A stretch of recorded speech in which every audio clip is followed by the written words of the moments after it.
everyone, and welcome to the MLB The Show 23 Championship Series. My name is Scan, and I'm here with my friend C-Brev, MLB The Show Community Manager, and here we are, the final day of our Championship Series.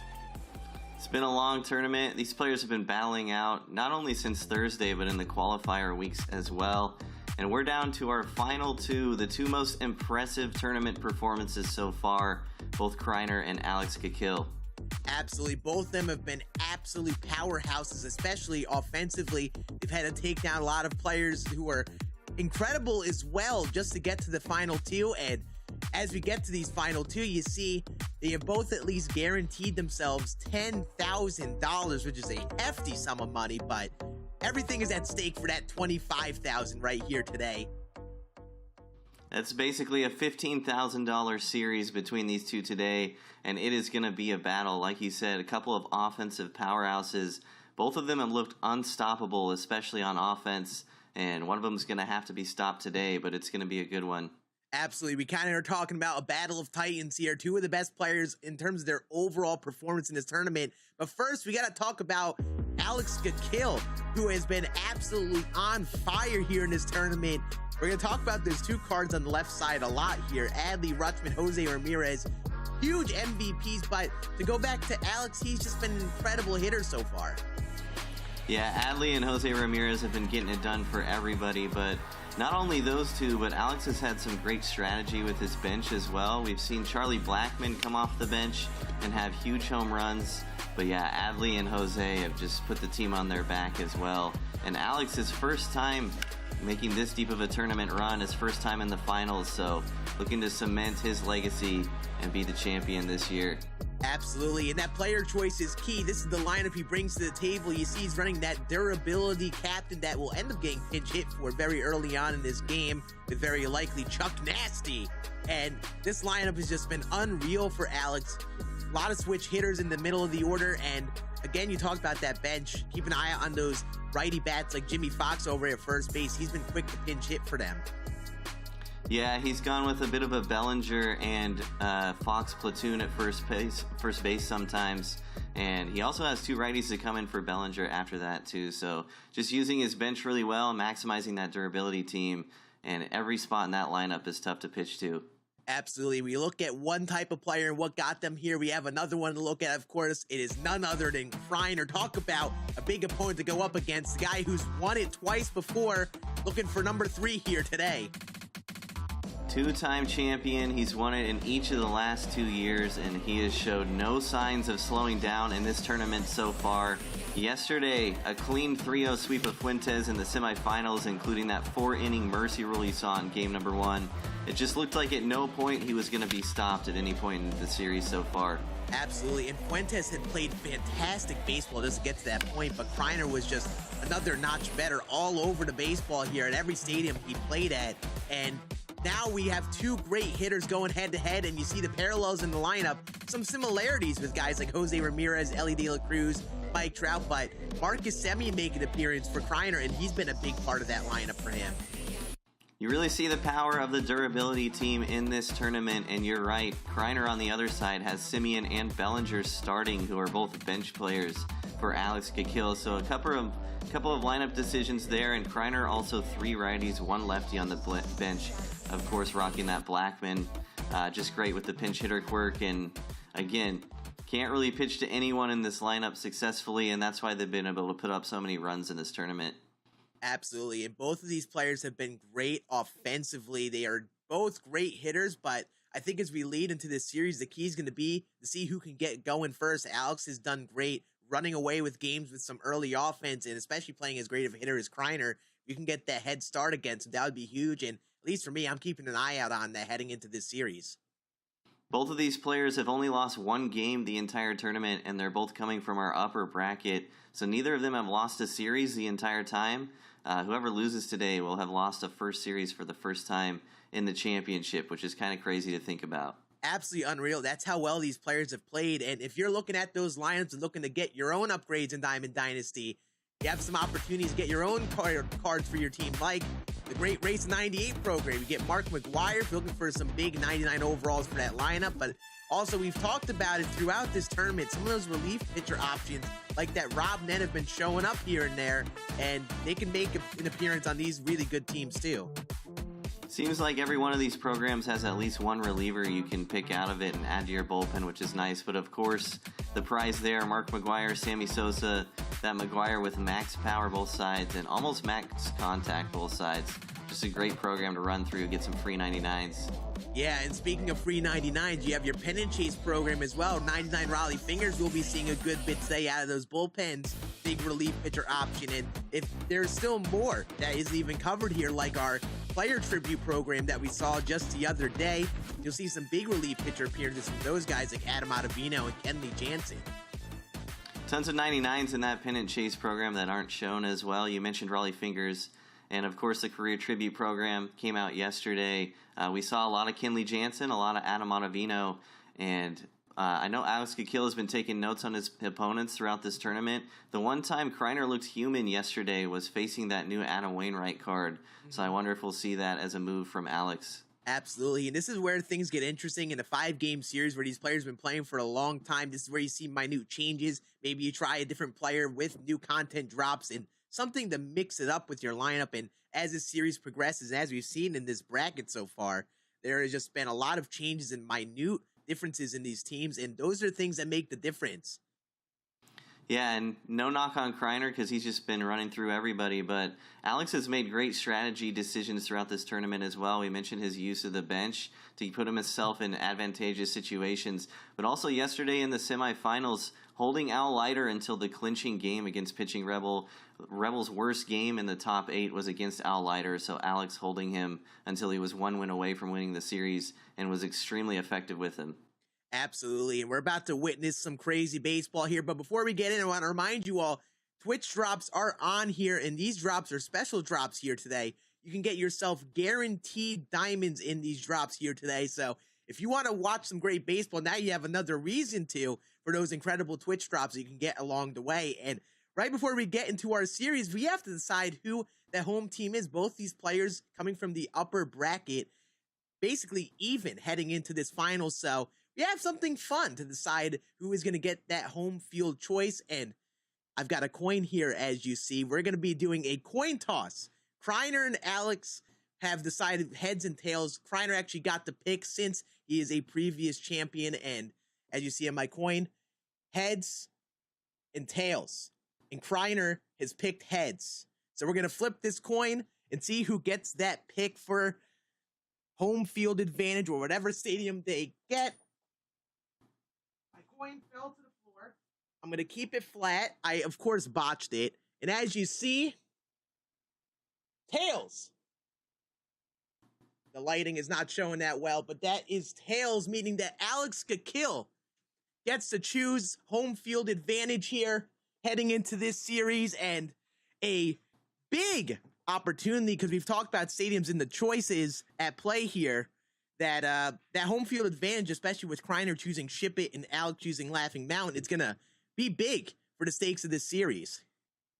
Yeah, and almost certainly Alex Kikil taking Kreiner to Laughing Mountain for game number 1 here, and it's where he's done the most damage. The only game that Alex lost this whole tournament was on the road at Ship It, so hasn't lost a game at home, so that home field advantage is going to be huge. And we've talked about it throughout this tournament. You know, home field advantage is a big deal, especially with how many runs these guys have been scoring, because you can take a close game into a mercy rule out of nowhere with a big inning with no answer from your opponent. Absolutely, and I'm disappointed too because I was practicing that coin flip before we got going. I was trying not to botch it. Of course, it just hit the edge of my hand and fell to the floor. But I promise you all, no rigging. I am just here for a fun time to hopefully just see a crazy fun finals here. And of course, that's a big advantage if you're Alex to be able to choose that home stadium leading into this series. And as the chat thinks, Alex actually has a higher percentage in that chat poll. 59% of chat thinks he's going to win this series. And let me ask you this, Brev. What do you think he's going to need to do to win this series? It's hard to say. It's hard to say what needs to be done to take down either of these players. You know, a lot of these times when you just have two of the best in the world going at it, it's about maximizing your at-bats and just out-hitting your opponent. You're not going to be able to really hold them down with your pitching. we might see some 20-run games required here to get some victories. So just got to take every at-bat, every pitch seriously, and just try to convert and as many opportunities as you can. Absolutely. And we talked about that stadium choice coming into play. You saw it coming big for Kreiner in that Fuentes series. He did a great job at Chip Stadium when he chose that. And heading into today, playing against another great hitter in Alex, I wonder what type of strategy we'll see later on, as we'll be heading into our first game here in just a moment.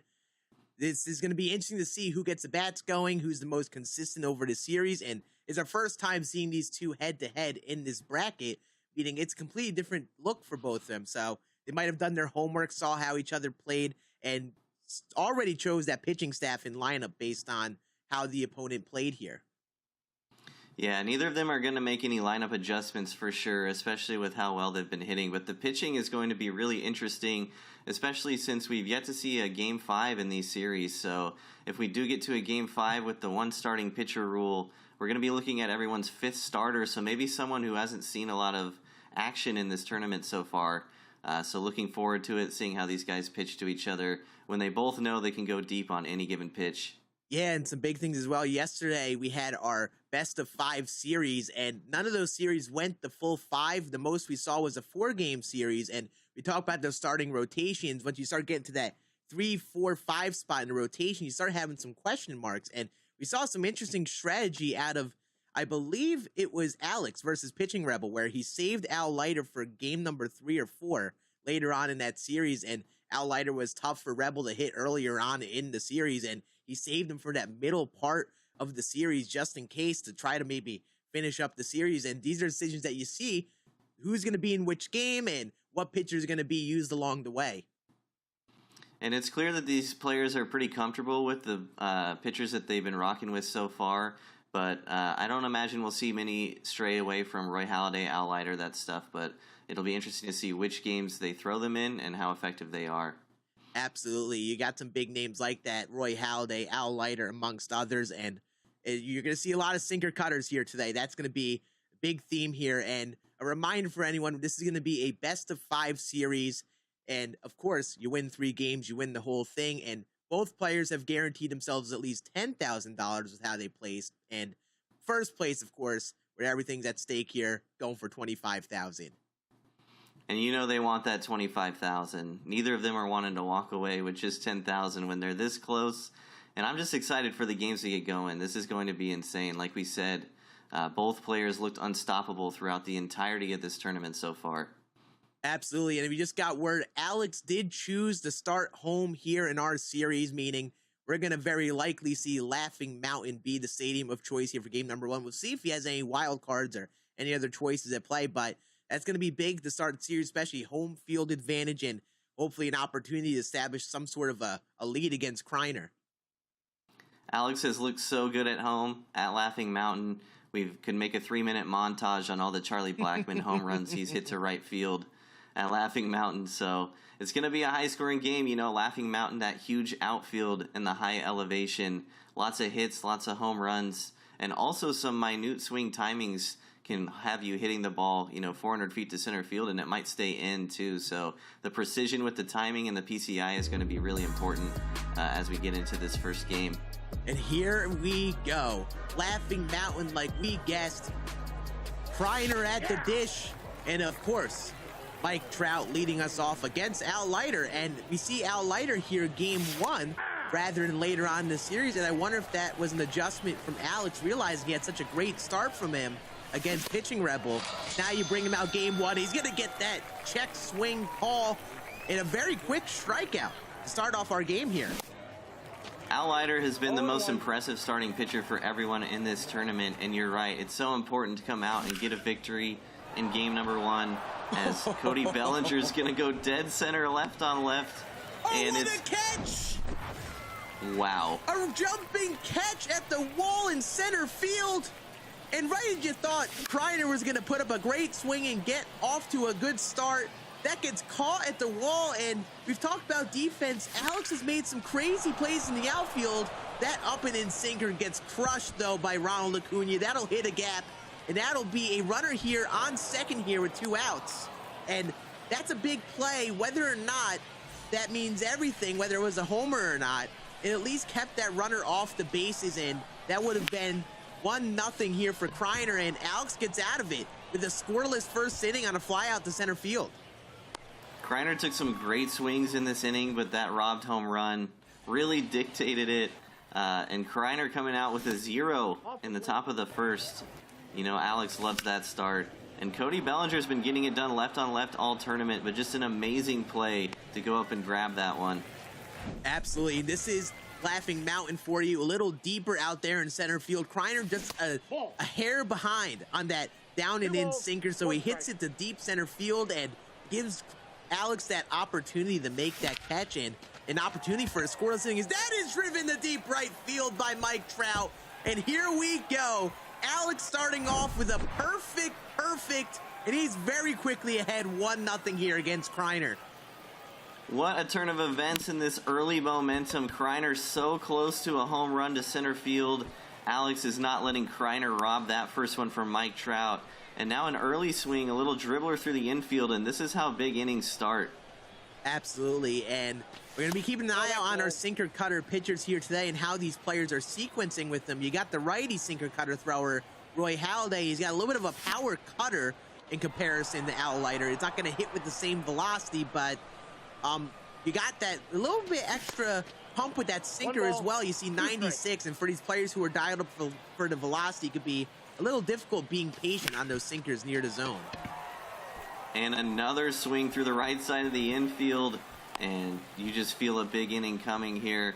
Halladay has been pitching inside to lefties all tournament for all of these players. He does have that power cutter, and I wonder if that's how he's going to attack him here, but you know Alex is looking for it.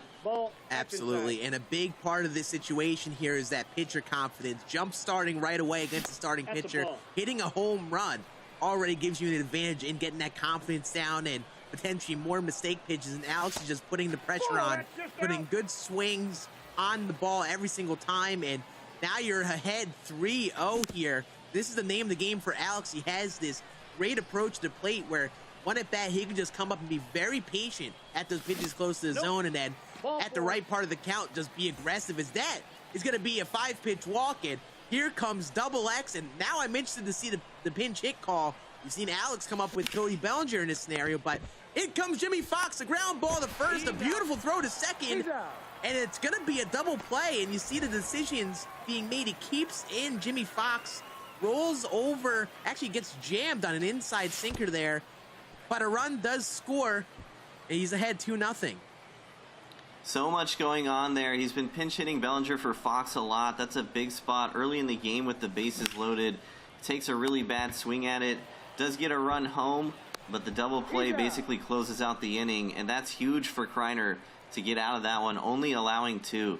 Absolutely, and to keep an eye out on the approach of the plate. Alex was off a little bit in those down and in sinkers. You see, they had a very late single with Ronald Acuna that luckily got to the infield in the middle of that inning, and Kreiner goes back to that pitch, gets the ground out, down and inside, back to Jimmy Fox, and big pitch to get out of that jam, and now you have an opportunity for your Kreiner to bounce back. You put up some solid swings in the first, but looking to just chip away, maybe put up your own good inning of your own, and you got to look for that up and in sinker that worked really well for Alex against pitching Rebel, but Kreiner, as you saw, that first up and in sinker was all over it here today. Yeah, he was really donning that sinker, and the extra confidence helps, and Jimmy Fox goes in and gets the cutter and puts it over the left field fence. Beautiful swing, and this is the name of the game with Kreiner. If we're comparing and contrasting the approach against Al Leiter with players, Kreiner has been dialed up on that inside velocity for a lot of this tournament, and you see he gets the hands inside on that cutter in on the hands and pokes it over that left field wall here at Laughing Mountain. A little late in that down and slider there, though, and we're going to see another pinch hitter here for the captain, and here comes Trevor Story, another player that has come up big for Kreiner.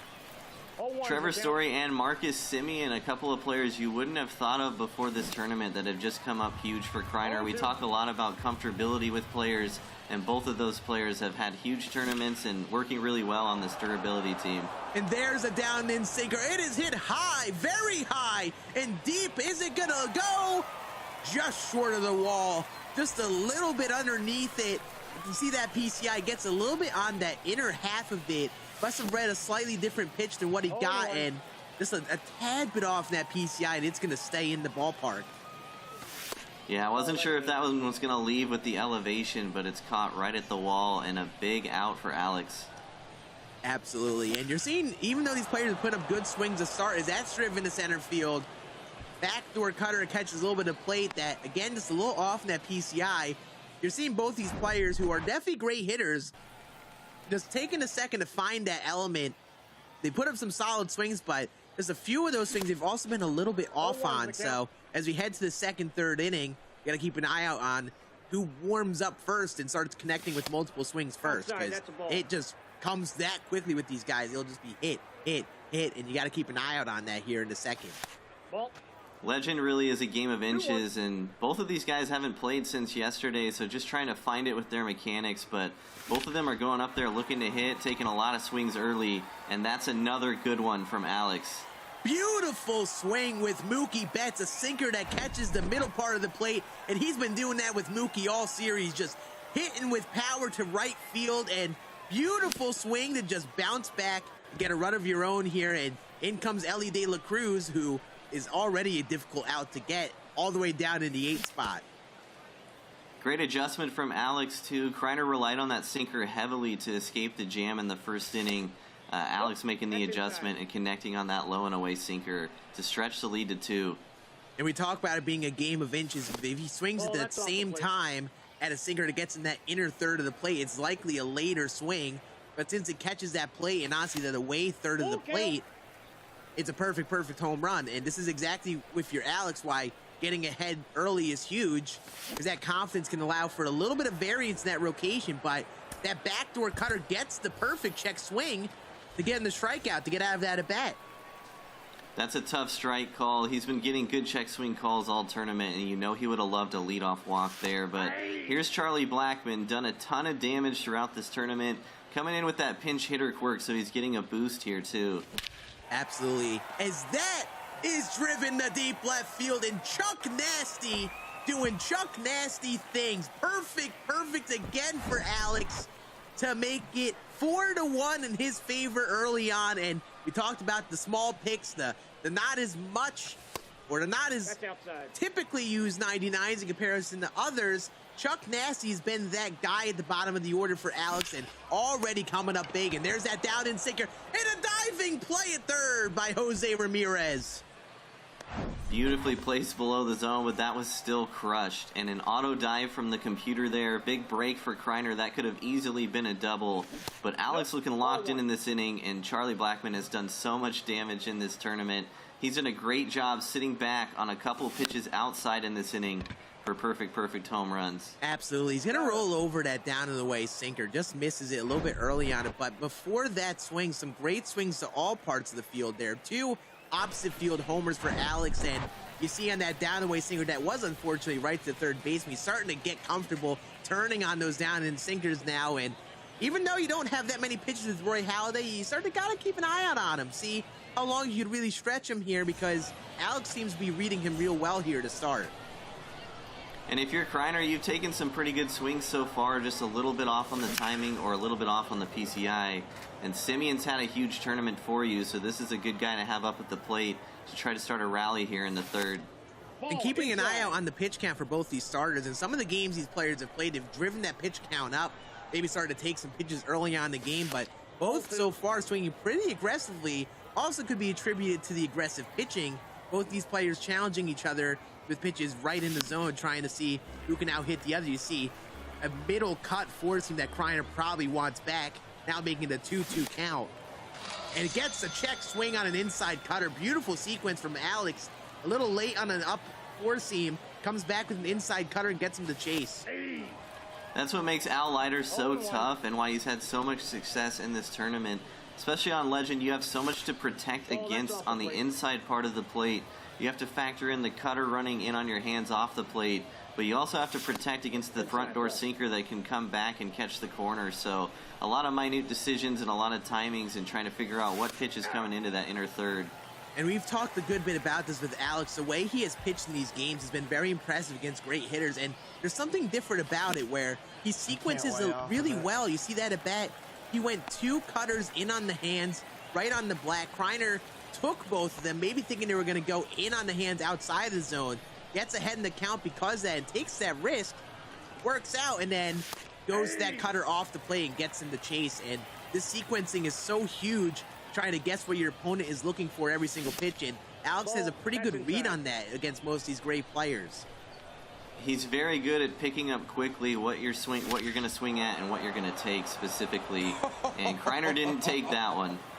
What a swing from Cody Bellinger. And this is what makes Kreiner so good. He could be off one at bat, and then next at bat, he'll make a very quick adjustment. Dials up to that lefty inside four seam. And as beautiful of a swing as you could ask for lefty. And that's the thing that's interesting about these players, especially with Al Leiter on the mound.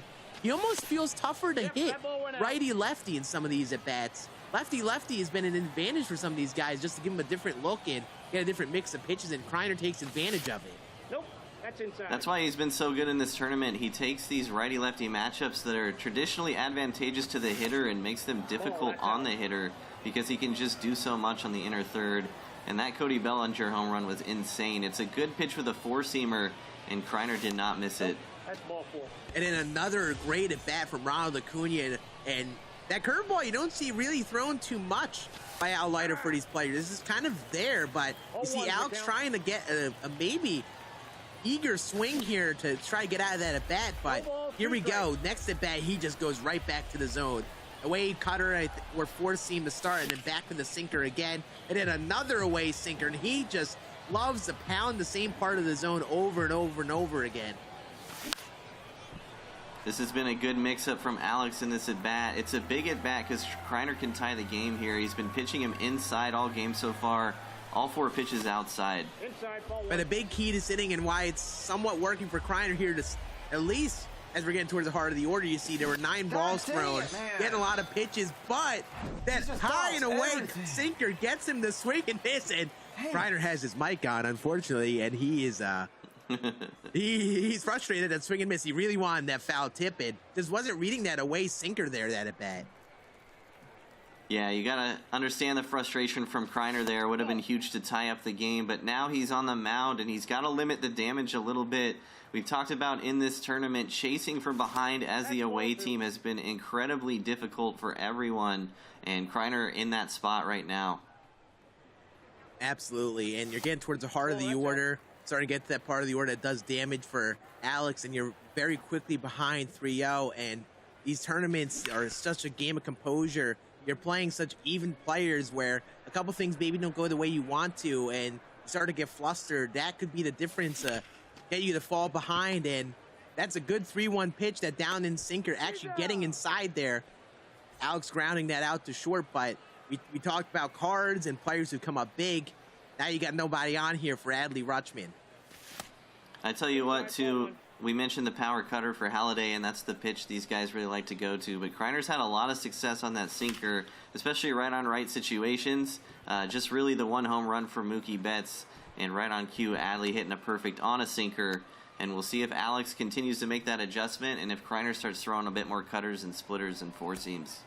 Absolutely, and interesting pitch sequencing there as Cody Bellinger is now going to come in for Jimmy Fox here for Alex. He sees an opportunity here in the third after a great swing in a lefty-righty at bat, looking to stay with that handness here. And that away sinker has been a pitch that Alex has crushed, but when it's gotten in on the hands, he's just missed them a few times.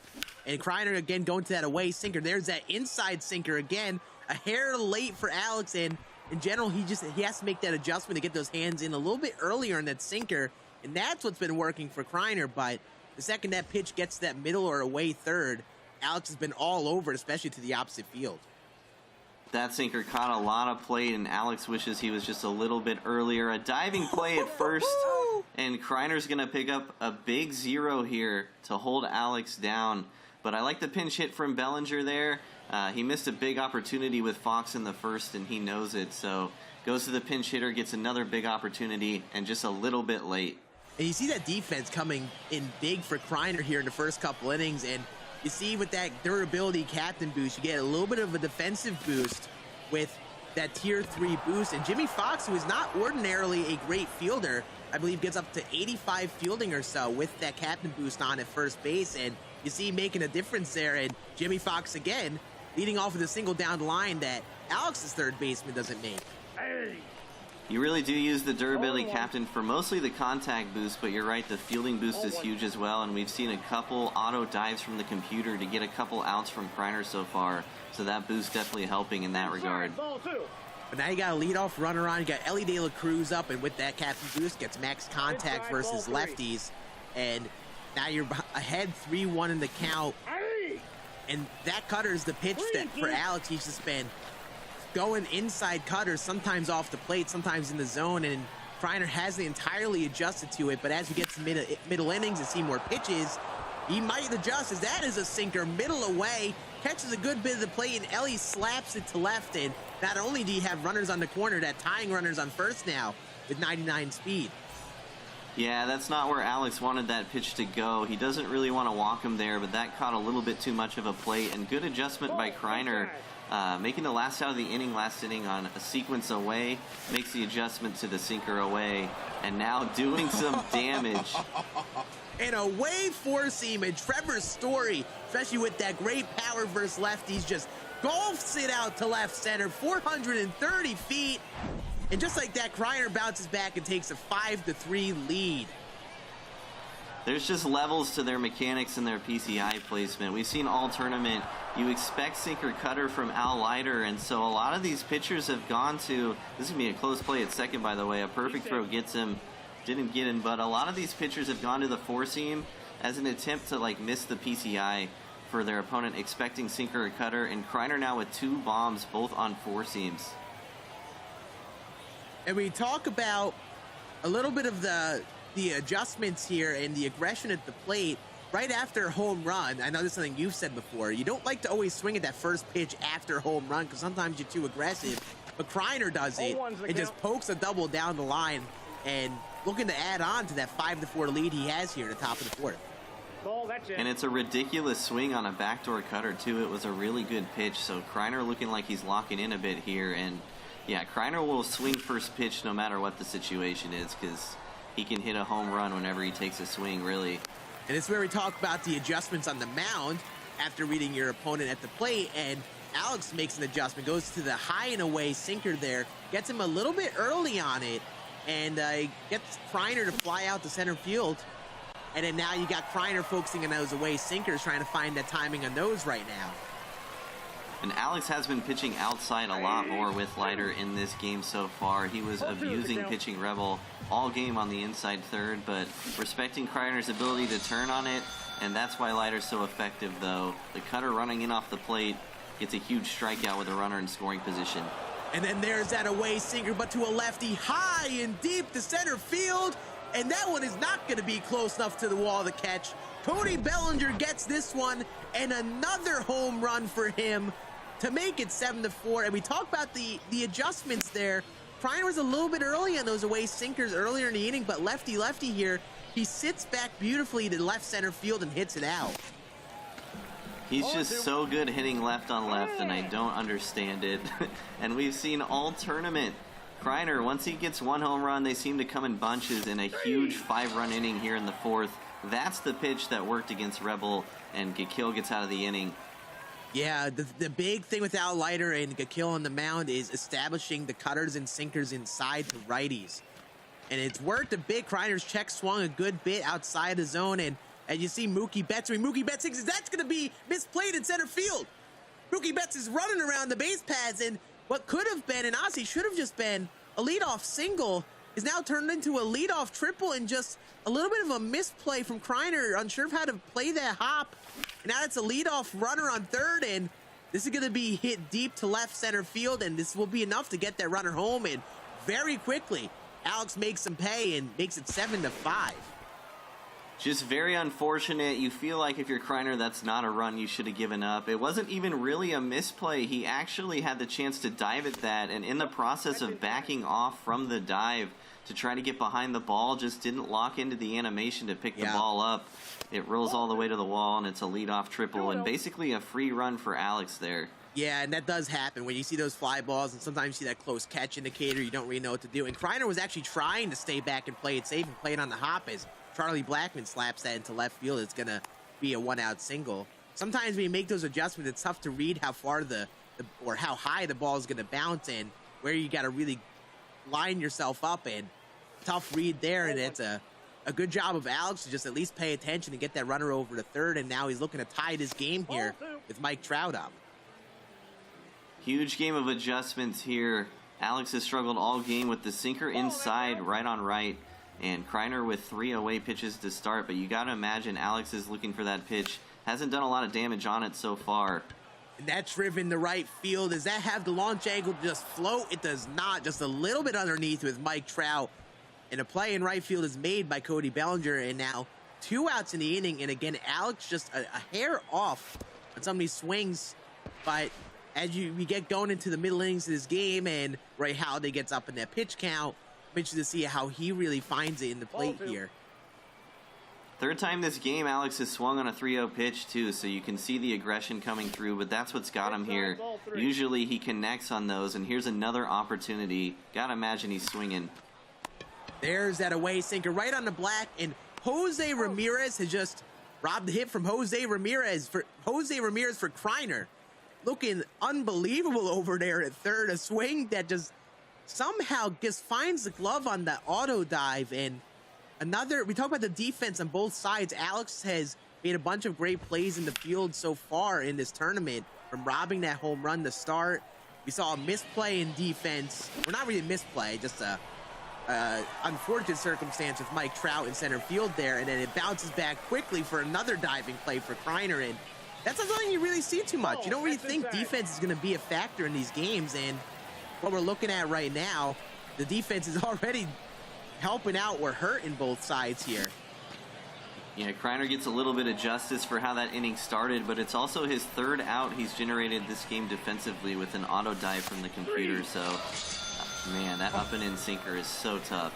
Yeah, it's so, the fact that it's even throwing Kreiner off, he's been so off on those up and in sinkers and cutters, just looks a little bit out of his element. Even though Al Leiter is a solid pitcher, there hasn't really been someone that's made someone like Kreiner look this off, especially on those inside pitches. And again, it could be attributed to how Alex pitches with Al Leiter. He just attacks inside. Again, Kreiner makes the adjustment, trying to move that PCI a little lower. Maybe thought that was going to be a cutter, but a hair bit late and underneath it there. And just like that, he's down to his 2nd out here. And Alex last inning started pitching outside a lot, ended up giving up a big inning to Kreiner, and immediately comes back here in the 5th and goes back to what's worked for him throughout this tournament, pounding the zone on the inside part of the plate to these righties and switch hitters. Yeah, it's been interesting how that's worked overall. Those pitches that end up on that middle or away third part of the plate have been the pitches that have been punished. The pitches inside have been a little off, honestly, for both players. And there's a cutter that just ends up in the middle part of the plate, and Ellie De La Cruz just slaps it to the gap. 3-0 swinging, again, very aggressive swinging, and now you get a W. You don't play for the walk in these scenarios. These players see those 3-0, 3-1 counts, and they're always ready to swing because they are so confident in their hitting ability, and it pays off there for Kreiner. And in comes Javier Assad on the mound very early out of the pen, and very interesting because Al Leiter you thought was working, but since Alex is a bit behind, he's going to that pen early, and here comes Javier Assad. I think this is the right move. You're 1 out away from getting out of this inning, and you create a right-on-right matchup here. You really just need 1 out, and Assad has eaten a lot of innings in this tournament so far. Has the sinker cutter, but the sinker feels really fast on Legend because of his pitch motion. Yeah, you see he went back-to-back up and in cutter there. He's just establishing that up and in part of the zone against these hitters. And he tries to get that inside sinker. Great take from Kreiner. Now you're in a 3-2 count, 2 outs here. He goes 4-seam, center part of the plate. He was definitely not looking 4-seam fastball, especially in that spot. And here we go again, another 3-2 pitch. And he went to the 4-seam again, and it freezes Kreiner. And unreal pitching to get out of trouble there. Yeah, that looks like a juicy pitch, but it's just not what Kreiner's looking for. He's looking for the sinker or the cutter, and that's why they throw those 4-seamers. It's also a test of resilience for Alex because he's tried that a couple times this game and given up home runs on it. So a really gutsy pitch in a big spot in the game. Not only does the pitching substitution work out, but now you've got a chance to come back here and take momentum back in a 2-run game. Yeah, and that's the thing. It's so interesting with these great players, like the muscle.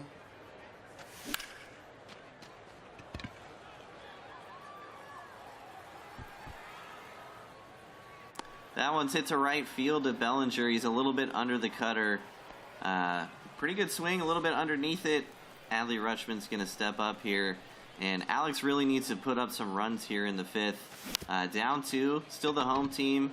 That's not how he wants to do it, though. That's grounded to short. 2 quick outs here in the fifth. And we'll get Cody Bellinger here up with 2 outs. And, yeah, big fly out there. I thought he was going to get that fly ball for a second. And a swing that Alex is just a little bit off on. That's been the name of the game here. Ball, that pitch is out. Just a little bit off, but when he's connected, it's been hit hard. And you know he's not going to be held down for long in this game, and neither is Kreiner. And there's a big 2-out hit to get the tying run to the plate.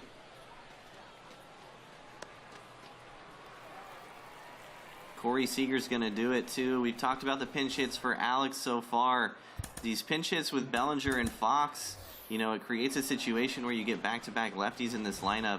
And Kreiner's going to counter with Claudio and an immediate counter to the counter with Semien off the bench. So a big spot in the game here.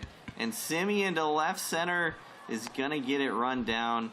88 off the bat, a little bit off on a pitch below the zone. And Kreiner heading into the top of the 6th with a lead as the away team looking to stretch the lead a little bit. We'll see if Alex sticks to Javier Assad. Came in and got that big out in the last inning. J-Ram done damage for all tournament for everyone so far. Cutter runs in off the plate for ball 1.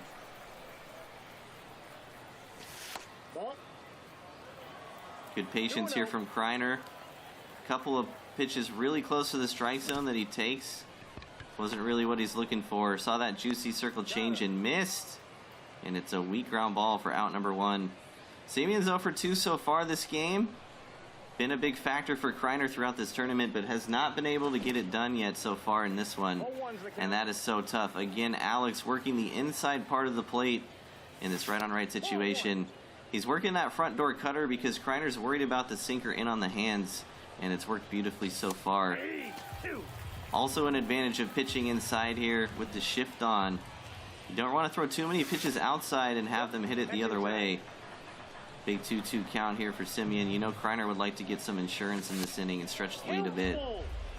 Good take there and a big 3-2 pitch coming up. Probably throwing inside again.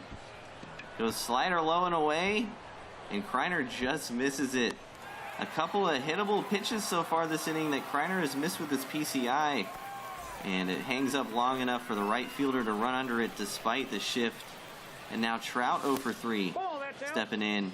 If Alex can put up a 0 here, it's going to be huge for momentum to go back into the bottom of the 6th, only down 2. And that's not where he wanted to put that cutter. 1 ball, 2 strikes. Swings through the cutter low and away. Does he go back to the 4-seam? It worked last inning to close the inning out. And just a beautiful up and in cutter. So hard to swing at that pitch because you're so worried about the sinker running in off the plate like I mentioned earlier. And a big pitching inning for Alex. That was absolutely massive. He's been held down a bit, only 5 runs through 5. But giving himself a chance here. Kreiner scored a lot of runs throughout this tournament and could kill holding him to 7 as well. Now in a 3-0 count again. Advantageous matchup with Mookie Betts. He's been swinging 3-0 all game, and he does it again here. It's what's got him here in this tournament. This aggression in the hitters counts. The timing windows are so tough on Legend. You just feel like if you're in a spot to get a hittable pitch, you got to take a swing at it. Claudio is great at throwing dots, though. That's really why you have him in there. Just misses the plate, and it's a leadoff walk for Alex. So a great opportunity here to rally as Ellie's going to hit that one foul. What you're going to see from Claudio, slow sinker and very slow circle change. And the reason you'd really use him on Legend is because he's so good at dotting the corners. That par with the low velocity creates a small par. You're able to dot. And looks like Alex is a bit frustrated on that one. Hits the 4-seam on the low and in corner with Ellie De La Cruz, and it's caught at the wall. Would have tied the game. and you miss it by about 5 feet. That's tough. It's a great pitch. He goes four-seam instead of sinker. And Alex here just taking a breather after he feels like he was a bit robbed of that last swing.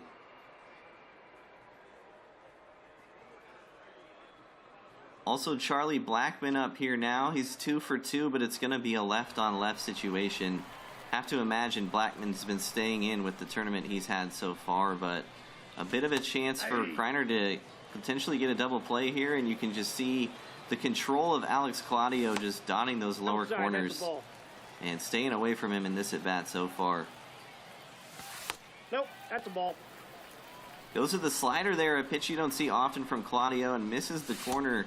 Now a hitter's count for Blackmon, and an even better one now. A 3-1 count for his best card so far this game, and he hits it foul.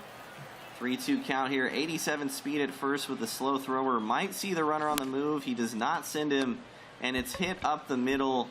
Another four-seamer from a traditionally sinker pitcher, and he was just early on it. It's so tough to sit back on that 86 on Legend, and he sat back on that one there. Perfect to right field, and this is a spot where you're Alex, where you feel like you have to convert. 2 runners on, the go-ahead runner at the plate, and it's Jose Ramirez. And Kreiner's going to move away from Alex Claudio in a similar fashion that Alex did earlier, bringing in Assad for 1 out to get out of a jam. Kreiner's looking for more of the same here. An absolutely massive at-bat in this game. And that's hit deep to left field on an up and away cutter. And Alex, with the rally in the bottom of the 6th, is going to take the lead on a Jose Ramirez opposite field bomb. It was basically a perfect pitch, but an even better swing. And Alex finally cashes in on those base runners to take a huge lead here late in the game. What a swing. Changes the entire complexion of the game. If Kreiner escapes there and goes into the 7th with a lead, you feel a bit of momentum in Kreiner's favor. But now all the momentum in Alex's favor, and he's not done yet. Another hitter's count. Kreiner trying to be so perfect with his pitches. He knows how good of a hitter Alex has been. It's left him behind in a lot of counts, and Alex is going to convert again. Maybe? Beats out the throw. Okay. That would have been crazy if that would have resulted in an out. It hits the bag on a good swing. Could have been a double, results in a single. And now Adley, another guy who's done damage all tournament. And you can see the aggression from Alex there, chasing that cutter inside. Really looking to capitalize and put more on the board here. Keep this momentum flowing. Another big at bat. If you're Kreiner here, you're really looking to stop the bleeding here and go into the 7th, only down 1, and yet another hitter's count here, and he chases the cutter again. He wants it really bad. Big spot here, 2-2. Try the front door sinker and missed. 3-2, 2 outs. Runner will be on the move with this huge outfield. Anything in the gap is going to be a run, and it's fouled off. Good pitch by Kreiner there, up and in cutter. We do it again. 3-2. Front door sinker. What a tunnel. Alex had chased a cutter off the plate a couple times in that at-bat. Might have had it in his head that he didn't want to chase again. Kreiner comes back with a beautiful pitch on the inside part of the plate, but that's really the shot. And the story of the inning here, Jose Ramirez with a monstrous 3-run home run to the opposite field to give Alex the lead here. 8-7 heading into the top of the 7th. This first game of this series has been really everything we've asked for so far. Just 2 titans trading blows, going at it, and somehow still 3 innings to go in this one. Absolutely going to come down to the wire, and you have to imagine that we'll see more of the same here as we move through this 5-game series in the MLB The Show 23 Championship Series. Both of these players already secured $10,000 by making it here, making it to this championship. First place with $25,000. So this series here played for $15,000, and they are going at it hard here. You see the pause, maybe taking a breather from Kreiner. It's been a close game. You were almost out of that inning. You give up the big 3-run home run, and now if you're Kreiner, got to come back up to the plate And I'm answer. convinced that these dudes are scoring so many runs, we're getting so chaotic that they broke my internet. Because I missed a couple minutes of that game, and of course now I'm back and I see we're at an 8-7 game here, and this is about as back and forth at least here to start as I would have expected. Ball 2.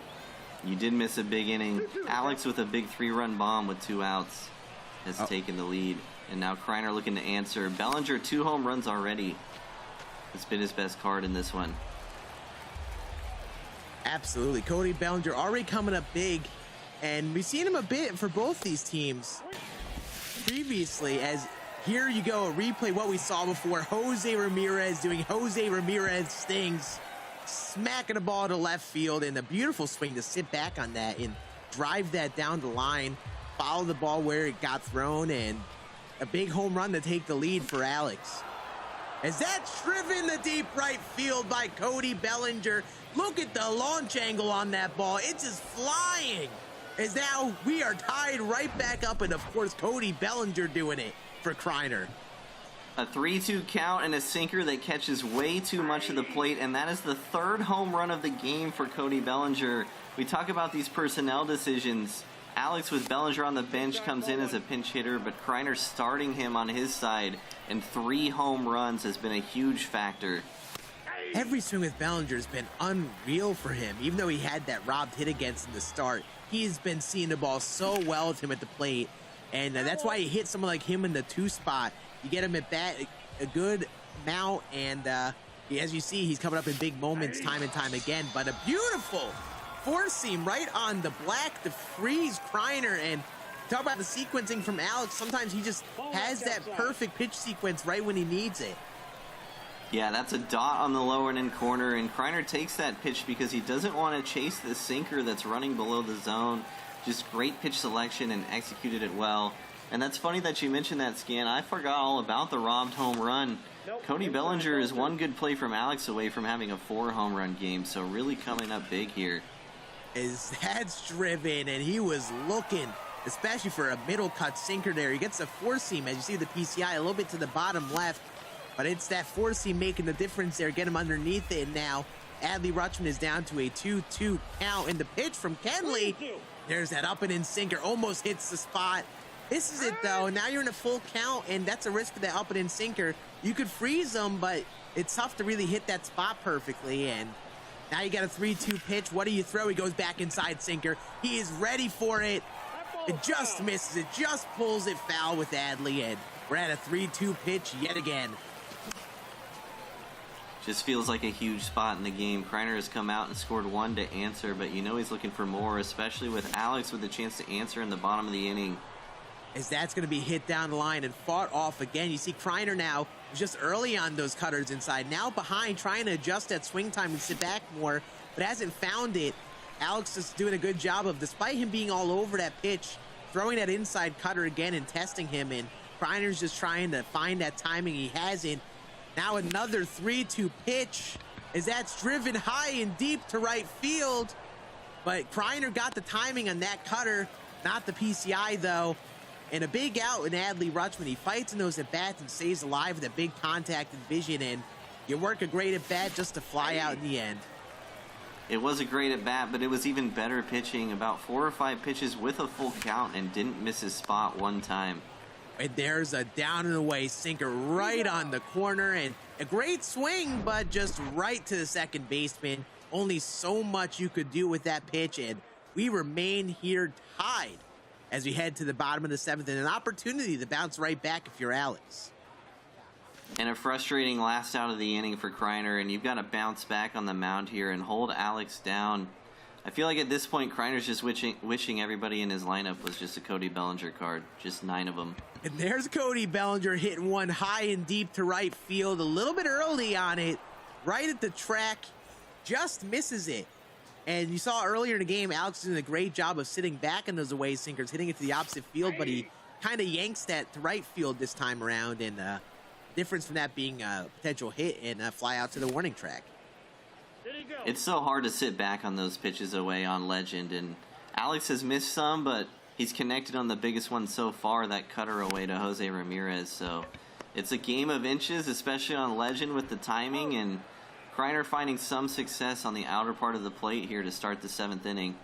And there's that shift coming into play as well. Pitching into that shift, you throw away, try to get a rollover pitch right into the shift like that. But as we've talked about, as Alex has done a lot, even with those shifts, he's just beat it and hit it to the opposite field. But that time, a little bit early, and Kreiner very much focusing away. He comes back inside, though, and Mookie Betts, perfect to left field.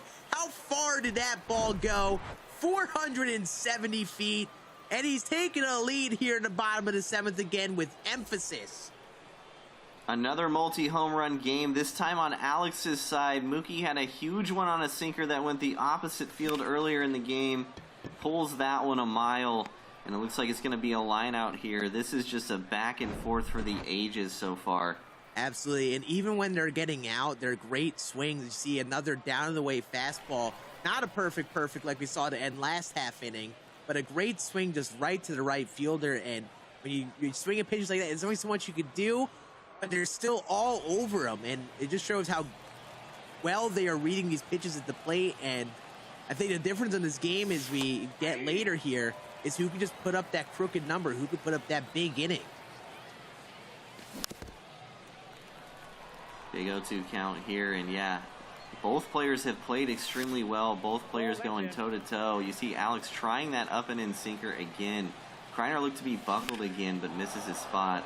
There's a changeup that catches the plate. High and deep, very high and deep to right field. And Ellie De La Cruz again bounces back. Home run number 111 for him and Kreiner in. 9-9 here in the top of the 8th. And again, that's just a pitch that gets in that middle third. If you want that maybe a little bit more inside or just below the zone, but it catches the plate and Kreiner makes him pay. That's a big bounce back home run to tie the game up before you've even made an out. Now you feel like you still got a whole inning ahead of you. That's a great pitch, and another pitch that Alex has gone to a lot in this game. Alex has had a lot of success pitching right on right, and it's because of that inside part of the plate and those front door cutters. Yeah, and that's the difference with someone like a Kenley Jansen and Camilo Doval, who we've seen a bit. You got that high velocity cutter as he's going to go for the tag at first base, and it pays off. And that cutter touching the mid to high 90s could be a little bit tougher to hit, especially like we've talked about with Doval. You got to slow down to that sinker, which is now mid to lower 90s in some cases as these pitch counts get up, and it's tough to adjust to both. Sometimes you have to commit to one or the other, and it's very difficult to time up both fastball type pitches. And that's why they love him, and that's why they've eaten so many innings in this series so far. And Kreiner chasing low there, maybe thinking about that four-seamer that dotted him earlier. Big spot here, 1-2. Ball, that pitch is up. Tries to get him on a high cutter and a great take. I want to see if he comes back down and in with that sinker again. 2-2 pitch. There's that down and in sinker. Right on cue. I don't have a script, everyone. I promise that's going to be a ground out to third base. And right as we bounce back, we're at a 9-9 game. This is the thing, like, while this is a high-scoring game for most players, this is some of the equivalent of a pitching duel with these great players who can score way more than 9 each. This is the type of pitcher's duel you see where you're only limiting them to 1 or 2 runs an inning, and it just is back and forth of a couple good swings an inning, and that's really all you're seeing. It's been a battle on the mound. Both players pitching extremely well, which sounds funny in a 9-9 game, but both players have scored a lot more than 9 so far in this tournament. Absolutely, and the sinker cutters have been all over the place, and you're seeing all sinker cutter pitches, and that's the thing with these guys is they really rely on that sinker cutter pitch mix, the change in the velocity between that sinker cutter and the four seam, and all game you just see bullpen with the same pitch mix, but they're just sequencing so well. They're still keeping them off that comfort zone. And that was a beautiful pitch, 3-2, and he's just on top of the sinker, but you're right, sinker cutter to miss the bats, and then the mind games of mixing in the four-seamer. Good swing there by Alex. Yeah, beautiful swing to sit back and that away cutter right on the black. And you get Mike Trout on, and it's a great swing. And now you bring up someone who's done a lot of damage, Jose Ramirez. And we talk about in this close back and forth game, Jose is so tough to pitch to with that high vision, high contact, small strike zone. With sinker cutters, he's got to be staying alive in this at bat and look for that mistake. And that's been the name of the game for Jose. There it is. A down and away four-seam smack to left center field. 99 speed is running. He should score easily. And here we go. Alex bounces back. Beautiful swing to left center field, and he's got a 10-9 lead here, and a big time to get that lead here in the bottom of the 8th. Just another big-time swing. J-Ram has been undoubtedly the MVP for Alex so far. Sitting back on a couple of pitches outside. 4 RBIs on perfect swings to that. And just a beautiful cut. Absolutely. He's so tough to pitch to, especially in the hands of such a good hitter like Alex. Like, what pitch do you throw? He hits the ball to all fields, and it's even with someone like Mariano, who could be a great reliever, you don't know what to do. As you see here, that runner got over to third here, as we saw some unfortunate network issues with one of the streams, and now Alex is looking to rally here, and Adley doing Adley things, ahead 3-0 in the count here very quickly. Another 3-0 count. Alex has swung a lot this game in that spot. Decides to take that one. And then a great 2 pitches to bounce back. Now 3-2 count to Adley Rutschman. Got to be very careful here. You know he's going to be ready to swing. Going up and in cutter. And he wanted it there and got the swing, but that's a telling swing for Alex. He's ready for the velocity. Now going to bounce back down and away, sinker. And beautiful adjustment just to hold back. It's so tough to tell yourself to be ready for a 97-mile-per-hour cutter up and in, and then just spit on a sinker 95 miles an hour down and away. And you see Kreiner going to a righty here out of the pen despite the left-handed hitter. And still considering a pinch hit here, it looks like. But Kreiner just trusting his best pitcher here. And Alex hoping to give Kreiner a taste of his own medicine with a huge Cody Bellinger home run.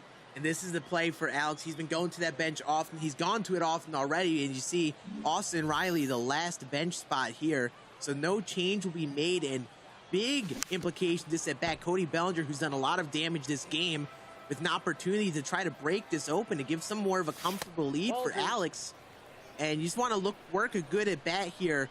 Look for a pitch to drive over the middle third of the plate ideally. And great patience to start. And now you're in a 3-1 count. Now you know Kreiner, he's going to walk him or he's going to attack in the zone. And he's going to attack with a down and in cutter, making it 3-2.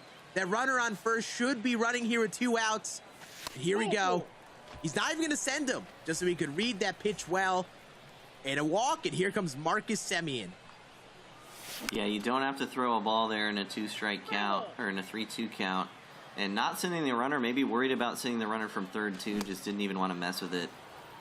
Absolutely. Sometimes we saw that at one point, accidentally sending the runner in third. And sometimes just seeing that runner can distract you from reading the pitch properly. So just going to rely on his bat here, and he take that walk. But now you're 1-2 with Semien, and now you're kind of in fight mode here behind in the at-bat here. And honestly, for these players, it's so big to establish that 2-strike count early, try to get your opponent to chase, and a beautiful cutter out, down and away, and clutch pitching from Kreiner to minimize that inning, make it a 1-run inning. And we're just looking for that inning for both these guys to just put up that crooked number. And again, an opportunity here for Kreiner here in the top of the 9th. You definitely not only have to score 1, but Alex being the home field here, and who has been scoring over and over again, you got to try to find that 2, 3, 4-run inning that Kreiner is certainly capable of. That coin toss looming large here in game number 1, as Kreiner, you're right, not only has to score 1, but he doesn't even know how many he needs to score to have this game end in 9 innings. Just a beautiful dot there, and Alex is up by 1, but that's the second time this game he's been up in a bases-loaded spot and hasn't really converted. Could be a storyline with how close this game has been so far, as you see the pause here trying to collect himself before this big top of the 9th inning. Absolutely. A couple things. You had a robbed home run in the first inning that could have had this game tied right here, 10-10, had that ball not been caught. Also, a couple other implications here. Kreiner has already been in a position like this. Earlier on this bracket, he played Wilsey in game number 1, was down 4 in the bottom of the 9th at Ship It Stadium, and he put up a 7 spot in the 9th to run away with that game and walk it off, and then eventually that series. So while this might not seem like the biggest deal if one team wins or loses, if someone turns it on here in the 9th, they could easily carry this momentum into next game and change the complexion of this series. And Kreiner, who's been there before, just taking some time to pause and reset and lock in here. And Alex coming out and throwing what works first pitch twice now. Front door cutter that's been really effective for him.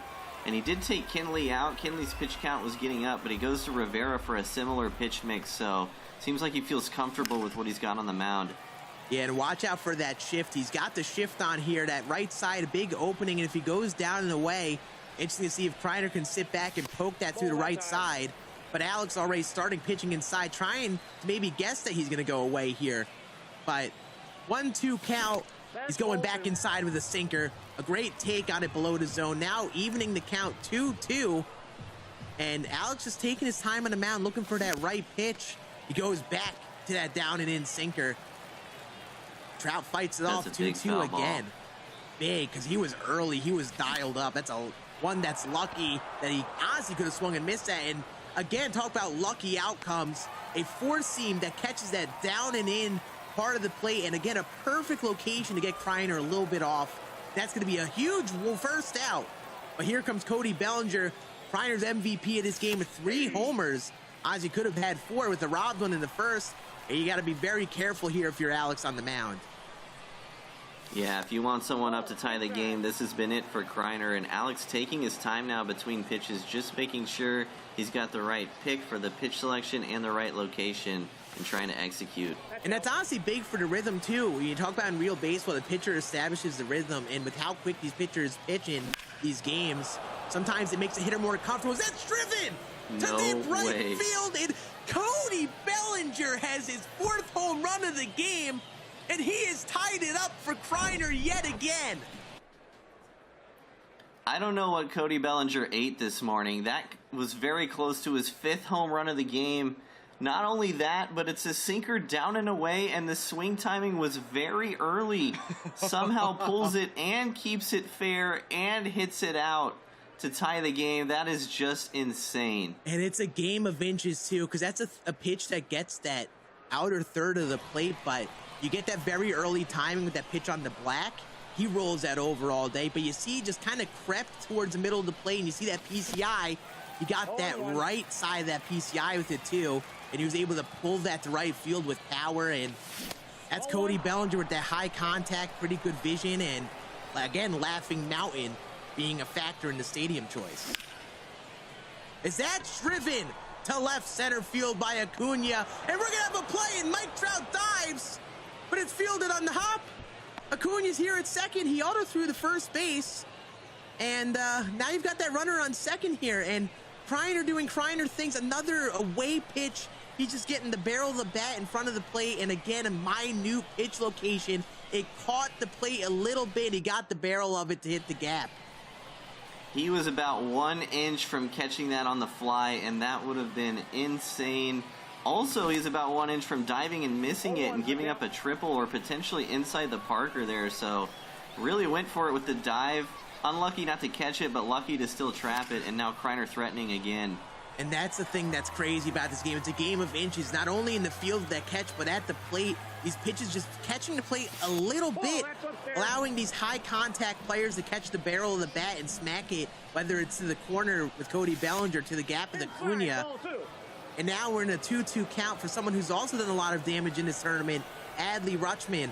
And here comes the pitch, inside cutter, and Kreiner is looking to take this lead here. He's dialed up in that inside velocity. And it's tough to decide what you pitch here with such committed swings inside. He's trying to get a high cutter up and in. Now you work a 3-2 count. Scary pitch here if you're Alex on the mound.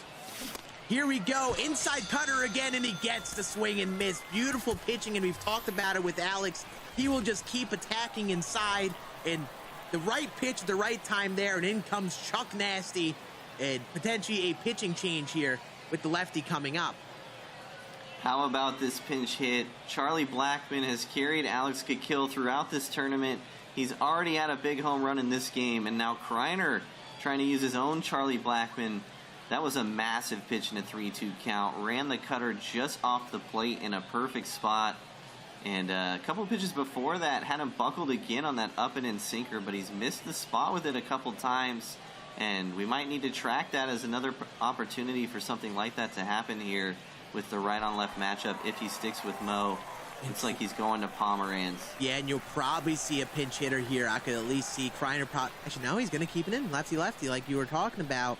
And the thing with Drew Pomeranz is he's got 3 fastballs, 4-seam cutters, 2-seam. The 2-seam slow, and he went to the knuckle curve first pitch. That's hit up the middle, and Chuck Nasty now comes through for Kreiner with a pinch hit single up the middle, and that's the risk he took. He stayed lefty-lefty, attacks with a knuckle curve, and that high contact just slaps that up the middle, and that's all Kreiner needed to take the lead here. And one of the factors maybe of leaving Charlie Blackmon in there was that pinch hitter quirk that he brings off the bench. In that at bat, he gets a boost to his hitting stats. So despite the disadvantage in terms of handedness, he's getting boosted even, you know, aside from his great attributes, and is able to poke it up the middle for the lead. And another knuckle curve driven to left center field, but right to Mike Trout in center, and Alex does a good job of getting out of trouble there, but not without Cody Bellinger coming up with the game-tying home run and some clutch hitting from Chuck Nasty off the bench, and a terrifying first batter to face here. 99 Mookie Betts. He was considering the bench, but yet again, Austin Riley is his only bench hitter left, and we talked about the early bench decisions for Alex and how much it's worked out, but now you get late game here, you don't have as much choice of those matchups here. But he doesn't care. Mookie Betts with another beautiful swing on an away sinker. And forget that leadoff runner being the tying runner. Home run looming here to potentially win the game for Alex here. 0-1. You can feel the tension in this bottom of the ninth. 1-run game. Is that driven to right field by Ellie? And the diving catch in right. Cody Bellinger again. Coming up huge this time in the field, and it's just unreal. He just keeps on showing up time and time again. 0-1. It's a game of inches. Alex misses a dive by an inch, and Kreiner did not miss that dive on a perfect swing, but now nowhere near out of it. Here's Blackmon again. Yeah, and we've seen a lot of great at bats. That's driven to left center field. Is that going to roll all the way to the wall? That runner on first is running.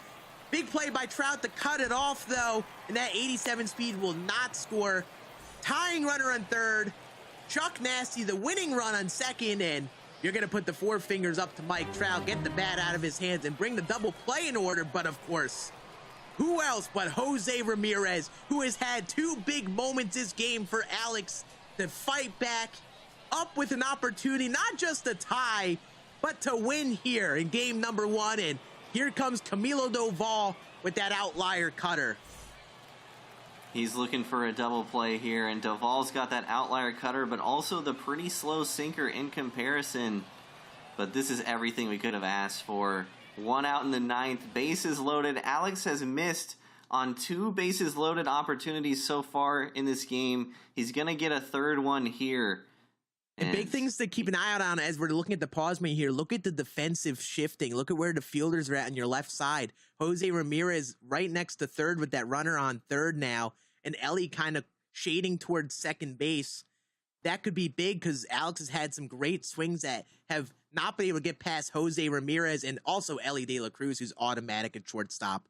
So giving himself not only an opportunity to end it with a home run here, but now that left side of the infield, you really got to keep an eye out on, not only if you're Alex at the plate, but Kreiner. You got to watch out because Kreiner's had a lot of crazy infield plays to keep him alive. You might not have that same advantage here. Here we go. Camilo Doval, and of course, first pitch cutter inside.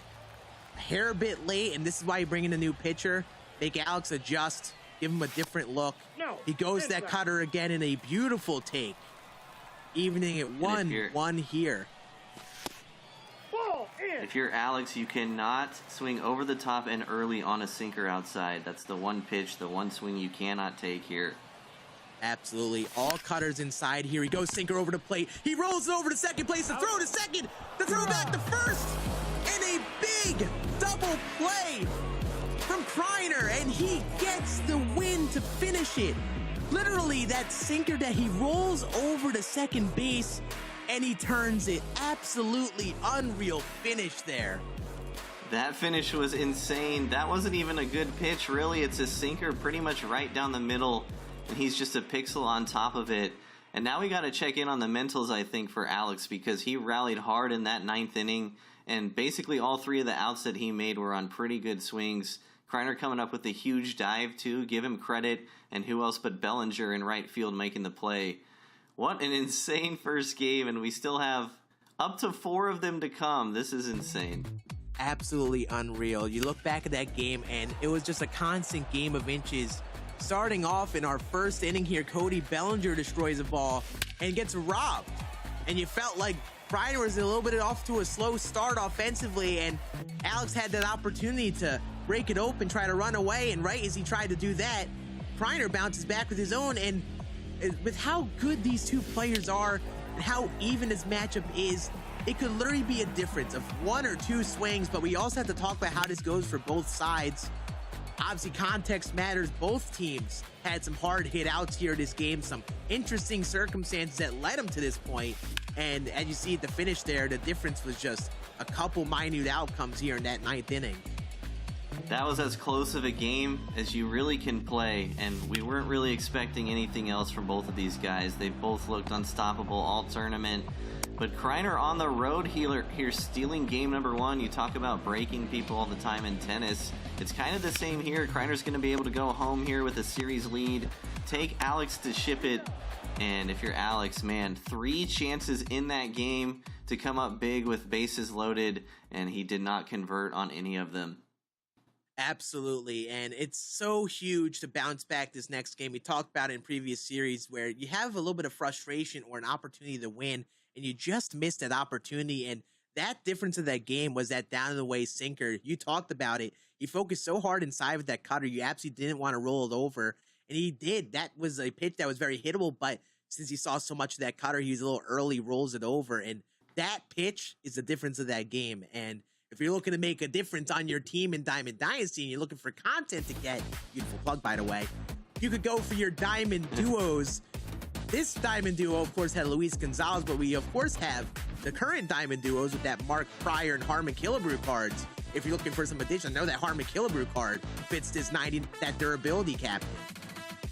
Yeah, Twins theme team a bit sneaky good too, but here on the screen, Luis Gonzalez, always a great swing. Tom Glavine, a community favorite with that sinker and that slow changeup. So a couple opportunities to add those cards to your squad and make your squad a little bit better. Absolutely. So we'll be getting into game number 2 here in just a moment. We have to take a couple-minute break, let players reset, get into their game, and we'll check in again here after a few-minute break. We'll be back.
everyone, and welcome back.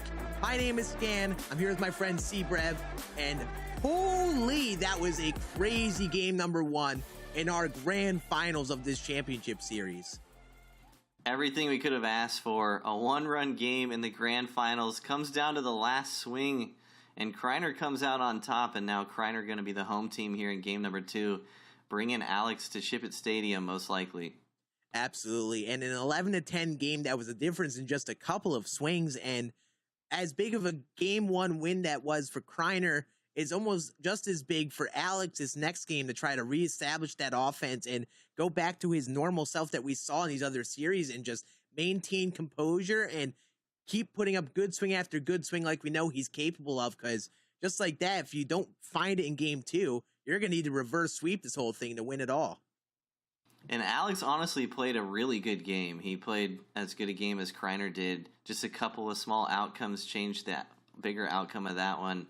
But Alex has been here before. Just last series in the semifinals, his first loss of the tournament was a one-run loss to pitching Rebel. And immediately the next 2 games after that bounced back with dominant performances to take that series. So I'm expecting a lot of offense here in this one and for Alex to come out firing. Absolutely. And as we head into game number 2, we talked about the fields and the stadiums and how in some instances, Laughing Mountain definitely sided the hitter there. Kreiner will now be the home team here in game number 2, and that stadium choice will come into play. Previously, he went to Ship It Stadium a lot.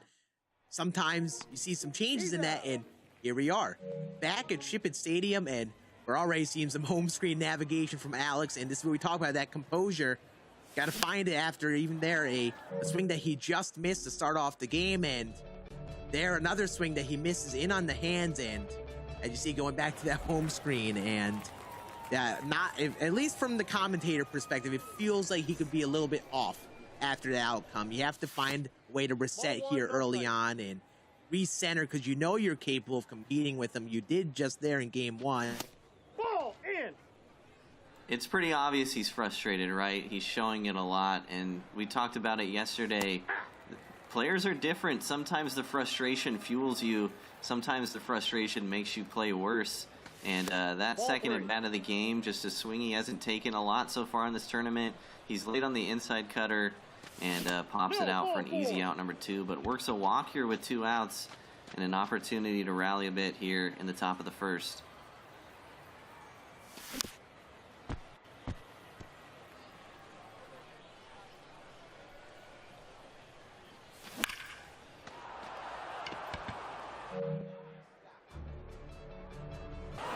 That one's driven to left field, and it's going to get caught at the wall on the sinker low and away. Adley Rutschman hits it about as far as you can without getting a result, and a 0 at the top of the first for Alex Kikil. Looked like he was early on that sinker low and away. It's hard to do damage with that pitch unless you're way underneath it, it feels like sometimes, but still a good exit velo and an unfortunate result. And now Kreiner with a chance. With Alex Kikil notably frustrated, he's got a chance to kind of assert dominance here as the home team in the bottom of the first, and you know, you put up a 0 as the pitcher, and you've got a chance to come out here and take a lead early. Facing Roy Halladay, Kreiner throwing Al Leiter himself for game number 2. And Kreiner usually swinging for his pitch a lot, decides to take that one, maybe get his feet wet a little bit here in game number 2. After that crazy game 1, didn't take that pitch. Second pitch of the game is a low and in splitter, and Trout makes it a 1-run game just like that, 1-0. Trout has hit so many bombs in this tournament for Kreiner, and especially at Ship It Stadium, just feels like he always has what it takes to hit it out, despite the lower elevation than some of the other parks we see. 0-1. And here Roy Halladay, that's a pretty good pitch, a splitter low and in. You got to expect sinker cutter from Halladay. Alex tries to go to the splitter, and Kreiner did not miss it. Now the MVP from game number 1 here, Cody Bellinger. Ball, that's inside. 4 home run game, tying the MLB record in game number 1, working a 2-1 count here. And he catches that front door sinker, and he's all over it, pulls it foul into a 2-2 count. Shift is on here now. 2-2, we'll see if he goes back inside with that shift on. And once again, he's trying to hit that up and in sinker for the front door, but it's so hard to hit that spot consistently with the par growing there. And it's a cutter in on the hands. Big full count here early. You know, Kreiner would like to keep the train moving, even with a walk. And that's a beautiful dotted sinker, low and away. Kreiner swings late in a big bounce back strikeout here for Alex Kikiel in the bottom of the first. Now it's Ronald Acuna Jr. Swings at a splitter first pitch. That was a cutter right down the middle. Kreiner swings early and it just goes foul. The early timing just pulling that one out of play just a little bit, and you know he wants that one back. And there's another pitch that Alex Kikiel had a ton of success with in game number 1. That front door cutter, right on right situation, and just misses his spot. We'll see if Kreiner tries to make any adjustments to that, but that's why you throw that pitch, to work off the sinker in on the hands. Good take there from Ronald Acuna. Beautiful dot there, 2-2 as well, low and away. Got him on the strikeout in a similar spot. Last at bat, goes back to it, gets a foul ball. And another strikeout. Kreiner, 2 strikeouts early on beautiful pitches in the low and away part of the strike zone. And Alex hoping to get out of this inning with only 1 run given up, and he will. A late swing on a cutter in on the hands.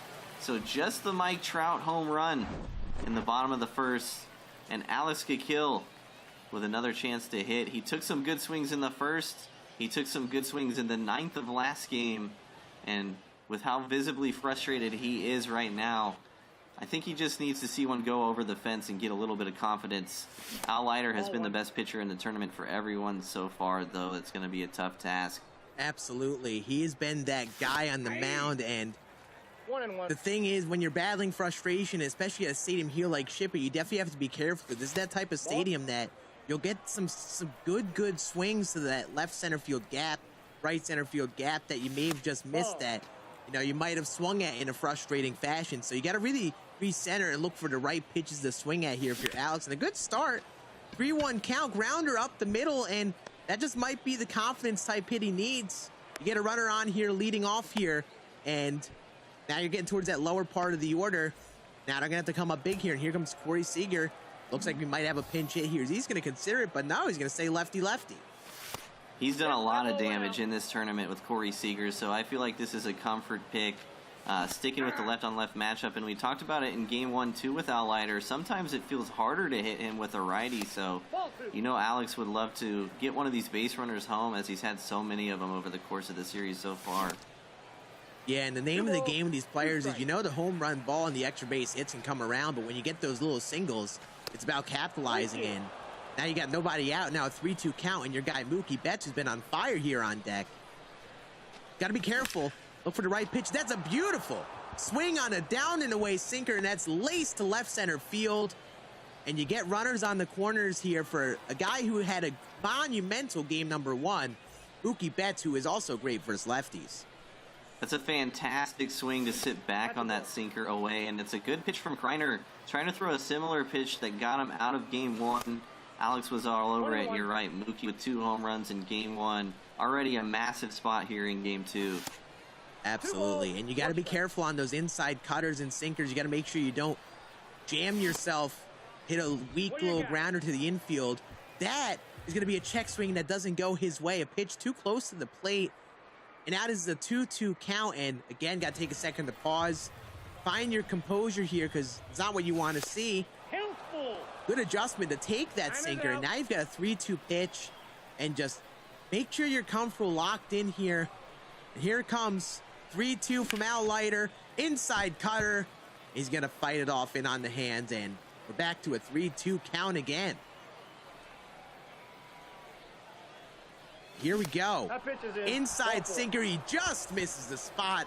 We try to aim that sinker a little bit high, over halfway up the zone. Those bars get big, and that spot just misses perfectly in Alex's favor. You've got bases loaded, nobody out, and a big opportunity to take advantage of.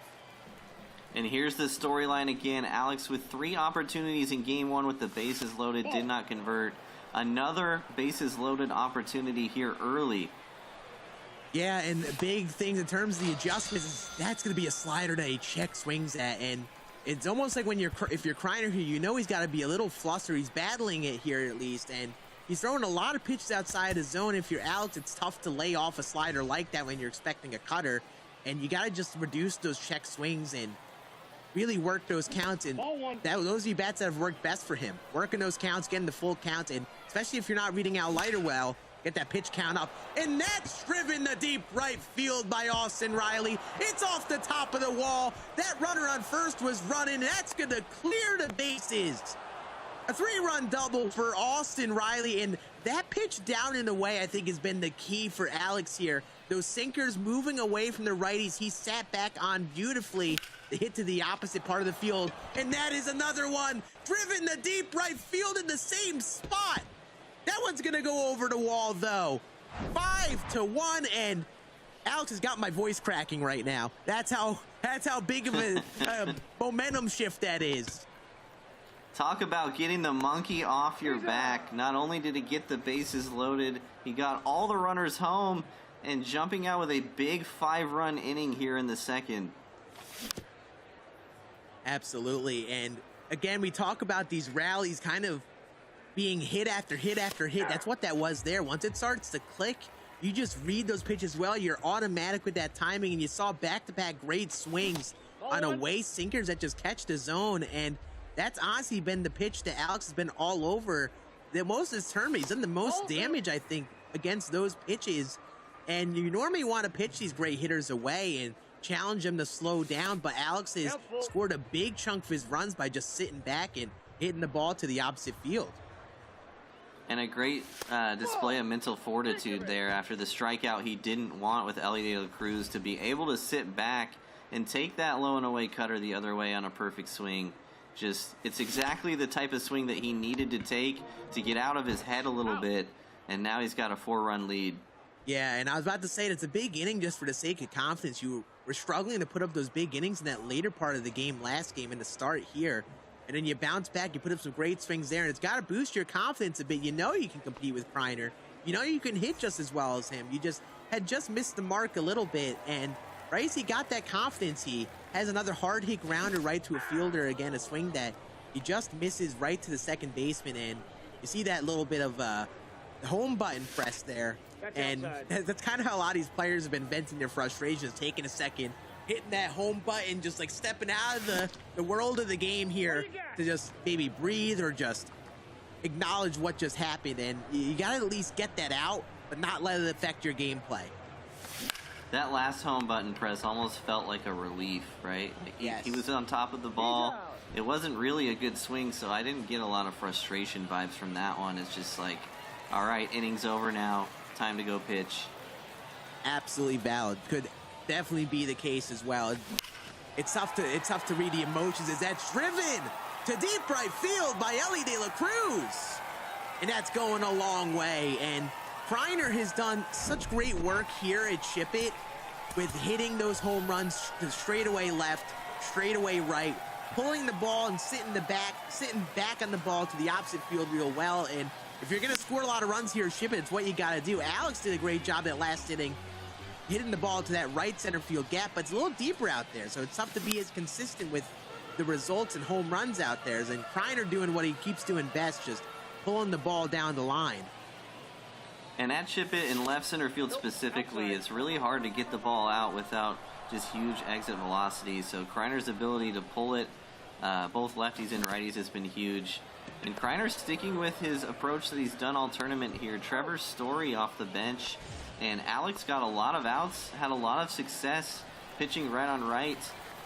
So maybe looking to see if Kreiner makes an adjustment there, but he hasn't so far. May feel like he doesn't need to. Absolutely. And as you get deeper in this series and you see more and more, is a swing that Kreiner definitely wants back. An inside cutter, he's underneath, and that is going to be a fly out the first to end it, but he does bounce back with one. And just like that, he's only down 3, but again, an opportunity for Alex to maybe run away with this game here. Yeah, if you're Alex, you're smelling blood. You've held Kreiner to 2 runs through 2 innings, and you've already got 5. Big opportunity to jump out to a big lead early, not just a lead, but a multiple run, 6-7 run lead would be massive. Yeah, and as this series develops, we're going to talk about a bit of the experience between both sides. Kreiner has been battling in finals before. He's been in this position. Alex has been a great player, but has not gotten this spot really against Kreiner, especially. So as we develop to the middle part of the series, you got to look at the minor decisions, the composure, and all these things that it develops. As that is a beautiful swing by Jimmy Fox, and Alex still looking good offensively, putting up good swings here to start the third. Really impressive swing, and really just the story has been Alex has been in a lot of hitters' counts. Kreiner trying to make the perfect pitch because he knows how good of a hitter Alex is, and it's led to a lot of 3-0, 3-1 counts for Alex, and a leadoff single and a 3-1 count. That's out. Another hitter's count here. Yeah, 2-1 count. Again, just working these counts, and that's a huge part of starting off aggressive offensively. That is going to just sit in front of the left fielder. Inside out swing from Corey Seager is going to plop it out there. It's why it's so big to get to that big offensive lead, because it changes the approach. Now, Kreiner throwing half of his pitches for balls here. Has to be a little bit more careful how he attacks the zone, and is trying to now get you to expand it. Is again a down and away sinker by Mookie Betts is crushed to right center. That is going to be over the right fielder's head, and you've got two runners on here again, and this is what Alex has been doing when he's on, stringing together rally after rally. And here comes Ellie De La Cruz, and a lot more pressure for Kreiner as now Javier Assad enters the game. Alex has put up runs in bunches in this tournament, had a ton of big innings, rolls that one over to second base, but it's going to get a run home. You know, Alex had some things not go his way in the first game, and, you know, a late swing by Corey Seager keeps the line moving there, and he's able to convert immediately with a perfect double. So Alex looking like in a good spot here compared to last game for sure. And now the infield is in with that runner on third. Kreiner trying to go for a weak ground ball here to try to keep that runner from scoring, but potential advantage if you're Alex, you get that infield in, you have so much more room to sneak it by, but you also have to be careful. You can't be too impatient here, and you also got to know you're not going to get too much good to hit here, especially that infield in. He's not trying to get you to hit hard contact, and there you go. Inside out swing up the middle, cutter that just he gets the barrel on, and now an 8-2 game, and capitalizing on those runners in scoring position is huge. To just keep trying to establish a lead here. Counts 1-0. Alex has converted on all of his opportunities so far this game, and it's led to 8 runs. And you're right, infield in this early, top of the third, is something you don't see very often. Not sure if the infield back would have been able to get to that dribbler anyway, but interesting strategy from Kreiner, who desperately needs to get out of this inning without any more damage. It at least changes your pitching approach having the infield in. You're kind of shifting the dynamic from just trying to get a ground ball and hope your fielders can get there to trying to get weak contact, and that is not weak contact. The circle change that catches the center third, and Mike Trout sends it to orbit. 10-2, and Alex is looking to run away here, and what a statement so far to bounce back after game one. This is a statement game by Alex. He was so close to taking game number one, loses in heartbreaking fashion, and just doesn't care. Comes out and puts up 10 runs, and the third inning isn't even over yet. Unreal, and this is what he's done all tournament when he just finds that swing, and it's not like the anger helps him in a sense, but you almost feel like a switch is flicked, and maybe he just felt like he wanted to just destroy the baseball after a game one, and the swings have been aggressive. He's been all over the ball this game, as that's a good change to strike out Jose Ramirez, and you see just some slight adjustments and looking a lot more comfortable at the plate here in game two. I really feel like that bases clearing double from Austin Riley last inning just completely flipped Alex's mentals around. Just finally took a good swing and got rewarded for it and got on the board, got runners home. He's looked like a completely different player from that swing on.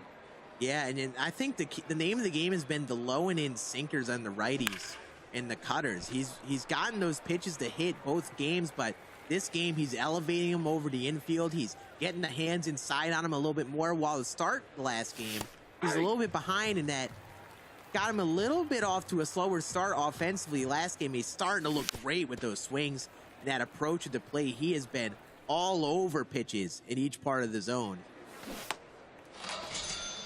Oh, beautiful slider, though. Down and in below the zone, getting him to think it to the cutter, and a huge response inning for Alex. And now the pressure starts to set in for Kreiner. You are up in this series, but you see Alex turning on the bats. You got to find a way to respond here to at least stay in this game, because we talk about the mercy rule and the opportunities for mercies. You always have to take advantage of them if you are in that opportunity, and Alex sees that opportunity as he's now only needing 2 runs to get to that territory. That also says a lot about home field advantage, though. Would be a completely different story if Kreiner was the away team down 8 here, but Kreiner with at least 2 innings to score runs, and you know he's going to.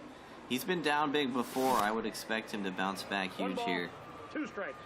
Absolutely. It's just a battle of patience here. He is a great hitter, but you still have to battle composure. You have a little bit of pressure. It's just to make sure you realize, like, okay, I'm down 8. I don't need to score 8 this inning, but if I could just put up a couple runs here to stay alive, gives you that opportunity to just stay in this game. But a good start, 3-2 count, and the pitch to Semien, down and away. Cutter, he's just a little bit behind on. We're 3-2 count yet again. Does he go back to the up and in Cutter? Ooh, he goes down and away. Cutter again. Gets him late on it. 3-2 count yet again. Cutter to righties has been his best pitch. Man, here we go. We talked about this with Alex, especially now that he's got this lead. He's not afraid to just keep attacking that same part of the zone. And Kreiner getting a little closer to good timing on those swings. And now he comes back inside with a 4-seam. And Kreiner was ready for it, just 2 dialed up. Maybe thinking he was getting that up and in sinker there, as you see with that PCI. Couple of foul balls for Kreiner here to stay alive. And you know he'd love a leadoff walk. He just gets a fastball down the middle. A hair bit behind, though. He definitely wants that back, as we're 3-2 yet again. Here we go. Inside sinker. He turns and burns on it. High and deep to left center field. And there goes Ship It Stadium. You got that deep left center field gap. A hard line drive, but not enough launch angle to hit that out there to left center. It's a good swing, but left center field, we talked about it earlier, is the one spot of the field at Ship It that really feels dead sometimes. Kreiner's been great at pulling the ball down the line, both sides of Ship It. Hit that one to a bad part of the park.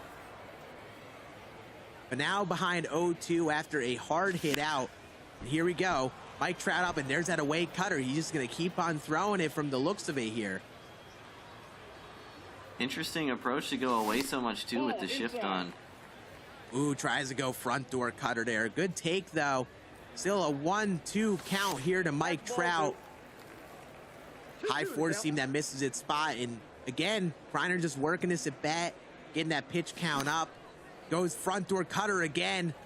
Gets him a hair bit late, but that'll go out of play. And again, another 2-2 count. And this is where the pitch routine comes in. You're just keeping Kreiner uncomfortable at the plate here. Kreiner hasn't been able to adjust to that pitch yet. A high splitter. You don't see that type of pitch too often in your normal games, but a good pitch to try to get a very early swing and miss. Get him to think that's that up and in sinker. And honestly, very lucky that Mike Trout just gets a piece of it. That's a swing you see a whiff on a lot, especially on Legend. Kreiner gets another chance, and he's going to get another chance. And it feels like Alex just knows the pitch that Kreiner is looking for here and just is not willing to give it to him. There's that down in sinker, though. A beautiful PCI in swing, and that is Mike Trout again going yard here at Ship It Stadium. And here he goes. Kreiner with a beautiful swing, but still down 7. Still got to keep the foot on the gas here. That's just the insane mechanics taking over. Drops the barrel on the ball on a low and in sinker after all those foul balls. And we've seen a lot in this tournament. Once Kreiner hits one solo shot, it seems like more are coming. But a good 4-seamer here that's going to stay in play for out number 2. Oh, and that's a frustrating one, too, because Cody Bellinger's been your guy. You got to pitch over to hard of plate that you definitely want to pull out, but just a little bit off on that PCI and underneath it, and it just barely stays in play down that right field line. And again, like Kreiner was doing a great job of getting that pitch count up. It's what you want to do when you're trying to bounce back. That's going to be driven to left and caught a little bit early on in the way splitter. And it's only going to be 1 run that Kreiner bounces back with this inning. But Jimmy Fox hits one high and deep to center field. And it's caught right at the wall. And here comes the home button spam. Just a little bit early on that low and away cutter. That's a tough pitch to hit out and chip it for sure. But if you're Alex, you got to put the mercy rule on the table here. I'm desperately looking for a 3 spot just to put the pressure on Kreiner a bit to just score, because if you can get out of here with a 4-inning win after how game 1 went, that's going to be massive. 1 ball, 2 strikes.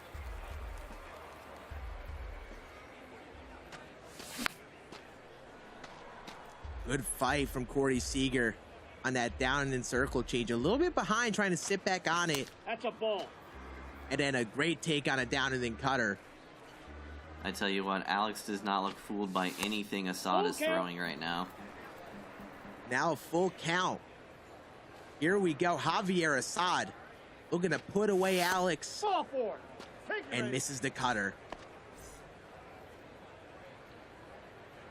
Here we go. And here's Mookie Betts again. Been one of the better players throughout this series so far. Had a big RBI double earlier in the game. And he's only hitting .502 with him. Is that good?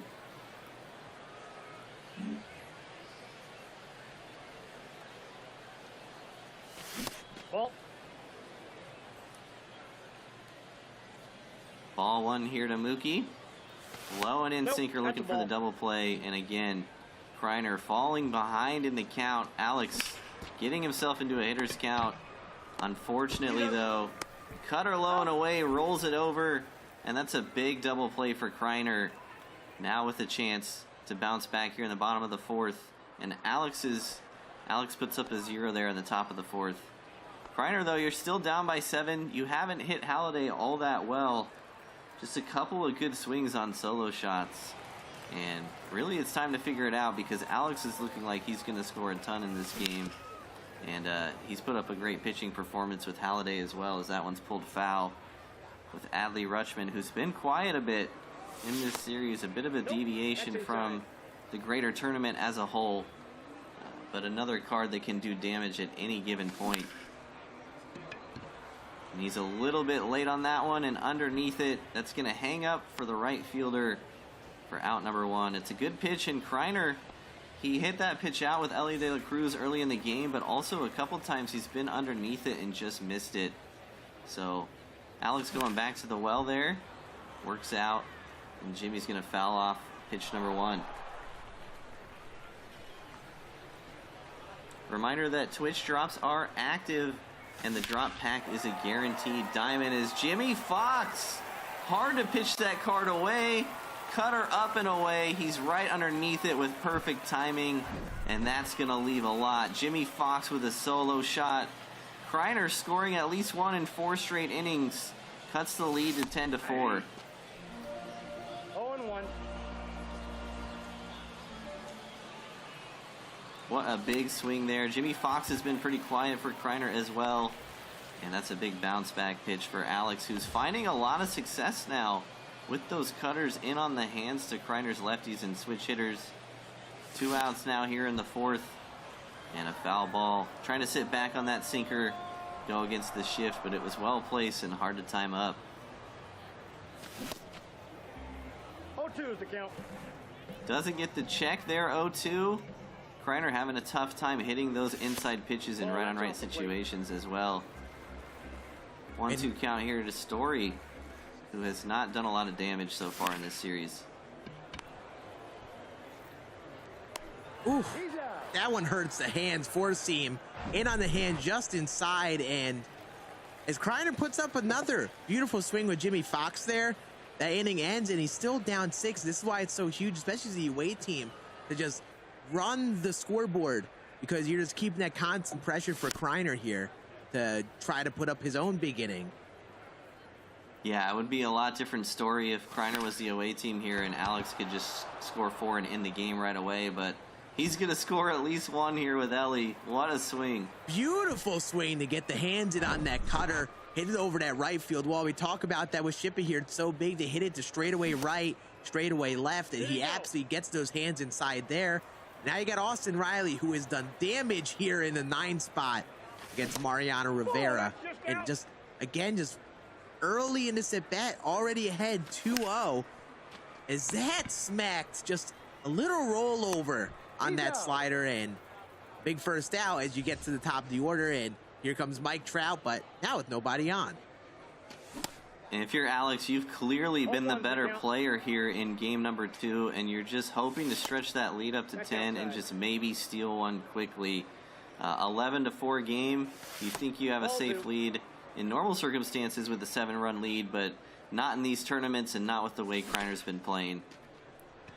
As that's grounded to short, and here comes Ellie, that weird little hop step, and that 99 speed comes into play. Mike Trout beats it out, and you talk about the animations and how close these plays could be. That right there is a difference of 99 speed. You could have those choppers hit to an infielder that they just sometimes can't make the play on, and you got to find a way to get a 2-ball here if you're Kreiner.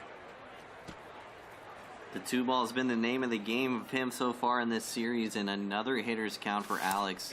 Just feels like he's ahead in the count every single at bat, and Jose Ramirez with a big spot here. Oh, but that inside cutter gets a check swing called strike 3. But you've got Acuna here, and you got to be careful throwing anything over the plate as that's driven to deep right field.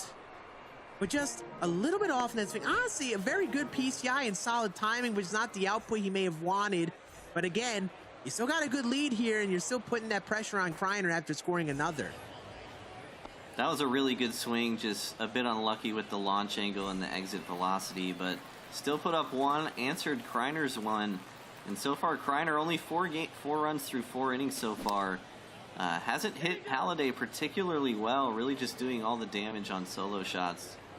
Yeah, and that's why for a lot of these pitchers, that swing like that is such like a big pitch. Those down and away pitches this year are pretty big, with somewhat making those PCIs smaller depending on what that pitch type is. And sometimes when you just locate it well enough, that PCI being a little smaller could be the difference in the swing. That might have been a difference there, as that's another down and away pitch, this time rolled over to second base, and big first out to get. You would just love to keep no runners on here and have a nice response, easy inning here. Kreiner only has 4 hits here so far through 5, and he's out of his element a little bit so far.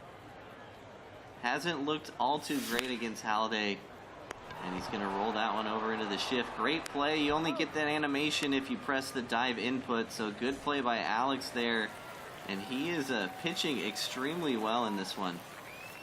Absolutely.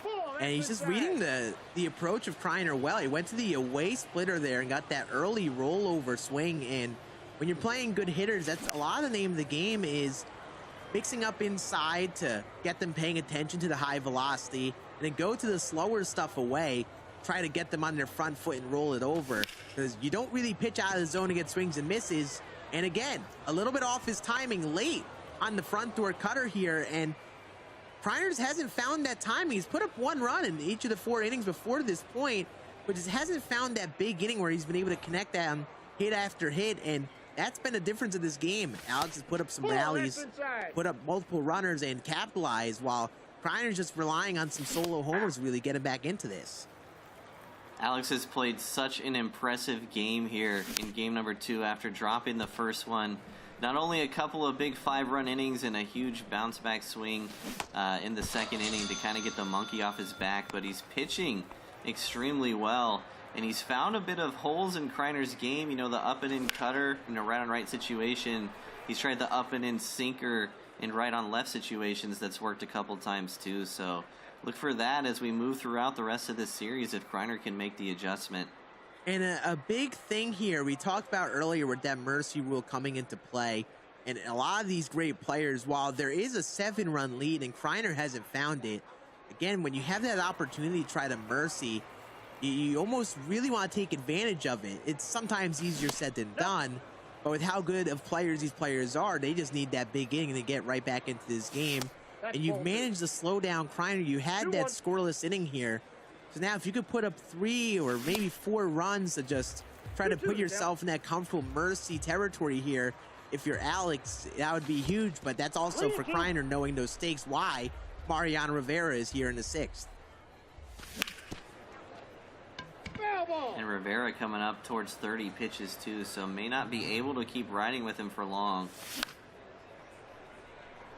Ooh, but that sinker, little late on it. Actually, very late on it. That's going to be one of those not too fun foul balls that just get caught in play. Those are some of the most frustrating swings where you get that pitch over the plate that you wanted, but you just swung at too late that you weren't really ready for, and you just hit the foul territory. But now you've got 2 outs, but 30 pitches on Mariano Rivera. That pitch energy has to be in the yellow or getting close to it, and right into the shift. A little bit early on that down and away sinker, and now still an 11-4 game, and the bat's slowing down a little bit in this inning. I think this has been our first scoreless inning, basically, in where I'd say 2 half innings in a row of scoreless innings. A couple big innings from Mo Rivera there for Kreiner, and you are the home team. You still got 12 outs to work with, but you got to start figuring it out because this is a big hill to climb for anybody. We know Kreiner can do it, but trying to get it back all at once is hard enough. So start chipping away here. Still the middle innings, still the 6th, but got to start getting something going other than a solo shot here and there. Yeah, and you look at that pause menu here, you see the next 3 hitters up. And honestly, some of the difference of this game, Cody Bellinger, who came up huge in game 1 with 4 home runs and 1 home run that was even robbed from him, has been stagnated this game. 0 for 2 so far, but an opportunity here with a guy that you had a great first game with that you're clearly feeling comfortable with to set the table here for that heart of the order with him and Acuna and Rutschman coming up. So this first at bat is probably the big one here, trying to capitalize with Cody Bellinger and just set pace for this inning and potentially getting Roy Halladay out of this game. Yeah, I think that's priority number 1 for Kreiner is getting Halladay out as he's up to 70 pitches.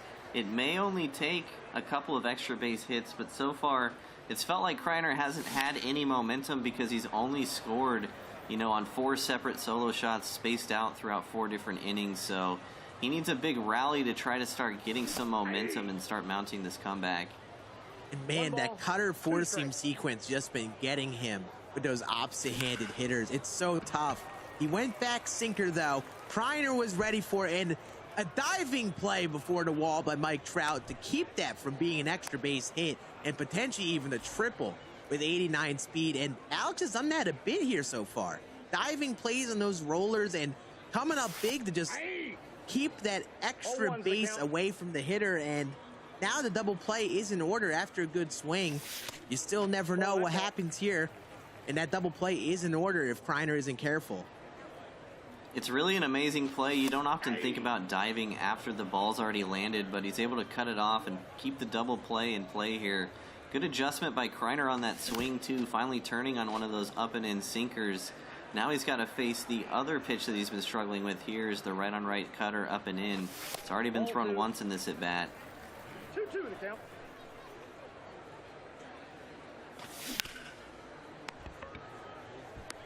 What a pitch. Beautiful sinker down and into Acuna. That's been the name of the game for Roy Halladay, righty-righty. Just down and in sinkers, front door cutters, just establishing that inside part of the plate. And that's why it was huge to keep that runner at first. You get that double play here and potentially stopping a rally here for Kreiner. Yeah, that dive was everything. He gets 2 outs on that ground ball instead of 1 because of that play he made in the outfield. Just top tier MLB The Show play from Alex there. And he's going to put up another 0 on the mound. Absolutely. Solid swings again from Kreiner. Like, that's a good swing on a cutter, but lower third of that PCI. Inside, just outside of the zone. And again, only so much you could do with those swings. And with these good players, the difference is just with a couple of pixels with how that PCI is placed. And while that's a good, it's again right to a second baseman as Mookie Betts again. Perfect. This time the left center. And Alex bounces back. Now up 8. And you definitely would love, if you're Alex, to pick up a couple more runs here and try to move on to game number 3 instead of finishing and going to the late innings. And in comes Alex Claudio with that very slow sinker and 4-seam. Pitch count was getting up there for Mariano, but just an amazing swing by Alex. And honestly, by all accounts, he's dominated this game. I know Kreiner can erupt at any moment, but Alex has been in control from that second inning onwards, and really just a super strong performance here in game number 2. Absolutely. It's been a great showing from him. And we talk about the momentum in the series being so long. Kreiner had a great game one that he managed to claw away with. That's going to be fielded by Jimmy Fox over there at first. And Alex being able to just bounce back and dominate the game really on both sides of the ball is huge for the sake of momentum. Not only did it take some momentum back from Kreiner, if he picks up this win, it could really be on his side. And now the pressure's on Kreiner to respond himself and find the bats next game. And to do it on the road, too. It's a big deal. 3-2. Ooh. Oh, and Alex Claudio, the thing with this card is that he throws so slow. He's got good control, but he also is driven to right field by Austin Riley. And as I was going to cover, that pitch is just right on the corner. And there's Alex Claudio with the slow velocity and the great control just dots. But sometimes it can hurt you, because sometimes dotting too close to those corners can allow these players to slam that PCI right to the corner easily. And a beautiful swing there to at least get a single out of Austin Riley. An extremely disciplined base running, did not try to stretch that to a double. He knows how that right field and chip it plays, and just really disciplined to stay at first and not run into an out. Yeah, knowing you got 99 speed to play, that's a beautiful take on a down and inside, or either he read that all the way or might have been thrown off by it. And Kreiner's really focusing on those down and away sinkers to righties here, just going outside, inside here, trying to hit a spot here. Backdoor slider, misses it. Now you're 3-2 with Jose Ramirez looming on deck. He goes back to that sinker down in the way. And it's going to bounce off the mound right to the second baseman for an easy double play. And that's why it was huge that runner stays at first, double play in order. And Kreiner just focusing down and away, and that time rolls it over. But still, it's an 8-run lead for Alex, and looking to keep that momentum here on the mound. And that's why you bring in Alex Claudio, just for swings like that. He's early over the top, hits into a double play. Kreiner down to 9 outs now, and Halliday's still in the game. He's got to get him out. Absolutely, and this is why in the bullpen it's so nice to have those different types of pitchers. While a lot of them have sinkers and cutters, you have pitchers of different velocities. You were just facing some high velocity in the middle of this game for a while. Now you bring in Alex Claudio, who's hitting high 80s on those sinkers. And you always have a few swings typically for these players to adjust and find that timing, and that's why you always got to be on your toes with that bullpen management. And here we go again. Kreiner late on an inside pitch, and that's going to be a first out. And that's how Alex has really just established himself on the mound, not only with Roy Halladay here, but Al Leiter just establishing the inside part of the zone and getting some late swings on inside cutters and sinkers. And I've said it a bunch of times, but I'll say it again. In right-on-right situations, that up-and-in cutter has really given Kreiner problems. So give Alex credit for figuring that out and continuing to throw it, and Kreiner yet to adjust. Yeah, and he's doing a good job of allowing Kreiner forcing Kreiner to struggle. The second that he throws that cutter a couple times and gets in Kreiner's head, he'll mix in that sinker or the four seam just to get a little off in that timing and PCI. An up-and-in sinker dotted on the black that he has to swing at, but again, not ready for it. And he has just been all up and in with those sinkers and cutters and four seams, and it's really getting the Kreiner here from the looks of it. Both of those 2 outs are just on the pitches that Alex has had the most success with and that Kreiner has struggled with. Up and in has proven to be really a hole in Kreiner's game throughout this game number 2. And what a jump throw from Ellie. That's why you get yourself an Ellie card. Absolutely. That's where that arm strength comes into play in a beautiful way to end the inning if you're Alex. And again, we're just kind of cruising through the latter part of this game. Quick innings. We're kind of moving forward. Not too many great swings from both sides in the latter part, but right as Kreiner looks to get going again, Alex has just done a good job of fighting right back and putting up a good inning of his own. And as we get to the 8th and 9th, that's a beautiful down and in sinker to get a strikeout. You definitely want to still keep that momentum and at least pressure on Kreiner if you're Alex. You still have an 8-run lead, but you don't want to go down easy in innings and don't want to give him any sort of sense of hope and momentum. You have that opportunity to kind of just slam it shut here with 6 outs left. Kreiner just hasn't been able to get anything going offensively this game. You know he'll wake up eventually, but I just wonder at this point if the deficit is too big. And especially if Alex keeps it going here with his own bats in the 8th and the 9th, it's going to start getting really tough. Oh, and then Kreiner tries to hit Alex back with an up and in sinker to the righty. And Alex was ready for it early on it. and just gets that PCI a little high and hits it hard right to third. But it's so funny, you see in these games, like, there's always this back and forth between the players, and that's a pitch that's gotten crying around a lot here. You might see him sprinkle it, and that's driven to deep left field by Adley Rutschman. And we talked about Alex being ready for that inside sinker.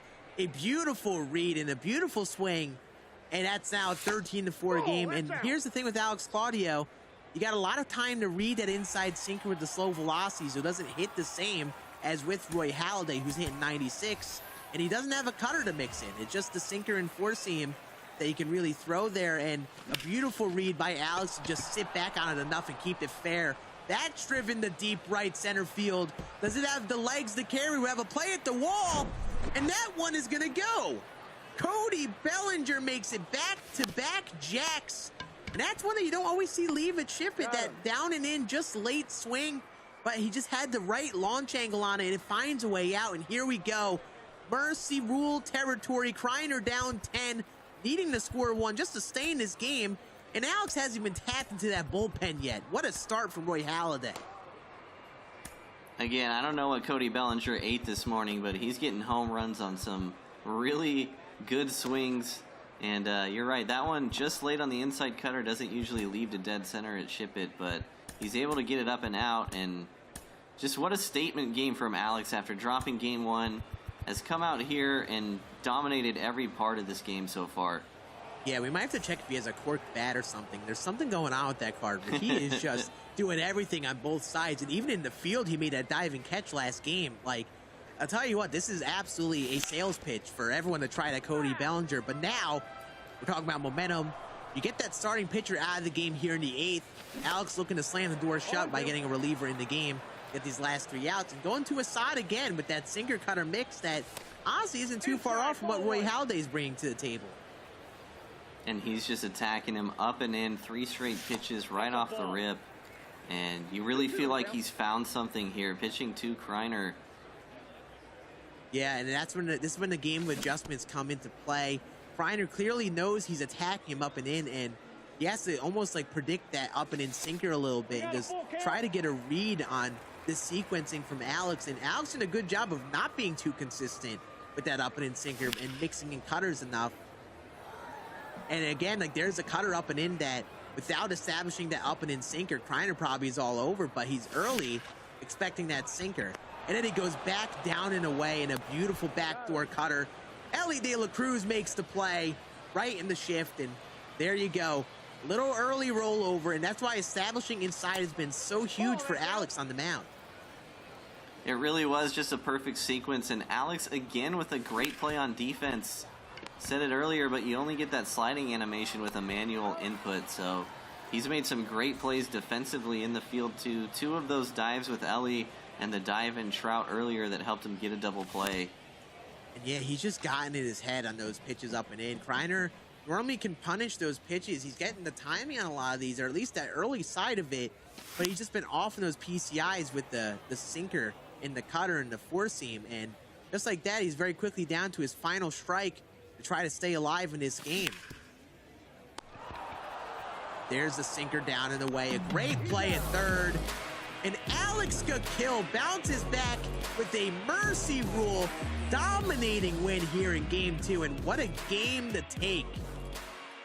It's just so impressive. I mean, you lose game 1 the way that he lost it, to come back and dominate every facet of the game in game 2. And he ends it poetically. Made so many good fielding plays in that one, not just pitching and hitting. And another one there for out number 3 in the 8th, and gets a huge mercy rule win over Kreiner. And now it's a best of 3. We started at a best of 5, 1-1 now. Both players taking a game.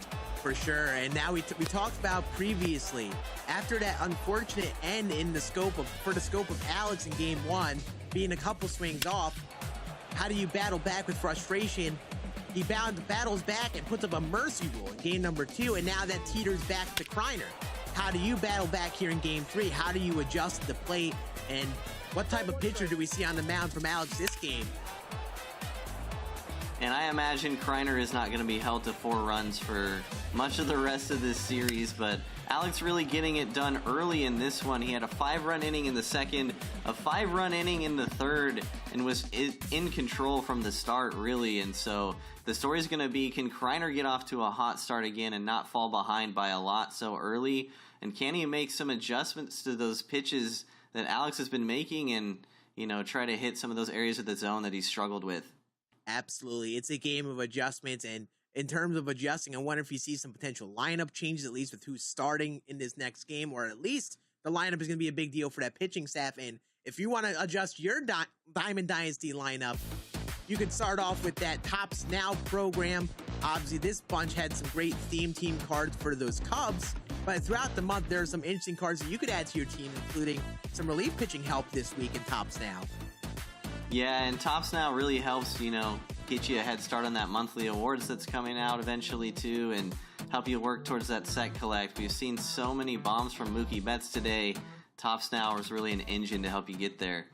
Absolutely, and it was so big for the team, at least for Alex, to go with that Roy Halladay sinker cutter, and we'll see how much he responds with this game with those sinker cutter pitchers as we start to take a couple minute break here as we head into the game number 3. And we'll see if any adjustments get made and what the players will be doing here heading into our next game.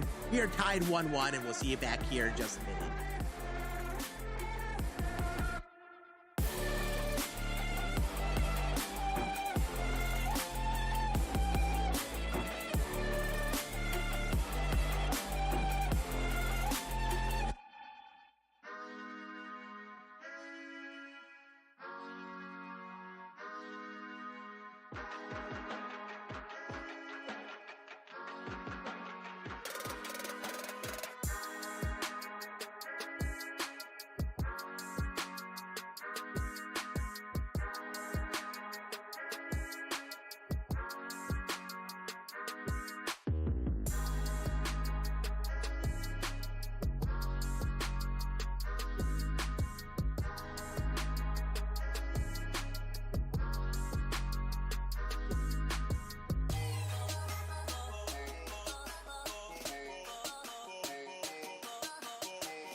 Hello, everyone. Welcome back.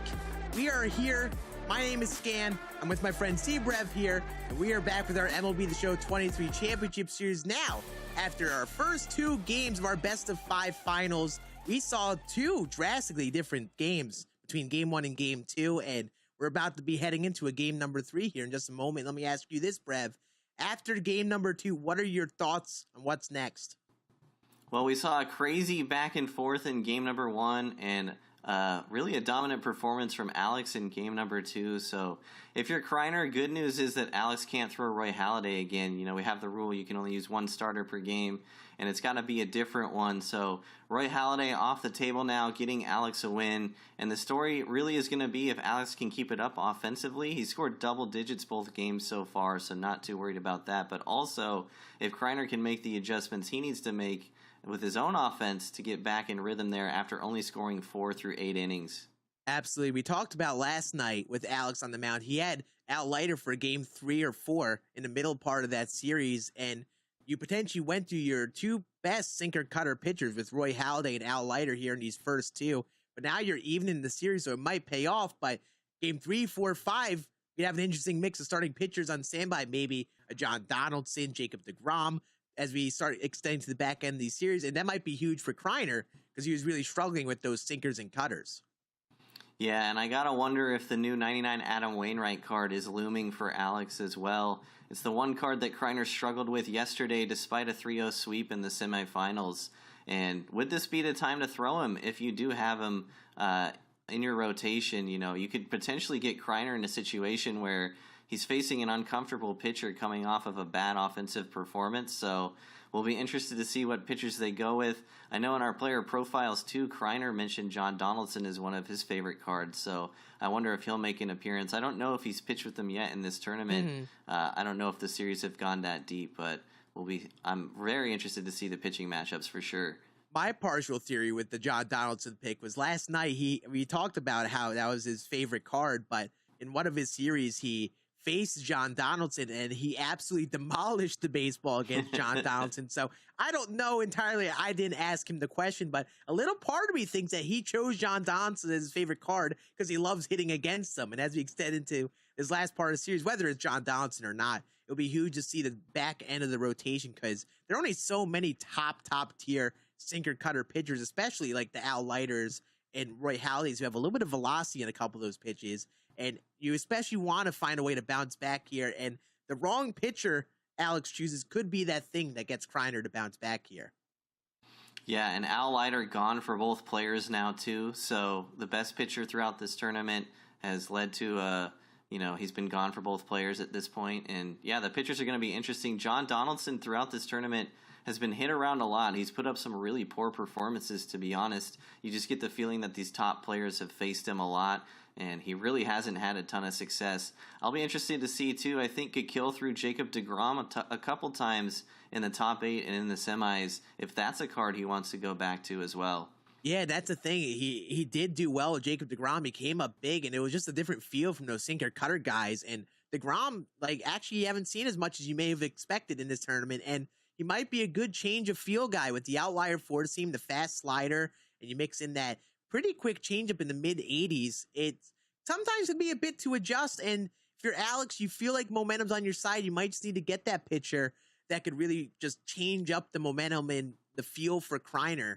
And it's honestly a tough call. This is where the nitty gritty of the decision making and managing come into play, because you have to choose the right player and try taking some gambles in a 5-game series now. And they can either work out really well for you, like we've seen before with Jacob deGrom being chosen, or in some instances with John Donaldson on the mound, it can work out very poorly for you if he's someone that you choose and they're ready for it. And to your point about the importance of the starting pitcher, Alex really dominated that game from the start in game number 2 because he jumped out to a huge lead and because he was able to jump all over Al Leiter early. So Al Leiter proving ineffective for Kreiner basically dictated the pace of that entire game. And so we could see some early runs scoring off of these starting pitchers that really dictate the pace from the beginning. And a chat mentions a name that we actually did see a couple times yesterday, Shohei Ohtani was a starting pitcher option. That was a little unexpected, but actually had made some play in this tournament again with that very fast sinker and pretty good slurve. So again, this is where it gets interesting. Those first 2 games, you definitely expected Halladay, Al Leiter. You saw what happened in those first 2, but now as you extend into this, I think that'll be the play that you see. What type of pitchers do we see in game 3, 4, and 5? And forget even just that, you also got to manage the bullpen after building up a couple games of relievers that have worked well. Alex, that game is so huge for him in game 2 because he got 8 innings or 7 innings of Roy Halladay, and that was the only pitcher he saw. And he just went to Javier Assad right after, who was just a pretty similar pitcher. So now that you only face that type of pitcher into this next game, now you might have that option for that Adam Ottavino or someone else to just get that appearance and throw Kreiner off a little bit here. Yeah, it's a big deal. I mean, you don't give your opponent a lot of looks at your bullpen arms when you get 7 solid innings from Roy Halladay. Really just cruise through that entire game. And to your point about Shohei, that's an interesting pick as well because, you know, the reason Kreiner struggled against Wainwright yesterday was because of the big speed differential between four-seamer and cutter. And Shohei has that same dynamic himself, so I'm excited to jump into it, see the pitchers that we're walking with. We know they're not going to make any lineup adjustments, and a couple of big performances so far, specifically Mookie Betts for Alex and Cody Bellinger for Kreiner, have really proved to be a lot for both players. And it's so interesting. We talk about the day by day, those players who come up big change. That's why the whole lineup matters. You have the heavy hitters in your favorite cards, but as you extend to that 7, 8, 9 part of the order, those players have to come up big too. We're noticing today that some different names for each of these guys coming up. And now as we progress towards the later part of this series, you start to really wonder who is going to keep at it, who is going to show up here that hasn't shown up before. I mean, Adley Rutschman, for example, is someone who used to do a lot of damage in these previous tournament days, but looking at it today, he hasn't been as much of an impact as you may have expected from what we have watched before. So when will Adley step up? When will these other players in that lineup that we've seen go off in the previous part really step up? Because with a lot of these cards, how good they are, it's almost a matter of time. Yeah, it's really interesting with the lineup construction and how these games have played out so far. We mentioned how a lot of the meta cards that people are running with, you know, Rutschman, Ramirez, those have been in everyone's lineups, Trout as well. But the difference makers have been the little decisions, right? Starting Cody Bellinger for Kreiner and starting Mookie Betts for Alex. You know, they're both running a durability team, but those are some spots in your lineup where you can pick and choose who you want, as opposed to the typical switch hitters and, you know, typical durability staples there. And they both come up huge. Absolutely. And to remind everyone, we are now in game 3 of this final best of 5 series. These are our top 2 players duking it out here. They'll be getting into the game in just a moment. They're just getting set up lineups and all of that to get going. And talking about the series and where we are at right now, I mean, we talk about the back and forth and the lineup construction, everything we've seen. The pressure really starts to build, and now it's just the best of 3 for these last 3 games. And again, Alex is at home field. We're probably going back to Laughing Mountain here, which will change the game a bit. Yeah, I imagine we will be back at Laughing Mountain, and a big road win for Alex in Game 2, and you're right, down to a best of 3 now. Neither of these players have dropped a series throughout the entire tournament. Whoever loses today in the championship will have dropped a series for the first time. So, you know, it'll be interesting to see as we go to Laughing Mountain if Alex can keep the momentum that he had in last game.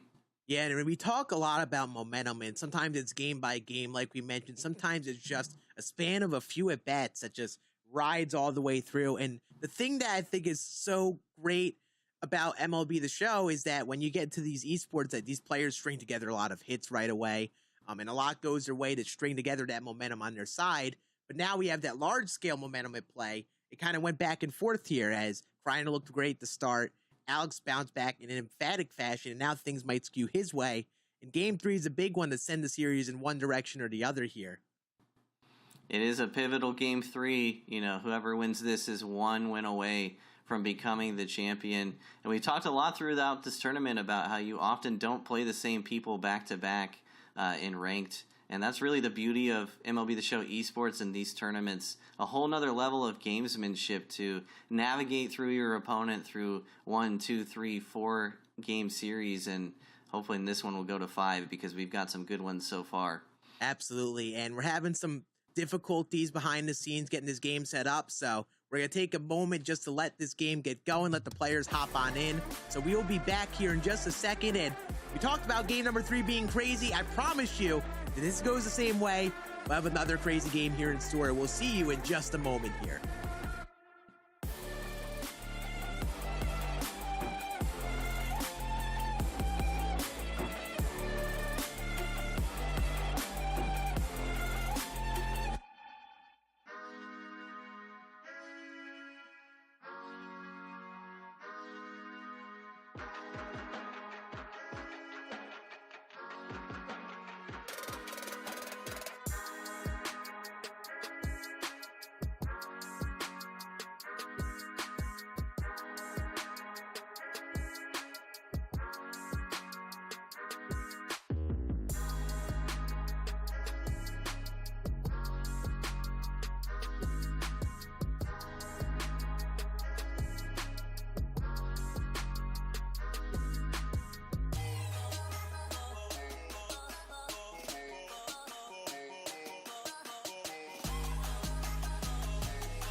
everyone, and welcome back. Our players are getting ready to go here for game number 3. I am Scan, joined by Cbrev, and we are here for a crazy game 3 that is definitely going to set up a crazy rest of the series here. And after a short little technical break, we are back, and I think our players are getting ready to go here in just a second. I'm just ready for it to start. Game 1 was so crazy. Yeah. Game 2, Alex put on a great performance, and now both players 2 wins away from being $25,000 richer. Absolutely. This is the type of series that gets you on the edge of your seat. You had this crazy back and forth guaranteed right away. And speaking of guarantees, reminder to all of you who are watching, make sure you have your Twitch accounts connected on theshow.com. You could get free drops for watching the stream, and these drops are special. They have guaranteed diamonds in them. So make sure you watch, have those accounts connected, and I'll tell you what, if you're going to sit here and watch, we still have some crazy games in store between 2 great players who have already been duking it out. Hard to beat guaranteed diamonds in the drops, that's for sure. But nothing to miss here on stream, too. The 2 best players in the world, the 2 best players in this tournament, have proven themselves up to this point, and it's been a heated battle so far through the first 2 games, as we see DeGrom for a kill, just as we were talking about before this game started. Absolutely. DeGrom, definitely a change of pace from Roy Halladay, Al Leiter. No sinker cutter mixes. That is driven to deep left center field, and talk about bouncing back after a rough offensive showing. Kreiner catches a slider over the middle plate and punishes it to left center. And here's the thing with Jacob DeGrom is he's not a sinker cutter type pitcher like Roy Halladay and what we saw before. He's got a sinker, but it's not really a go-to pitch for him. A little bit not good control on it. He's really just a sinker you play off of that outlier four seam, and then that slider is a little quicker than a lot of the other pitches that you see from other guys. So you almost play the slider like a cutter, but it doesn't hit the same with more horizontal break. He's a much different pitcher than the types of pitchers we've seen in this tournament for the most part. And we talked a lot about the storyline of Alex bouncing right back in game number 2 after dropping game number 1. How about that bounce back from Kreiner, first pitch of the game? And he does it with Trout, who was a lot of his offense last game too. Absolutely, and you see that slider right on the black, in on the hands, and that's where you're going to want to locate that to get that very late swing, because you don't really expect it to catch the plate, and with a lot of pitchers, that slider's slower. But there's a four seam driven to deep right field. That's going to land in the bullpen, and Kreiner is bounced back here to start. 2 perfect home runs from 99 Mike Trout, and now Ronald Acuna Jr. Already looks like a completely different offensive performance for Kreiner. I think that one's going to leave too. Adley Rutschman back-to-back makes it 3-0. And we talk about the stadiums and everything at play there, and Laughing Mountain already saying, hey, reminder, you're playing at a max elevation stadium here, and Adley Rutschman just sent that to orbit down the line. And again, that happens sometimes here, and you talk about getting off to a jump start against a starting pitcher. You're getting that confidence down a little bit, and sometimes that will happen. And for the sake of momentum, that is going to be driven to right field by Jimmy Fox. And talk about a response. You get mercy ruled in the very top of the first of the next game. You put up 4 runs against Jacob DeGrom, and now you got to be very worried for Alex, because he's all over the away sliders. He's dialed up on the outlier four seam. You got to start mixing in those other pitches, try to get him off of that timing, because he's reading those very well. You see the mound visit from Alex too, try to get some confidence back for Jacob DeGrom, but we talked about starting out fast if you're Kreiner, not letting back-to-back games be dictated by Alex from the start, and this is certainly one way to do that. Yeah, and we talk about the stadium choice, and we've seen some adjustments in previous years, and there you go. There's that sinker you have to establish with Jacob DeGrom, get those early swings to mix him with that four seam. The thing with the stadium choice is Alex goes back to Laughing Mountain, and last game, a little slow offensive game for Kreiner back at Chip It, and Alex decides to go back to Laughing Mountain, to the stadium he's comfortable with, and again, the confidence in his offense to go to a hitter-focused park. And while early off, it looks like it could hurt him with how Kreiner's hitting here. It could get going offensively. It also could just be an opportunity for him to get going offensively, which, while he had a good game last game, could have definitely scored more than he did. Well, Alex has dominated at Laughing Mountain all tournament. Game 1 of this series was the first time he actually lost at this park as the home team. So you stick with what's worked with you this far, but yeah, Kreiner with a 4 spot here in the top of the first, and honestly, all of them except maybe the alley one would have left at any park. So Kreiner just locked in. Yeah, and just the factor of these couple things. You got this different stadium. You have Jacob deGrom on the mound, and that is going to be driven to deep left field in a four-seam that just catches the heart of the plate. And that's what you want to do with those center cut pitches. While that's an early swing, you want to pull it to generate that power, and that is sent 452 feet. Yeah, the deGrom pick has not worked out at all for Alex. You see him in the quick menu here already looking to go to the bullpen. And this is big for Kreiner, getting into the bullpen in the first inning. We mentioned before this game started the starting pitcher picks were going to be interesting. They'd probably have a big impact. Talk about a big impact. And now, if I'm Kreiner here, thinking about stadiums, obviously we have more series left, as that's going to be a knuckle curve that gets a late swing to end our first inning here, and he's already broken into the bullpen, which is huge. I feel like you got to at least really consider Laughing Mountain here. He's had the advantage of going back to ship it in a lot of these series where he still performed well, but now you send out John Donaldson here in the bottom of the first, and I'll tell you what, this game screams fireworks. A big home run by Mike Trout to left center, and you know John Donaldson's been the guy for Kreiner, his favorite card. Not a good start for John Donaldson, and that is driven to center field. Perfect, and if anyone was worried about Alex after giving up 5 in the first, he is saying right now, nope, don't you worry, I am going to come back and storm back offensively in 2 great swings to start off. What a bounce back. He swung at the first 3 pitches that he's seen, and now he's going to have his 3rd hit. And immediately answering, and both players here going away from a sinker cutter type pitcher here in game number 3. And already we're seeing so much offense. It's already looking like game number 1. You see why these players relied on Roy Halladay and Al Leiter, those sinker cutter type guys, because it's so tough to pitch with pitchers even like this. Is that's going to be a dinky single past the diving third baseman, just past Jose Ramirez, and Alex has a chance here to tie the game with 1 swing with Jimmy Fox. And Alex did not catch a couple breaks in game number 1. That was a huge break. Not only was it a very early swing, but it was a sinker. Could have just been rolled over for an easy double play, but it sneaks through. And already the tying run at the plate with nobody out. And this is just good pressure to put on after that first. And again, Alex does this thing where he just storms offensively, gets off to a great start, and as he establishes himself offensively that inning, he just does a good job of being patient, working those counts, getting ahead. Obviously, 2-2 count now, but a great take there and a couple great takes to start off this at-bat, and that pressure just doesn't stop. When you think someone's going offensively to expand the zone, Alex just shifts to being patient, and he does again there. That's driven to center field. Just right to the center fielder, Mike Trout. We're going to have a play at third, though. Kreiner threw right to third. Perfect throw. He's going to get in there, though, and now that runner's in at third.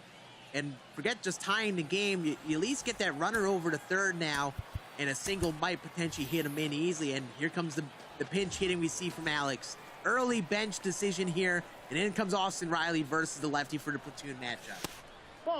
And the storyline in game 1 really was a lot of missed opportunities for Alex with runners on. In game 1, he elected to stick with Corey Seager in a situation like this time feeling like the move to Austin Riley is what he needed to make.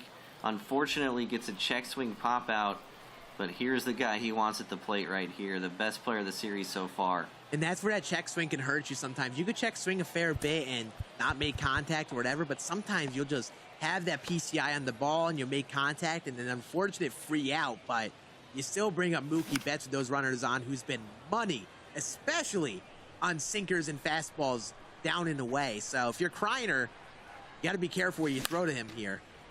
And there's a down and in sinker.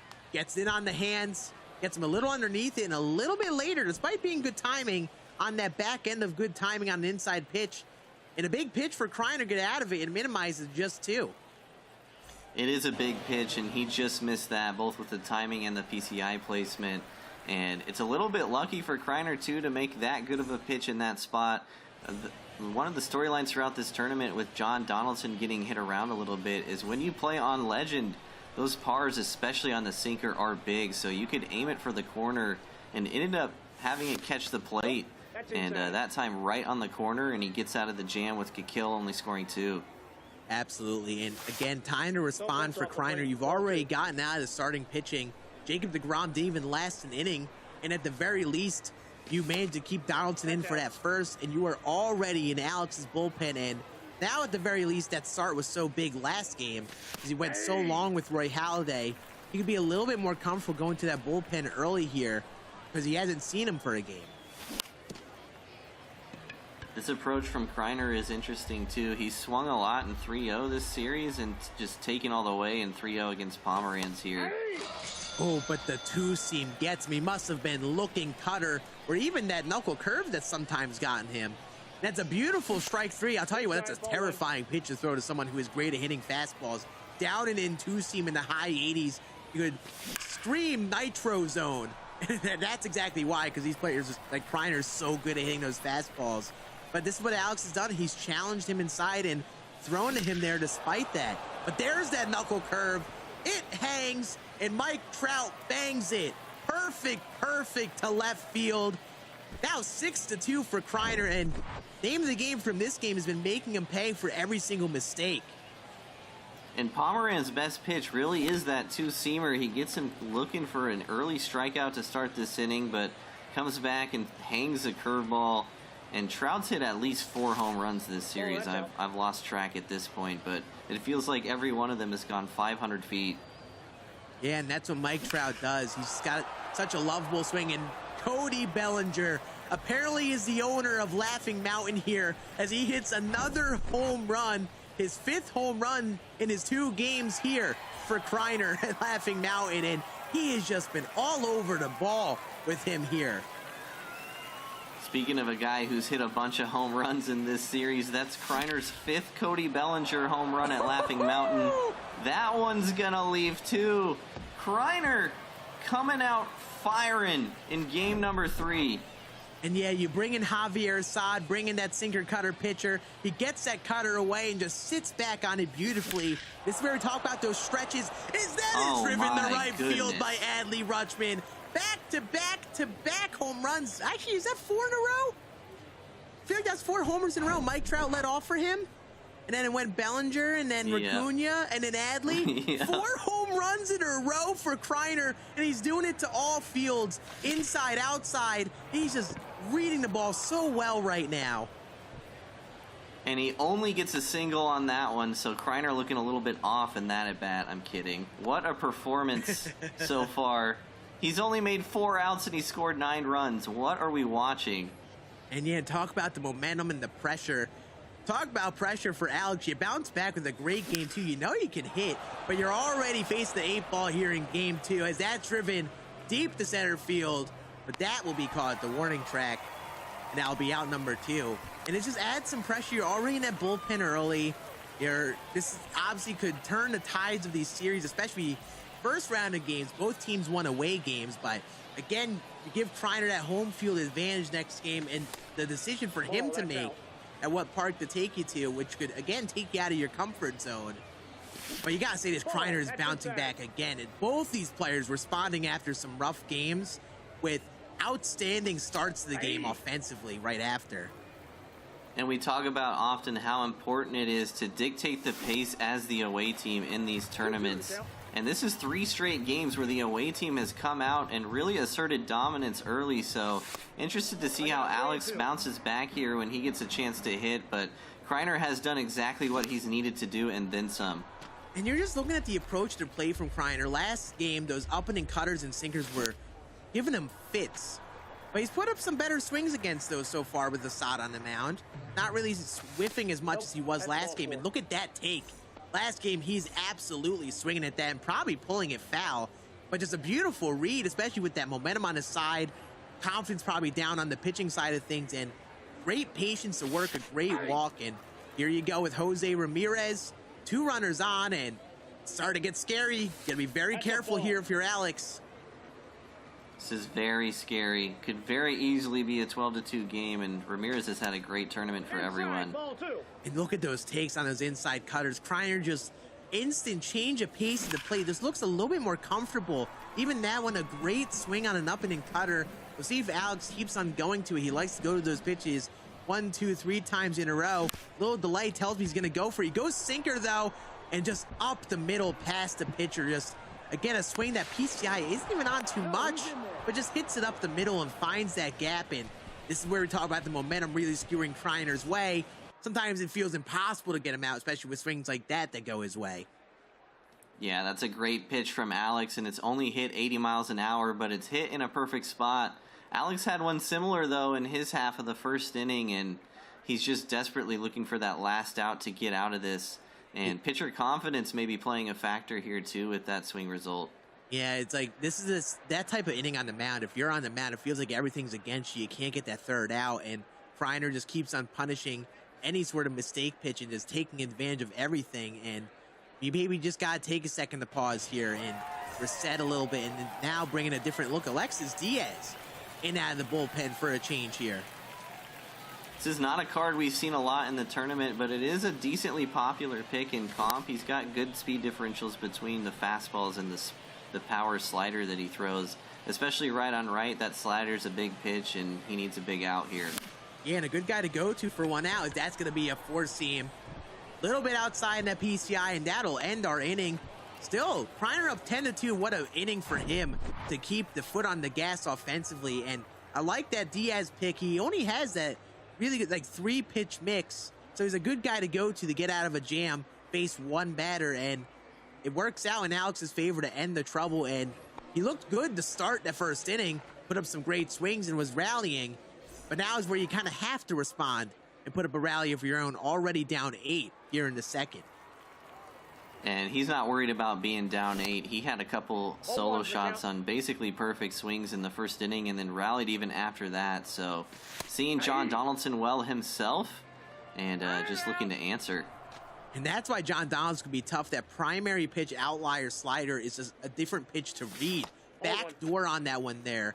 Doesn't even look like it's a slider, and just painted on the black, and trying to mix in that four-seam and the four-seam sinker and forkball. And that forkball especially is probably the key pitch. Try to get some very early swings and misses. There it is.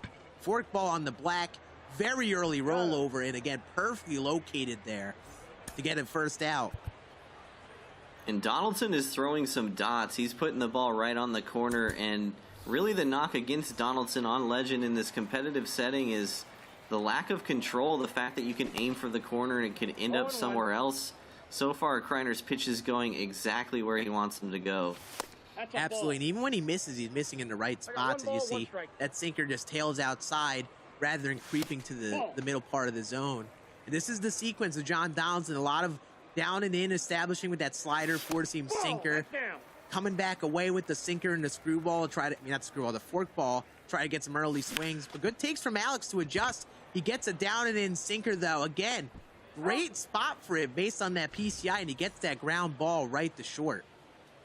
Yeah, that's a 3-1 count. Alex has been swinging in that situation all tournament, and it's one of the reasons why he's here, because he does damage in hitter counts. But another perfectly located pitch from John Donaldson. So was that one, honestly, but it's crushed.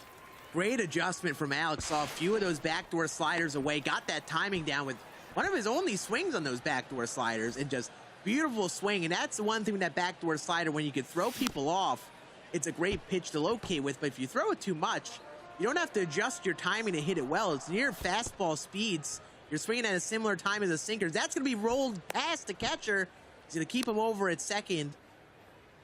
And almost sent that runner to third there a little late, but stays back, and now we got a 1-1 count. And there's that down the way forkball. That pitch, I said it before, I could generate a wind farm of power with how much I swing and miss at that forkball. I could just whiff left and right, and these players are going to have a tough time adjusting, sitting back to it, because you've got 100 miles an hour to catch up to, and then low 80s to slow down to.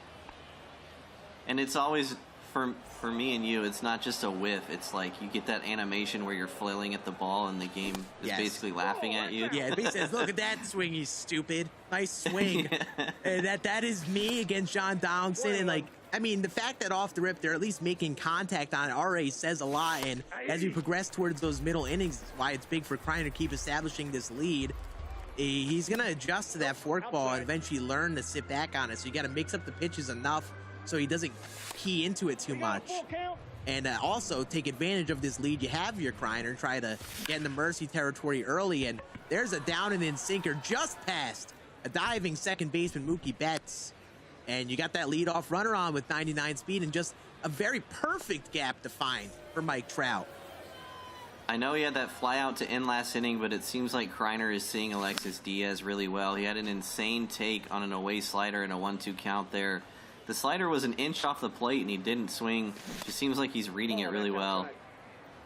Yeah, and here's the thing with that 3 pitch mix from Alexis Diaz. You have no changeup or really slow speed to look for. You only have that sinker and four seam, and there's that sinker down and away. Gets the rollover, but a little bit of a slow turn, and Bellinger's 89 speed beats it out. And even if Bellinger's off the ball, I feel like there's just something he does, like just get on base there, just to keep this inning alive. Now you bring up Acuna. You know what I'm looking out for? I was going to say the inside fastball. Is that driven to left? Just foul. I was going to say keep an eye out on that away sinker here, righty, especially after that swing. But you know what? Alex, like, you know what? I've got a lot of pressure to keep this game where it's at. That was a great swing. Bringing Adam Ottavino. And now you get that down and away pitch. And there's that down and away cutter. That'll be turned for a double play. And that's tough. You get that inside four seam, 98 miles an hour. You're early on it because you're dialed up for it. He's like, you know what? New pitcher, Adam Ottavino. That really slow across the body cutter. And there's your rollover double play. It's really great managerial decision by Alex and just great play by both players, honestly. When somebody pulls a home run like that foul and they saw it the whole way, usually a pretty good tell they saw the ball well. So Alex immediately going to a different type of pitcher. And Kreiner also all tournament has done a lot of damage swinging at the first pitch against a new pitcher. Yeah. But that time gets a cutter low and away and just rolls it over for 2 outs. And but great pitching change from Alex. As that's going to be a just late swing, just a little bit behind on a down-in slider. That's going to be a fly out to center field. And, yeah, I bet Kreiner knew that cutter was coming, and that's why he swings first pitch, and that's how these players play. They're such aggressive hitters. They're going to guess pitch, and if they think they get the pitch they want, they'll swing at it. But sometimes you just need to look at that pitch, get a feel for how it comes into the zone, and make those adjustments just by seeing the pitch. But, you know, the aggression sometimes helps you in Kreiner's favor. In some instances, it hurts you with that down and away cutter to be an inning double play. And here comes Alex again, a pretty quick out to start off the inning on that slider versus John Donaldson. And there's another one right on the corner that he's going to ground out the short as we flip feeds here. We're now down to 2 outs here, and here comes Jimmy Fox. That was a couple of pretty good swings from Alex to start the inning, and that was better than all of them. Jimmy Fox to left field. 50th home run for him. Cuts the lead to 10-3. Yeah, and Jimmy Fox turns on an inside sinker, and this is kind of what you got to do with John Donaldson sometimes. You get that high velocity slider, even though a lot of times you get that pitch outside of the zone down and in, you have to just stay committed to the velocity enough down and in, because he'll come back with that sinker occasionally, or that slider will catch the plate. And beautiful by Alex to get out on some of those sliders to start off the inning, still stay aggressive down and in, and then punish him for getting a sinker in the zone. And now you're ahead 3-1. Kreiner may not know what to pitch here. And here we go. Goes forkball down and buckles him on that front foot. Now you go 3-2 pitch again. What do you throw if you're Kreiner? He goes back to the forkball, and this time he just spits on it. It's so hard to put that forkball right on the corner, especially 2 pitches in a row. I love that we saw a bit of the pitching feed from Donaldson to start this inning. You could really see how big the pars are on Legend, and even though Kreiner's aiming it for the corner most of the time, sometimes you just don't hit the corner. Yup, and I think he was just trying to see if he could get that early swing and miss, maybe double down that pitch to try to get a whiff, because you don't always expect it twice in a row. But just a great take, and just read that out of the hand that it was a forkball. And again, ahead of the count, 3-1. And I think this is what Alex is going to need to do. Just work these at-bats, see a lot of pitches, force Kreiner to eventually throw strikes. And he's getting that pitch count up here, up to 50 here in the bottom of the third. Another 3-2 pitch. He's going down and away with the forkball. And that pitch has been working. But again, some adjustments. He's only early on it, rather than very early on it, like we saw earlier in the game. And you might see Alex just adjust to that bit by bit. And I think it's just a matter of time. If he just sits back on one of those away forkballs, that might be the swing that gets him going here. Yeah, he's gotten several outs on that pitch, and it's really been his best one. But we talked about last game in Game 2. The script is basically exactly the same here in Game 3, the away team jumping out to a huge lead. In Game 2, we saw the offense slow down a bit from here on out, but we did talk about the importance as the away team to try and put the mercy rule on the table, because if you can close one of these guys out in the early innings, it's huge to not let them have the opportunity to come back. Alex is going to have a chance to answer no matter what as the home team, but if Kreiner puts up 3 here, he puts it on the table. Absolutely, and it was almost like last game where Kreiner was off and it was up and in sinkers and cutters. It felt like it was just a matter of time where he would get it going. This game, Alex a little off and those away forkballs, trying to find that timing and get it going, and it's allowed Kreiner to build up a 7-run lead, but when you get those leads, especially here now at this very hitter-friendly park, and you know Alex can score here, you definitely got to keep on expanding that lead. You can't really stop, but Adam Ottavino in here. Still getting the job done here for a couple batters in a row. Yeah, Ottavino has slowed down Kreiner at least a little bit so far. Because I just said that, it means Fox is probably going to go deep here. But he's gotten a couple of good outs since he's come in the game, and the pitching change last inning to stem the bleeding was huge. And we talk about Alex challenging inside, establishing the inside part of the zone, even though Kreiner is ready inside. And what an adjustment from Kreiner is that? Is driven to deep left field by Jimmy Fox. And we had that four-seam in on the hands. Alex has been establishing inside a lot to try to get some weak contact, and he got that early foul ball. Next swing, Kreiner adjusts and sits back on the sinker, keeps it fair. That's the risk of establishing inside, given an opportunity to pull a pitch, and he absolutely did there. Yeah, wasn't really on it, but again, with this high elevation stadium, pulling it right down the line. If it stays fair, it's probably going to leave, and I'm not going to say I didn't call that one, but I kind of did. Right when I talk about Ottavino's effectiveness, Jimmy Fox puts one in the rocks there in left field. Yeah, there's a little bit of a commentator jinx. It is driven to right field by Ellie De La Cruz. That just stays fair yet again. And an inside sinker yet again, this time to a lefty that Kreiner gets good timing on and turns on. And he now has a 9-run lead here in the top of the 4th and brings up Trevor Story. Kreiner's made great adjustments, as you mentioned. The right-on-right situations, being able to get to those inside pitches so far in this game. And also in that at-bat, with Ellie De La Cruz right on left, Alex has gone to that belt higher up and in sinker a couple times. Kreiner didn't miss that one. It's one of the first times in the series he's really connected on that pitch. Yeah, and that's the thing with that sequence, too. He went inside twice in a row, gave up homers in 2 straight at-bats. So Alex like, you know what, I'm going to go down in the way sinker here, try to get that rollover. And Kreiner saw that opening in that right side of the field, sat back on it, and just hit it through the shift. And here we go. These at-bats just tally up with just good swing after good swing, getting runners on. You probably see a pitching change here with a couple runners on. Or is he going to keep it out of, he is trying to extend him with going to that pen early. And you're looking out for that away cutter, rollover double play. I'm expecting Kreiner to sit back here. Gets the sinker inside and pulls it foul, though. Saw it the whole way. Big spot here. Simeon's been quiet in this series so far. Yep, he goes inside sinker. He's ready for it. It sets up the away cutter, but Alex just doubling down, tripling down, throwing that same inside sinker, trying to get him to expand. Now here you go. 3 straight sinkers in on the hands. I think 4 now. And here you go, 3-2. And there's the away cutter on the dot, on the corner. And perfectly located to get a strikeout there. That is such a big strikeout. I think Kreiner saw it all the way and just thought it would cut a little bit more off the plate. And there's another cutter down away. You see now, a little bit early on it, Alex going to go to that low sinker. He's trying to get him to expand that zone, roll over, maybe just whiff on that sinker below the zone. But Kreiner not biting. Now works it to a 2-2 count. 27 pitches for Ottavino, 2. Energy got to be getting low. And there's that sinker down, but actually located just below the zone where you probably want it. And probably pitching change here. And here comes Kenley to try to get out of this. We've seen this a couple times in the tournament, a 2-strike pitching change. Alex feels like he really needs this out here, and he does. And there's the away cutter, and that's what's rough about that mid-at-bat change. You were just adjusting to Adam Ottavino's low speed cutter, and then you bring in Kenley Jansen with 97 on the cutter, and you have one opportunity to make that adjustment, and it's really difficult to do at that first pitch. And here's how you bounce back. Leadoff single for Ellie De La Cruz, bringing up the bottom part of the order, Marcus Semien. And it's time to get the bats going. Kreiner only up 9, so mercy rule not in play yet, and Alex has got to start chipping away.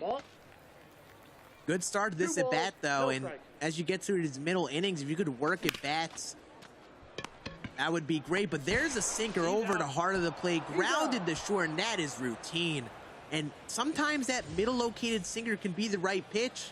And you see that PCI gets that bottom right part, jams it into the ground, because that PCI, that's what happens. And that's a double play to change this inning a bit. That's just tough for Alex. That's one he wants back. A sinker basically right down the middle and just misses it with his PCI and makes 2 outs. And, you know, the story with John Donaldson most of the time is the outlier slider and the forkball. Kreiner having a lot of success with that sinker and the forkball in this one so far. Yeah, you don't see too many of the four seam being thrown. It's just slider, forkball, sinker is most of the routine you see mixed. You don't see the slurve mixed in there. You haven't seen too many four seams here. Those 3 pitches have gotten the job done for him. But now, 2-2 count here. Mike Trout, got to be very careful here with 2 strikes, not to throw anything too close. There was that four seam to try to poke it in the zone, but a great take from Alex to make it full. Here comes the 3-2, and there's the inside forkball. Clearly read that as a sinker all the way. And there is that swing and miss I think Kreiner has wanted on those inside forkballs. It's just a great pitch selection. In the last 3-2 count, he went low and in sinker, and it was hit for a home run. That time making the adjustment, mixing it up, going to that slow forkball, puts it right in the strike zone, and escapes with no runs. And a good bounce back out here from Alex. He really can't afford to give up too many more runs here. And if you looked at that par before we flip back to the next part of the inning, that par is very big in that forkball, so a risky pitch to throw because it could go so many places in that inside part of the zone, but it works out there, located right on the black. And now Kreiner gets another runner on here. Ronald Acuna sneaks it past that third baseman who's a little bit in, and now you got a runner on here. 99 steal, 95 speed. I wonder with the mercy potentially in play if you try to just keep pressure on and maybe get something cooking on the base paths.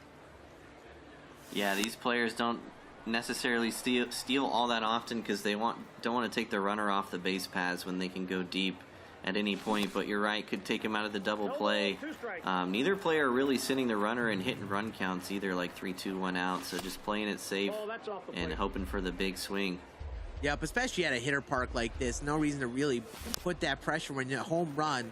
It'd be easy to get that runner home. This is some pretty recent Yankee-style baseball, you see, where the runners don't really run. They're kind of just there to be on base, and you hope your hitters can bop them in. But now, he's worked a 3-2 count, and you could see that come into play. 95 speed, and especially with the ground ball double play in option. Here he goes. He gets an inside cutter and a good way to pitch inside because that shortstop covering second sets up a ground ball through that left side with the runner stealing, and now he went away. This is the first time all series that Kreiner has sent the runner in this spot. Yeah, and I like it, trying to keep the foot on the gas. That is driven to deep right field. Adley Rutschman sends it a long way, and a cutter inside. He just went outside, inside, outside, inside there to end that at bat. That one just catches the plate, and Kreiner was ready for it, and then bounces back with another perfect, this time on a slider down and away, and he is cooking here again here in the top of the 5th. When you're pitching against someone that's this locked in, you just feel so helpless. Alex gets it to a 3-2 count, makes a couple of really good pitches just off the black. Kreiner fights and fouls it off. And talk about putting your foot on the gas here. We talked about it before, Adley having a bit of a slow series too. Not this game. Oh, and a change of that's middle plate. He sits back on it and laces it to right field. That runner gets in the third too, and Kreiner is still rallying. So again, important, especially righty here. So look for your right pitch here to try to really capitalize these runners on. And not get too eager and ground into an inning double play here. Nope, that's a ball. I have to imagine some point in this at bat, Alex will go back to his crutch of the up and in cutter. Will Kreiner make the adjustment? Front door cutter. He's gone to that pitch before. He's starting to bring it back now. Now a 1-2 count. That's a ball. Now going up and away with 2-2 that cutter. count. A good take. And you like the patience in these at bats. Taking some close pitches. As that's driven to center field, 72 speed. Is he going to send him? He does. Here comes the throw to the plate. Might be perfect. And he is hosed. And a big run saved for Alex just to end that inning. And you like the aggressive send. Only gets him out on the perfect throw. But Alex comes up when he needs to. That ends our inning there. But here we go. Donaldson still on the mound. Only allowed 3 runs here. And you need to score at least 2 to prevent the mercy here if you're Alex. That's a risk you can afford to take with that send when you're up by 11, and the only way he gets him out is with a perfect input throw from center field. So good fielding again by Alex. He's been doing it all series, and he keeps a run off the board and stops the rally, and now is hoping to come back himself. Down and in forkball, little off that PCI, but diving play by Ellie De La Cruz. And we talk about finding the gaps, those grounders, almost identical swing that Kreiner had last inning, but Kreiner found the gap up the middle this time. That found the diving glove of Ellie De La Cruz, and not an encouraging swing to start off the inning, just a little bit off on that PCI. And then there's a down and in four seam, and Kreiner has just been so selective with throwing that, and that's now out number 2, gets a late swing. Yeah, 2 discouraging swings for Alex here. Down to his last out, needs to score at least 2 to keep game 3 alive. Donaldson's still in. Ball 1. And then now is where he started to get quirky. He's trying to go high slider there. 1 out left in this game, potentially, as that's going to be a low sinker swung at. Ellie makes the play, and we talk about bounce back games. What a response from Kreiner to bounce back and get a mercy rule of his own against a great player in Alex. And we talk about that momentum going both ways. This game started right away, going Kreiner's way, and he bounces back with a crazy showing. It's crazy how similar games 2 and game 3 really were. We saw a crazy back and forth that came down to the last out in game 1. Alex took the loss in that one. Then Alex as the away team bounces back and dominates game 2. And now Kreiner as the away team after a loss comes out and dominates game 3 in a mercy rule win. And he did it with a lot of home runs. And he hit a lot of them off Jacob deGrom, who I don't think recorded an out in this game. Yeah, we talk about the depth of the pitching staff as this series goes on, and it's almost like Kreiner saved John Donaldson. He has said before in his survey that he was his favorite card, at least on the pitching side. And tell you what, he really dominated on the mound against a great hitter. He just knew how to sequence with him well and gave himself an opportunity to run away with that game by reading deGrom well, and then just also pitching a great game on the mound. And now we have another situation where a team won an away game, and Kreiner gets to choose a stadium to be home field here. And you might have to consider Laughing Mountain after those games that he's both won there. Maybe he decides to go back there here for this next one. It's an interesting decision. Kreiner has had a lot of wins in this tournament at his home field, Ship It, and 2-0 in this series at Laughing Mountain. So does he pick Ship It again, or does he go and take Alex to Laughing Mountain himself after that dominant performance? It's going to be a good one. Game number 4. Absolutely. Kreiner bounces back with a 2-1 lead in this series now. But of course, this is a best of 5 meeting. We have another game coming soon. So we'll be taking just a short break again to let these players make some changes maybe, or prepare for our next game. And we will see you back here again with game number 4 in just a few.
everyone, and welcome back. My name is Scan. I'm here with Sebrev, and we have both been watching some crazy baseball in our championship series finals here between Kreiner and Alex Gakill.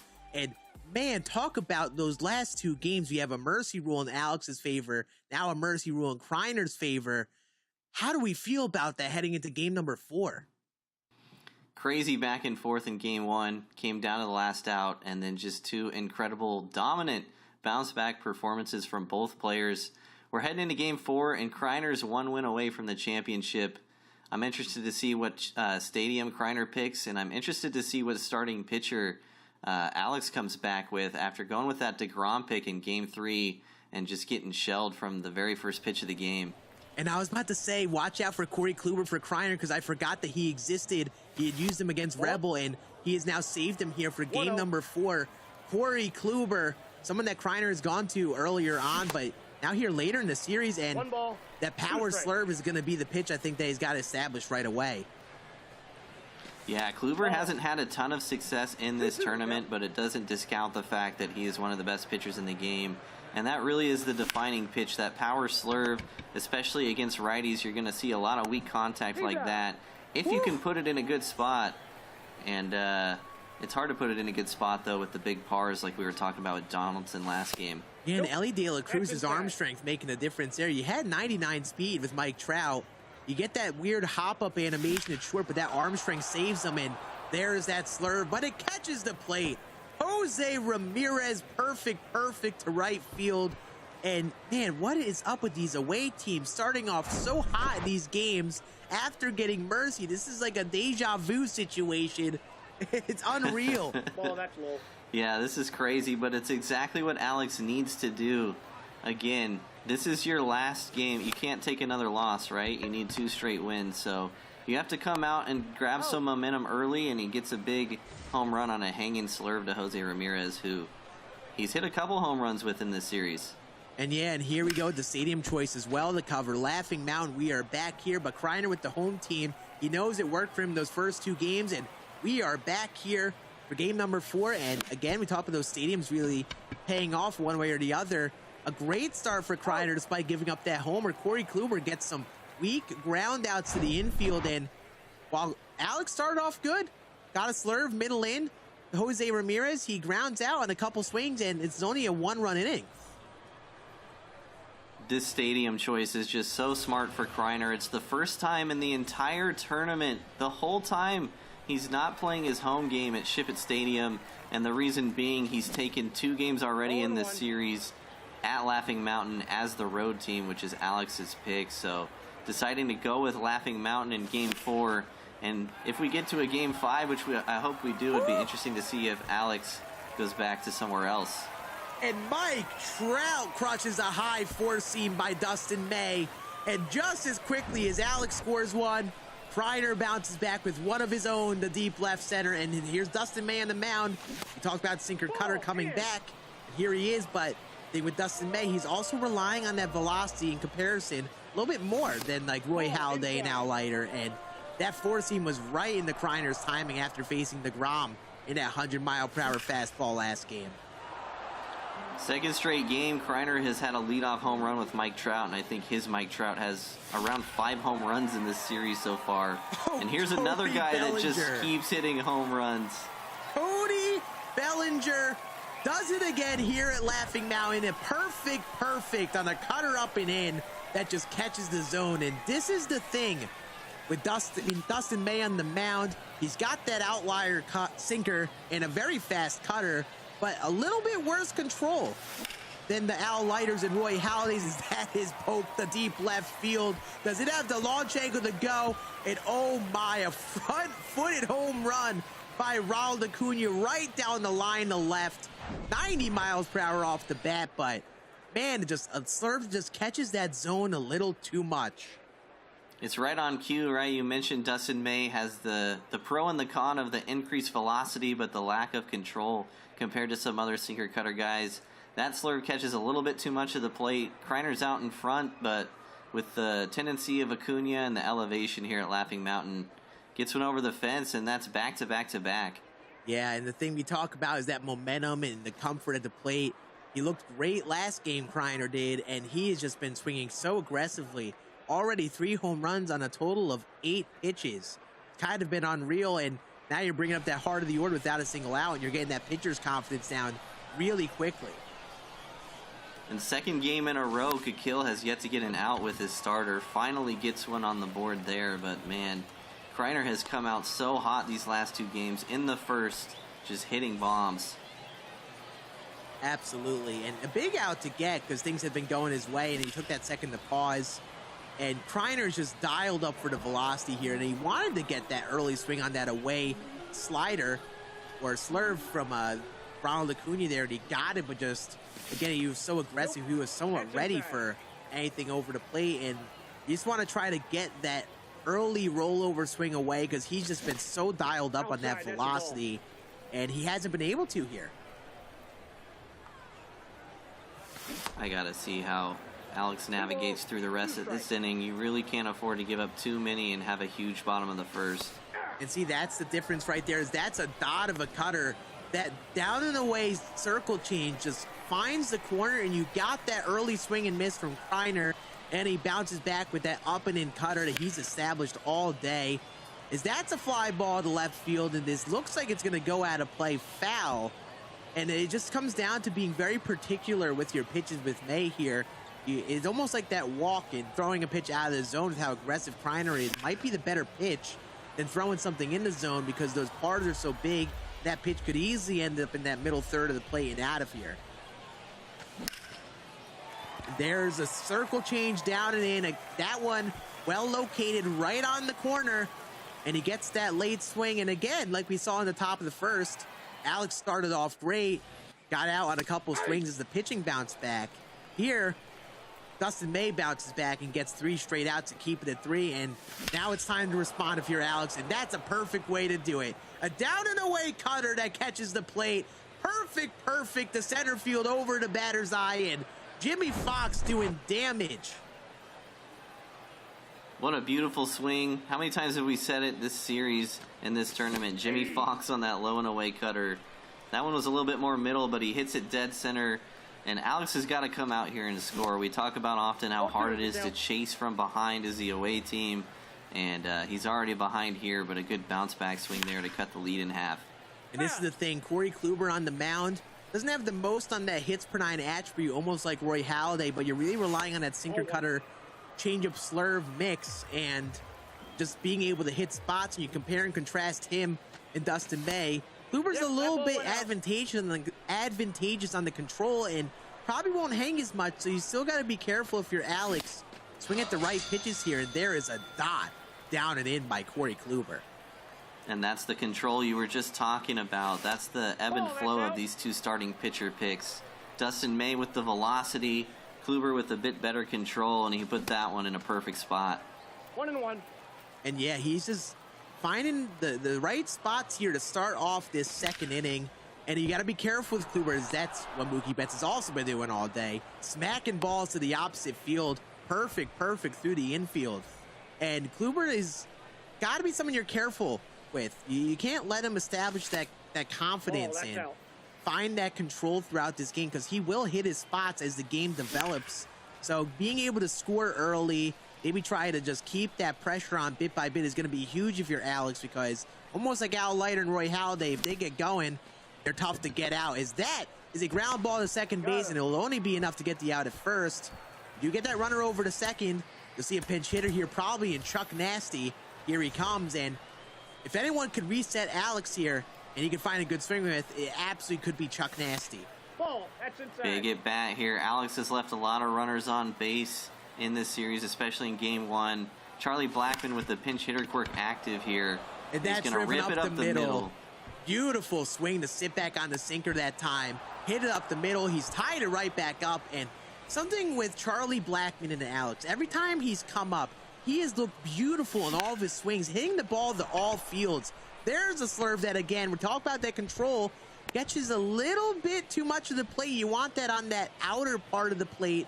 It gets close to that middle third, and just he could barrel that up through the infield. And here we go, Jose Ramirez looking to do some damage here with 2 runners on. Already gone deep once in this game. Beautiful. 0-2. Down and then cutter right on the corner. And that's where you want to live with Kluber. Anything near the zone, as we see, gets punished.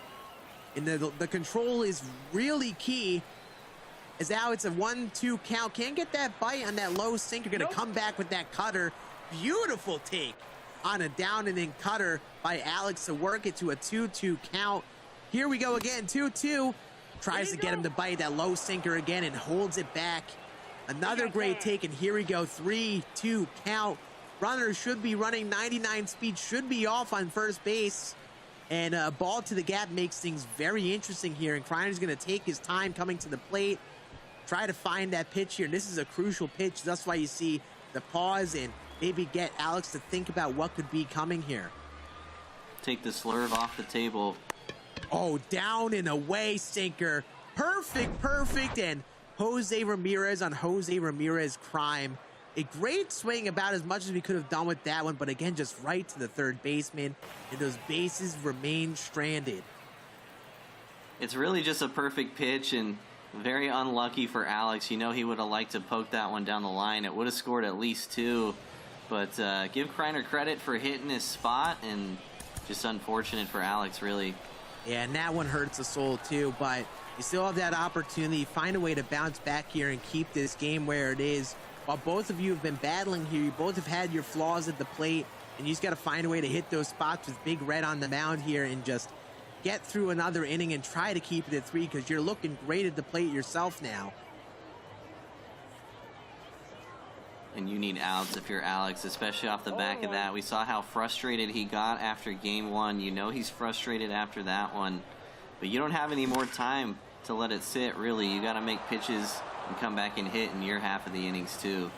And I got a glimpse of that pause menu with Dustin May on the mound. He's only thrown 4 balls. So Alex attacking the zone a bit, but also Kreiner swinging very aggressively here. So as we progress towards his middle innings, you got to see how much Alex stays attacking the zone, see how aggressive Kreiner stays swinging outside the zone. But if you could, at the very least, try to be efficient with Dustin May to get through those middle innings, that could help you out a lot. And he just seems to keep attacking the zone. Down in sinker, that's tough. He's going to fight it off and then comes back with that cutter. Again, he's just trying to rock by Kreiner on his front foot, back foot every single swing. And now we're at a 1-2 count again, and there's a high four seam. Beautiful pitch sequence from Alex to get a ground out there. It was a great pitch sequence, and he really went to the pitch that's been getting it done all tournament for him, or all series against Kreiner, is that front door cutter, up and in, belt high. Got him on it a couple times, and now with a couple of four-seamers generating weak contact, 2 big outs. Absolutely. Couple swings, he's a little off of late on those fastballs in the zone, so Kreiner has been aggressive, but it's just been early on these cutters, as that's another early cutter, and just a tick behind, and this is why Alex is establishing that cutter, kind of getting him early on it, and then forcing him to make an adjustment at the plate. Is that is going to be hit up the middle, and again, Mike Trout fields it on the bounce, and that's one of those lucky ones that you just got the hands inside on late up the middle, and literally feet from being a fly out. And that dive was interesting too. We saw a dive in game 1 where Trout trapped it in a similar fashion, but you know, that's a bloop, and if you dive and miss, it's going to be at least a triple. So unlucky that he didn't catch it, unlucky that it's a hit, but also decently lucky that he was able to trap it underneath. Yeah, you got to keep attacking the zone here. Obviously not the outcome you want if you're Alex, but keep attacking the zone. Kreiner has been a little bit off on some of these swings. Keep establishing that cutter, try to get those early swings. And that's a cutter that just ends up right down the middle. And I'll tell you what, that is a very MLB The Show sequence there, as that is a 2-run homer for Kreiner. And he gets that opportunity with that 2-out hit that he was a little off on, and then a cutter right down the middle. And now he's down up 5-2, and that pressure starts to set in a little bit for Alex. Got to keep that composure yet again. That's that control you mentioned with Dustin May. He tried to go back to the well again. His most effective pitch to righties in this series, the front door cutter. And you got to imagine he just missed his input a little bit, or he got an unlucky part of the par there. Ends up leaving it middle to Trout, who's done nothing but hit home runs. And so has this card. Yeah, and that's the thing with this game, with how MLB The Show is sometimes. You can almost sense that happen when you get those hits that go against you. You can almost feel like a home run is coming, and that's just how that went there. And while you're still only down 2, you just got to find a way to lock it in and keep it here. And you get that opportunity, you got to take advantage of it. You've seen it for both teams where they've gotten some opportunities on some swings. They may not have been all over, and just this time Kreiner took advantage. But he's fighting here, 3-2 here, 2 outs here. Working another good at bat against Dustin May, and there is a circle change right down the heart of the plate. And who else but Cody Bellinger? Perfect to center field. And Alex just can't get out of this inning here. I think that's the 7th home run for Cody Bellinger for Kreiner in this series so far. Inning's going to end here, I think, on this flyout, but Kreiner puts up 3 more again. Absolutely. Just misses that cutter down. I think that's probably the key pitch for Dustin May, and Alex has been that cutter. That's a pitch he's establishing to get off his timing a little bit, and he got that little bit underneath it on that away cutter, and it's the make or break pitch. Kreiner's crushed the cutters right down the middle, but when they hit their spots, he's been off on them. We said it last inning too, but big again here for Alex to come out and score. It's just so hard to chase from behind as the away team, especially with your tournament life on the line here and having to win 2 games in a row. And we talk about that cutter in on the hands. There's an inside cutter to the lefty. Now just a little bit early on it. But you got to keep looking for your pitch. If you can get this pitch count up on Corey Kluber and just make him hit those spots, it's really the best thing you can do against someone of his caliber with this control. And there's a slurve that he definitely wanted, but just a little bit ahead of it. Gonna take a second to reset here. He definitely wanted a home run on that one, but a tad bit early. He's gonna go foul, and now you're in a 2-2 count. 3-2. Great take though on a down and away sinker to make it full. You gotta be careful here. While it's like a big pitch here, 3-2, you don't want to expand that zone. And a beautiful swing. Sits back on an away circle change, pokes it through that left side, and you work a 5-6 pitch at bat, and you get that leadoff runner on, and in comes Jimmy Fox, who has already done damage for him. And sinker in on the hands. Last at bat, we talked about that cutter away to Jimmy Fox, how he hit that the perfect to center field. He goes sinker on the hands and jams him in. A first pitch swing that I don't know if he was ready enough for that sinker that he's late on that. So now you don't want to make. And again, we're talking about composure and staying locked in. There's a very not normal Alex swing there to start off that at bat. Yeah, he seems a bit frustrated, and you know that Jimmy Fox, you never want to make a one pitch out there too. And yeah, that sinker in on the hands is a pitch Kreiner hasn't thrown a lot either, so a good mix up there too. But desperately need an extra base hit here from Corey Seager. In a big at bat here, lefty right. He had a good at bat with Adley Rutschman to start off the inning, and you got to be careful on the slow stuff away, ground ball. 3-2 pitch here with 2 outs, and there it is, that down away circle change again, but doesn't find a zone. Great take, and we talked about opportunities. Alex is clawing his way to an opportunity here with 2 outs. Now you got to take advantage. He's been seeing Kluber really well. He's had great at-bats and a chance to tie the game here. Kind of awkward, you know, right on right is not great here, but Mookie's been your best hitter, so you're just hoping he comes through again.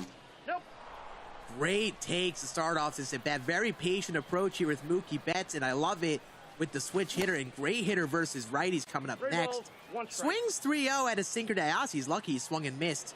A little bit behind on it. Wasn't expecting that. And there's an inside sinker again. Scolded.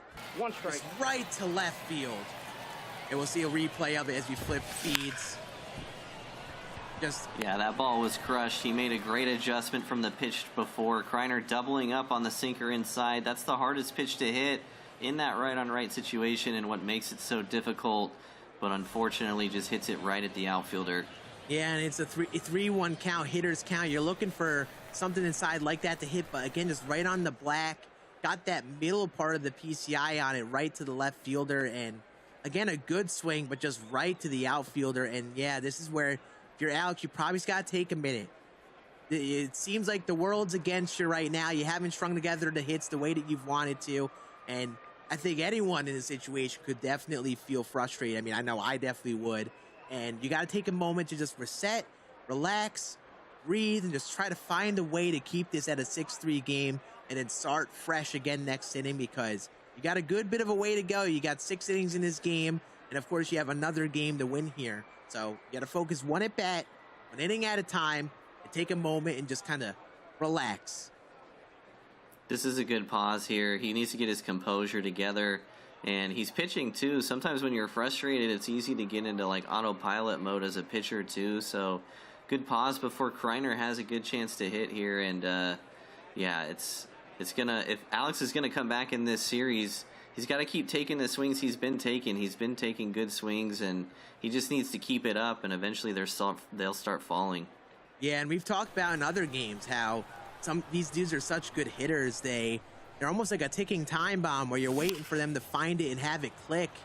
And even though Kreiner's up 3 and things are really going his way, 3-run lead is nothing with these hitters, especially here at Laughing Mountain. He's got to find a way to keep it going, keep that pressure on, even just get 1 or 2, and try to keep Alex off his game. But if Alex finds a way to pitch a scoreless inning here, that could easily just get him calm and relaxed for that next inning to try to turn it around at the plate. And there's a good swing on an inside cutter, scolded right to the first baseman. And again, talk about on the other side, here comes Kreiner, inside cutter and on the hands, hard liner just right to the first baseman. I'll be interested to see how long of a leash Dustin May has in this inning too, as another good swing ends up in an out there. So good bounce back inning here for Dustin May. But if Kreiner starts scoring here, as the home team and the mercy rule looming potentially with a lot of runs, you know, how long does Dustin May continue to pitch? Yeah, and you got to just, again, like, if you can find a way to do a quick inning here, I mean, that was a quick out for that second batter. A couple good swings from Kreiner, but not good enough to hit a home run or to get the desired outcome. And now you're quickly down to 2 outs, and this is the at-bat to try to reset this inning, maybe work that pitch count, look at more pitches this at-bat. There is no way sinker, and he sits back on it beautifully, lines it through the infield, and now you're getting towards that bottom part of the order. You've got 99 speed on the bases, and in comes Trevor Story. Here we go again, right on right. The front door cutter might be a story here. He goes with the mix-up with the inside sinker there and gets a pop-up. So a huge 0 to put on the board for Alex, and he goes back to hit. Absolutely bounce back inning for him. Keeps it a 6-3 game, and you give yourself a chance. You're down only 3 here. You're close. Your swings are close. You're putting up solid swings. It's just about time it starts clicking for you. And Corey Kluber has just been hitting a lot of spots, but as you start building up that pressure, he might miss something here. So you got to just stay composed, find that pitch, and there's that cutter. Demolished by Ellie De La Cruz to deep right field. And we talked about Corey Kluber and his control. He found one on the plate there, and he was ready for it. Big, perfect to start off this inning. And another great hitter Alex has loved, Chuck Nasty up here. That's exactly what he needed.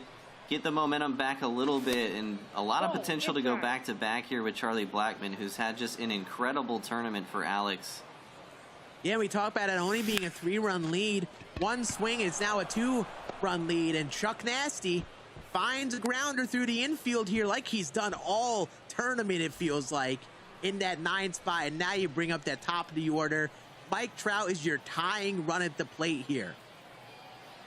Charlie just hasn't gotten out all tournament. It's been crazy. I think we saw a mound visit from Kreiner there, so trying to get that confidence back up, but a big at-bat here. And we talk about opportunities and taking advantage of them. Alex Bruin something here, as that is a slurve down and away, hit deep to center field. That's going to be caught. Probably wants that slurve back. That caught that middle third of the plate. I'd love to see that PCI again and where that ended up.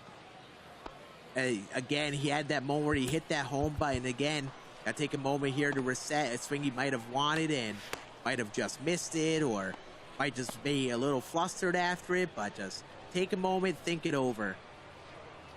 Yeah, he was a little bit underneath it, but you know he wants that one back. It's just so hard to square up those slurves. And he bounces back beautifully. Jose Ramirez gets a sinker in the zone. Perfect to left field, and Bounce back at bat after a frustrating outcome and a good response from Alex. He evens it up, and I think the more important thing is you get Corey Kluber out of the game. Kluber's out of the game, and Jose Ramirez continuing to go opposite field with big home runs. Right when Alex needed it, he puts up a 3-spot and ties the game up. Yeah, he's still putting up good swings, still fighting despite some frustrating outcomes here for him, but that's the name of the game. That is a slider that catches the play, and Ronald Acuna sends it to orbit to left field. And Alex not only ties it, he takes a lead with Ronald Acuna, and here comes that heart of the order, Adley Rutschman. That's such a tough pitch to hit a home run on, too. The front door slider, you almost never see it from Assad. You're too worried about the sinker and the cutter. He saw it the whole way. Good swing. And in comes Adley, who has done a lot of damage for this tournament. And it seems like he's got a great read on Javier Assad here. Reading those sinkers, changeups, and cutters. Spraying the ball all over the field here. And this is your opportunity, while you still have Assad in the game, at least at 3-batter minimum, to try to add on more. And Adley just misses a circle change at the knees there. Couple of foul balls on circle changeups. Will we see a triple up? Ball inside. Goes to the cutter. Good take on that inside cutter, working it again to a 2-2 count. It's so huge, especially with his bullpen, to drive up that pitch count, especially when they have to face 3 batters. If you could drive them into like the high teens of that pitch count in the first couple at bats, there's one batter who will get the back end of that energy very likely, and he's doing great so far. 3-2, 1 out, and takes a beautiful four seam that's definitely located intentionally there to try to get him to bite. And now you bring up pinch hitter Cody Bellinger, and this is what we talked about with Alex and those pinch hitters. When he sees that matchup advantage early mid-game, he takes advantage of it, and in comes Cody B with a chance to take a lead, extend the lead. That's inside. This has been a big pinch hitter spot too, especially with Seager on deck. It gives him 2 lefties in a row in the lineup in these big at-bats against right-handed pitching. Absolutely, and got to be careful of that sinker down the way. Big ground ball type pitch, but you also want to remain aggressive here while you have Assad in here. He's going to go inside sinker, and that one just located great in on the hands. It's going to be a weak fly out to left field. He's went a lot on those cutters and changeups down and in. He goes sinker in the zone there, gets that late swing, but now you got his eyes on that pitch. Might not be able to get away with it again, especially with another lefty and Corey Seager up here. 1-1. Swings and misses on an away four seam though, and that might be the route he goes. A little bit away with the velocity. Beautiful up and in sinker to make it 1-2. Now another 2-strike count, and there is that down in the pitch going slider this time. And there's another down in the pitch, a cutter, beautiful take. Either he's going to throw a cutter here again or probably inside sinker again. And there it was. The inside sinker, he just focused so hard on those down and in cutters. Got him focused on that pitch and induced a beautiful late swing on a sinker located right on the black. Again, risky pitch because he got that as an out previously. Alex could have expected, but just missed it. But 7-6 game for him now in a great response. Both perfectly located sinkers. That sinker from Assad gets up on you so fast on Legend, it feels like, but you're absolutely right. A huge response inning from Alex. Finally in the lead in this one, and now how will Kreiner respond in his half of the fourth? Absolutely, and the thing is, Kreiner has that 1-game advantage. He had a lot go his way in terms of that momentum to start this game, and Alex has woken up and starting to take some of it back, so he's going to take a second to reset. You got Dustin May in the middle innings of this game, and now the dynamic kind of changes. Dustin May has been, getting some outs. Kreiner's put up some good swings, but he also hasn't rallied in the same way every inning as Alex. So, again, as you get to these middle innings, if you can just try to get Dustin May maybe even out of this game with J. Ram, Semien, and Trout coming up here, you could maybe try to get some big run innings on your own, just like Alex just did. And this half inning is going to dictate a lot of the momentum as we move through the middle innings here. If you're Alex, you finally got rewarded. You finally took a bunch of good swings. You put up 4 to take the lead. If Kreiner comes out here and puts up a 0 again, going to be huge for Alex's momentum, but at the same time, if Kreiner hits right back and scores a bunch, going to feel definitely deflating for Alex. Absolutely. So you got to take advantage and really focus on the mound here, and I wouldn't be shocked if he has the pen up and some relievers he's confident with just to try to keep this momentum his way on standby just in case Dustin May doesn't work out. And that's a start. Inside sinker on the hands, and you get a check swing strike. And you get a swing and miss on a low sinker. Early 0-2 count to Jose Ramirez. And a 3-pitch strikeout, all on sinkers. Just 3 sinkers in a row that Kreiner just couldn't get the barrel on. And a big strikeout to start, as this is a high, deep fly ball to center field, and this is where Laughing Mountain comes into play. That deep gap to left center field, and not enough on that one, and very quickly, 2 outs here. Kreiner looks a little bit off with his timing and his PCI so far in this half inning, and it's really the first time in the game that Alex has had the momentum, so Kreiner not helping his chances here, but still got Mike Trout out here, and that'll certainly help his chances. An adjustment of a swing, and he crushes a sinker to right center field. Perfect by Mike Trout. And he was early on those sinkers to start off this inning. He gets in the way one there, finds the barrel of the bat, and then Cody Bellinger doing Cody Bellinger things as that's driven to right field, and Kreiner responds with the lead. Cody Bellinger's 8th home run of the 4-game series so far for Kreiner. Just ridiculous. And how many times has he gone back-to-back with Trout and Bellinger? Retakes the lead here, 8-7. Yeah, and again, we talked about that control and Dustin May hitting spots, especially right after a home run. He went back to a fastball. It just caught that middle third of the plate. And even though Kreiner was maybe a little off in that PCI, that location definitely paid dividends. And he was able to still pull that to right field with that timing. Yeah, it's almost like he swung for the cutter where his PCI ended up, but still able to get enough of it to hit it out here at Laughing Mountain. And again, we talk about the elevation and pulling it down the line, and he got just enough of it. And a great swing there to sit back on that middle away circle change, and hits up the middle, and you got some dolphin diving out in center field by Mike Trout. And I mean, if we're talking about the energy from Alex, I mean, that's a display of something there. But of course, like we've talked about, when that frustration, or maybe, you know, whatever you do on the field sets in, it's all a balancing act. And, you know, Alex just has to respond next inning. Another great swing on an inside forcing, this time from Adam Ottavino. First pitch as he enters the game, in a perfect. And here comes Jimmy Fox.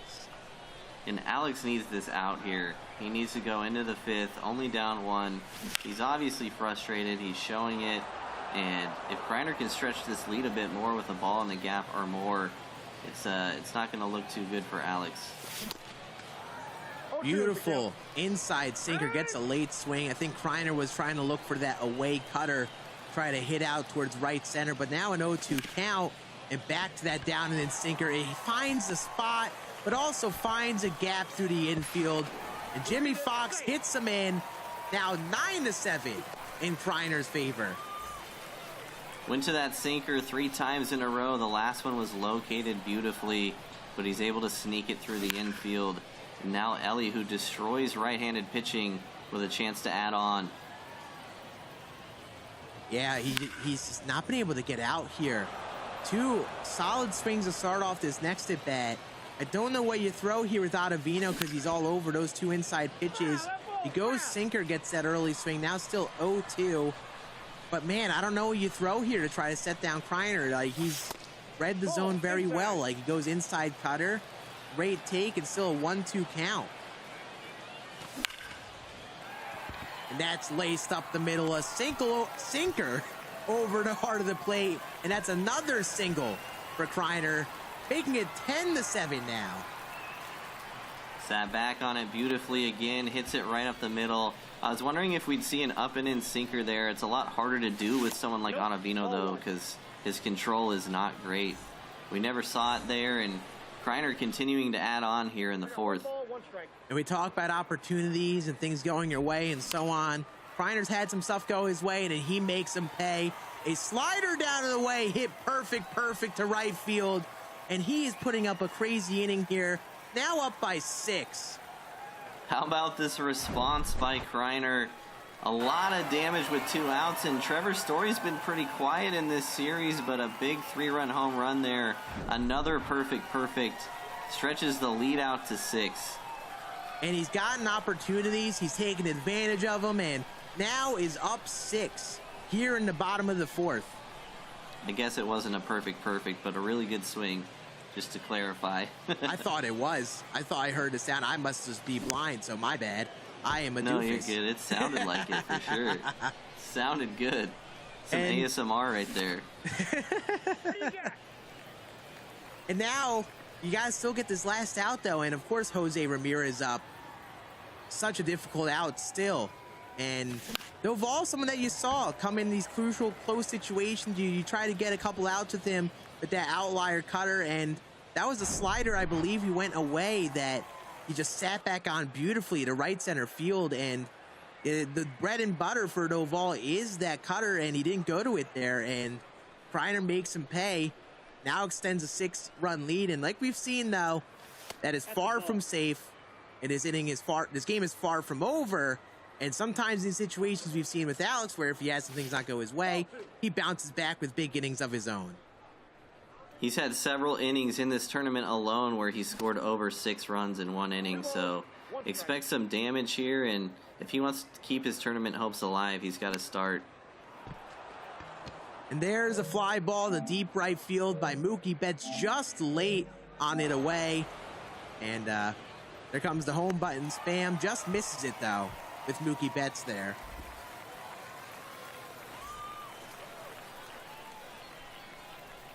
But Javier Looks Assad, like we got the picture view here, so we can't see where that PCI was, but yeah, did look like he was underneath it by quite a bit. Yeah, and this is just what happens. I mean, from a player perspective, as someone who's been in a situation like this before, there is frustration with being in a scenario like this where you just miss a swing like that. You see that outcome of that last inning, and I think most players would be in a position of frustration, and it's absolutely warranted. But if you want to bounce back here, that's going to be a strikeout.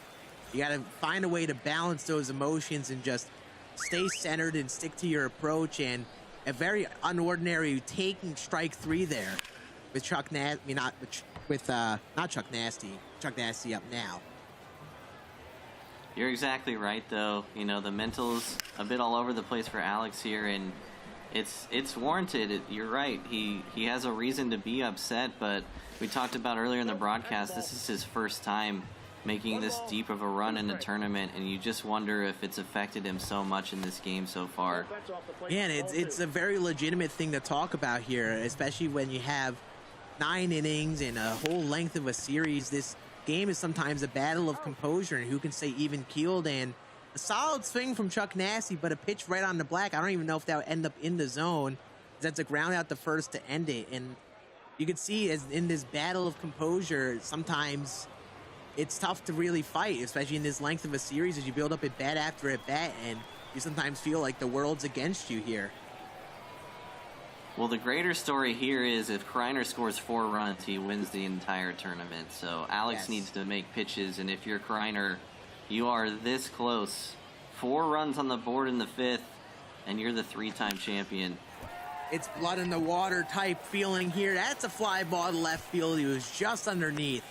That'll be right to the left fielder, and this is where you, like, on the sense of composure, when you have opportunity and you could taste the potential of winning here, you also have to balance your composure when things are going good and try not to push yourself too far. But that is a beautiful swing from Mike Trout. Perfect on a front door cutter that's going to hit off the top of your sign out there, 456 feet, and Cody Bellinger coming up to the plate already with 3 home runs this game. They've gone back-to-back a lot, and not only does that stretch the lead to 7, but it's a great adjustment by Kreiner. He's been struggling with that up-and-in cutter all series, and he did not miss that one.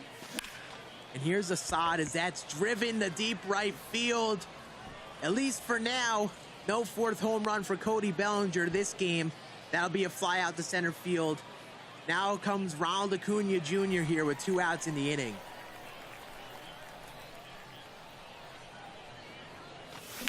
Gonna see an away sinker first, hard ground ball, and there's the diving play by Jose Ramirez. And a big couple outs to get for Alex. He gave up a great swing of a home run to Mike Trout, but bounces back, gets a couple outs, and we talk about staying alive in these games, and you taste the blood in the water. Kreiner does not take that mercy opportunity there and gives an opportunity for Alex to fight right back. Alex gets another chance, and we talked all tournament about when you have a chance at the mercy rule, how important it is to convert on that, because these guys can score at will all the time. And so a missed opportunity from Kreiner there from sure, and a breath of life here for Alex as he has a chance to hit in the top of the 6th. Now a 1-2 count very quickly. Mike Trout at the plate is going to go back to the inside sinker, and again, a very uncharacteristic take for Alex. It's an up and in sinker that he just kind of looks at right in the zone. I think it's very telling, where his mental state is at. He's been swinging away all tournament. Even you see it in 3-0, 3-1 counts, still letting it rip regardless of the situation. And that's back-to-back strikeouts looking, and something he hasn't really done all tournament. And this is a big part of these games, is when momentum skews your way and you feel your opponent's off, you have to find a way to run with it yourself, as that is going to be a fly ball to deep right field, caught at the track. Again, just underneath it there with Jose Ramirez. Yeah, not sure where he missed that one. Looked like he was underneath it. That launch angle was big, but, you didn't score here, 2 outs in the inning, and it's getting tight. You really need desperately to get something going here with 2 outs. Absolutely, and you haven't had much of a great read of Mariano Rivera. There's the bunt dance. Here with 2 outs at a first pitch, rollover grounder to third. And that ends our inning here in the 6th. Swing. Absolutely is, and here we go again. Kreiner 3 runs away from a mercy rule win and winning this championship series. But here we go. You still have 3 runs to score. And Javier Assad did a good job of getting out of trouble last inning. He's going to come inside with the first pitch cutter in a hair bit early.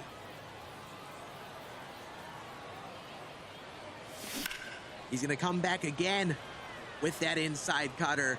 Again, a hair bit early for Kreiner. Very quickly an 0-2 count. And again, if you're Alex, obviously, you're trying to stave off mercy rule here. But you got some momentum with pitching to end that last inning.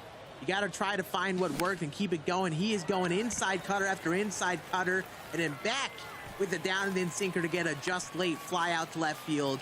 And a big first out in Adley Rutschman. That was just good pitching. 3 straight balls. Kreiner is up there trying to hit home runs and put this game away, and he never comes into the zone until that last pitch that he threw. So Kreiner really beating himself that at bat, and a big out number 1 for Alex. There's a down and away cutter, trying to get that early rollover swing. He gets it, but it's just a foul ball by Jimmy Fox. Now, again, an 0-2 count. Back inside with that sinker. This time, Kreiner's dialed up for it. Just early on it.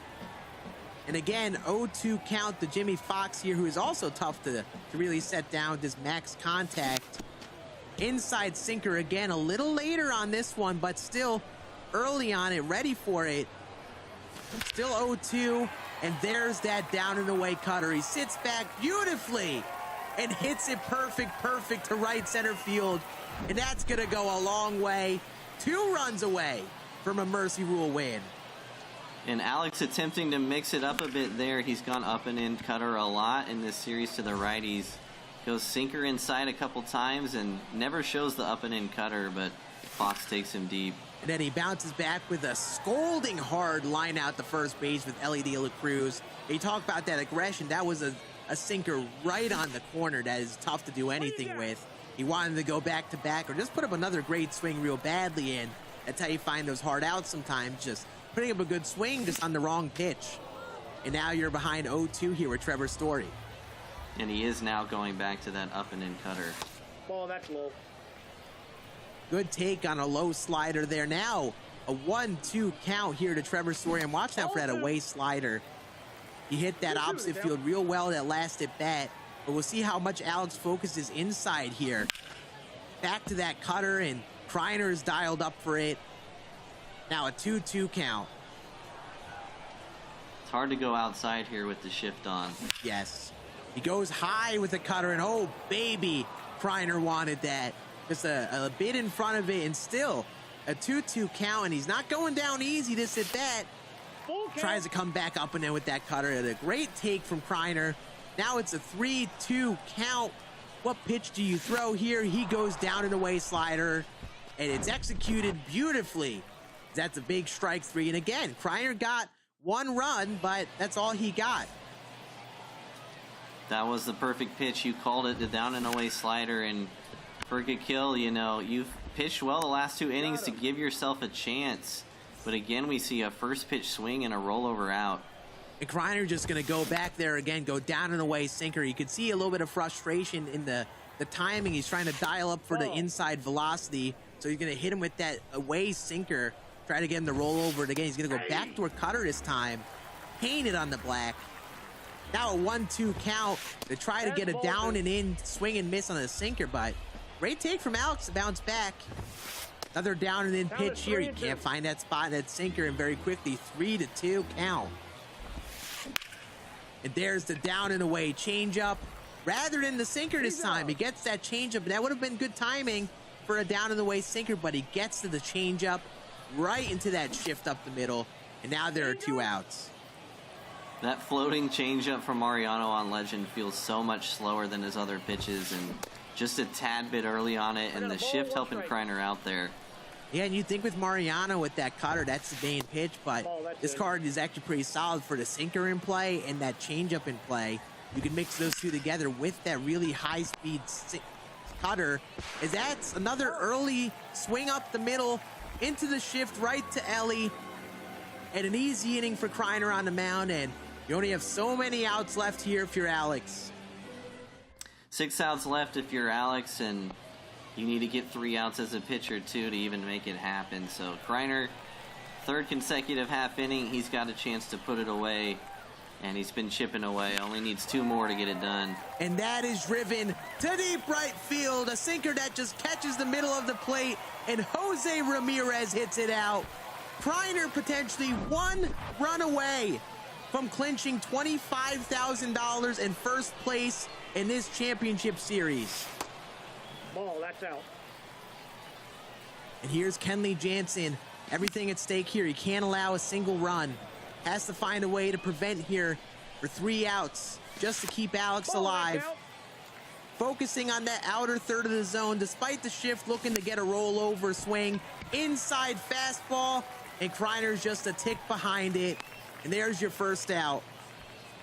This is what's so tough about being the away team, too. Any given swing could just end it without Alex having a chance to hit again. And it's close. 1 run away. But you still got 2 outs to make, and the 2 people who have done the most damage this game, Mike Trout, Cody Bellinger, who have been unstoppable. And this is a challenge for Alex here. You have to find a way to get these next 2 guys out. And that is driven to deep left field. And there it goes. Mike Trout for the walk-off mercy rule. And Kreiner is your MLB The Show 23 Championship Series champion. The confetti falls for the 3rd time for Kreiner. A championship in each of the last 3 years. And he has been dominant throughout this tournament performance. Got to give credit to Alex, too. He was also dominant throughout this tournament performance. As we said earlier, both players not dropping a single series until this championship, and it was a good one. Absolutely. Both these players played unbelievable baseball this entire way. And even in this series, we started off so good. But of course, this game, the difference was as Alex got off to a good offensive start and you thought he'd respond, Kreiner bounces right back with runs of his own and just runs away with that momentum that he built from the previous game, Mercy. And this is just that experience of being here before and knowing when the opportunity came around, and he just kept taking advantage.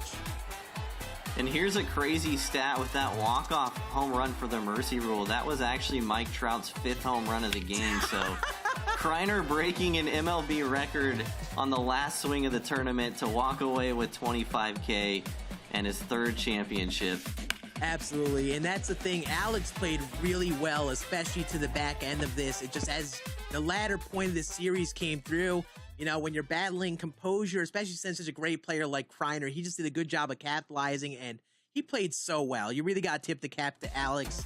He really did a great job getting to this point, and that series might have ran away with him at the end, and you may think one player severely performed or underperformed with a couple of mercies to end, but it's just momentum. That's how these high-scoring top player games go. Momentum can just skew someone's way, and they just run away with it. Both players played incredible, and that game 1 was seriously a game of inches. So give Alex Kikill a ton of props. His first deep run in a tournament, ends up in 2nd place, but played amazing in the finals and still walking away with 10K. Absolutely, but shout out to Kreiner, who absolutely killed it, especially in those last couple games.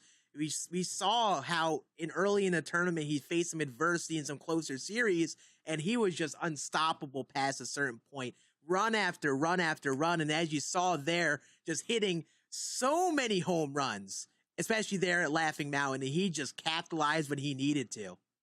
He really was unstoppable, especially at Laughing Mountain. Put up 31 runs in the last 2 games, games 3 and 4 of the series, and just locked in at the plate from the start of the tournament, locked in at the plate from the start of today, and walking away a champion yet again. Absolutely. Incredible performance. If you see in our series here, it still did go 4 games, and like we talked about, it was close, especially at that start. He had a great back and forth between these two, and then as we got to those last games, Kreiner saw the momentum, ran away with it, and put up incredible offensive performances. As you see, his highest scoring games were those last 2, and he heated up literally right when he needed to. It really was Trout and Bellinger all day for him, too. So many home runs hit, so many solo shots, and Laughing Mountain providing us with a lot of entertainment and a lot of offense for both players. And shout out to both of these players for putting on a show here today. They did a great job. It was a pleasure watching them. And of course, we saw a lot of great cards for these players' teams that showed up. We talked about Mike Trout and so on. But if you want some 99 overall players for your own team, you can go into this monthly award program, get yourself Julio Rodriguez and other monthly award programs, as we saw with Cody Bellinger, having incredible performances as well. Yeah, the monthly awards are really a great opportunity to add a bunch of cards to your set and your team, and this Lightning Julio is a good one. As you mentioned, we saw Bellinger too, and 429 in that month in real life. Just a crazy August for him. And also you have your other programs like the Roberto Clemente Day program. Get yourself this 99 overall for your teams, and other newer content like we've seen with that Pennant Chase program and that Career Tribute program. If you're looking for great cards to add to your team, a lot of those players made appearances today. So as we send us off here today for our championship series, I want to thank you all, for me and Cbrev, for watching. Hopefully you get some great drops for watching here today. And shout out really to our players who went out, put on a show here this entire tournament. They are the real stars of the show. I know Brev and I are here to try to commentate, make it fun, and keep people in the loop at what we think is going on in the game. And I'll tell you what, these players really did a great job, and shout out to everyone for putting on a show. All 16 players that are here since Thursday, and everyone that participated in the qualifiers as well, really helping aid to the awesome gameplay we saw with this MLB The Show esports. And it was really a great tournament overall, and it was great casting with you too, Scan. It was a lot of fun. Absolutely, Brev. I had a blast here, and I can't thank everyone enough for all the work to get through the championship series to get to this point. And that'll be it for us today. We all appreciate you watching. I'm Scan. This is Cbrev, and you all have a great rest of your day. Take care.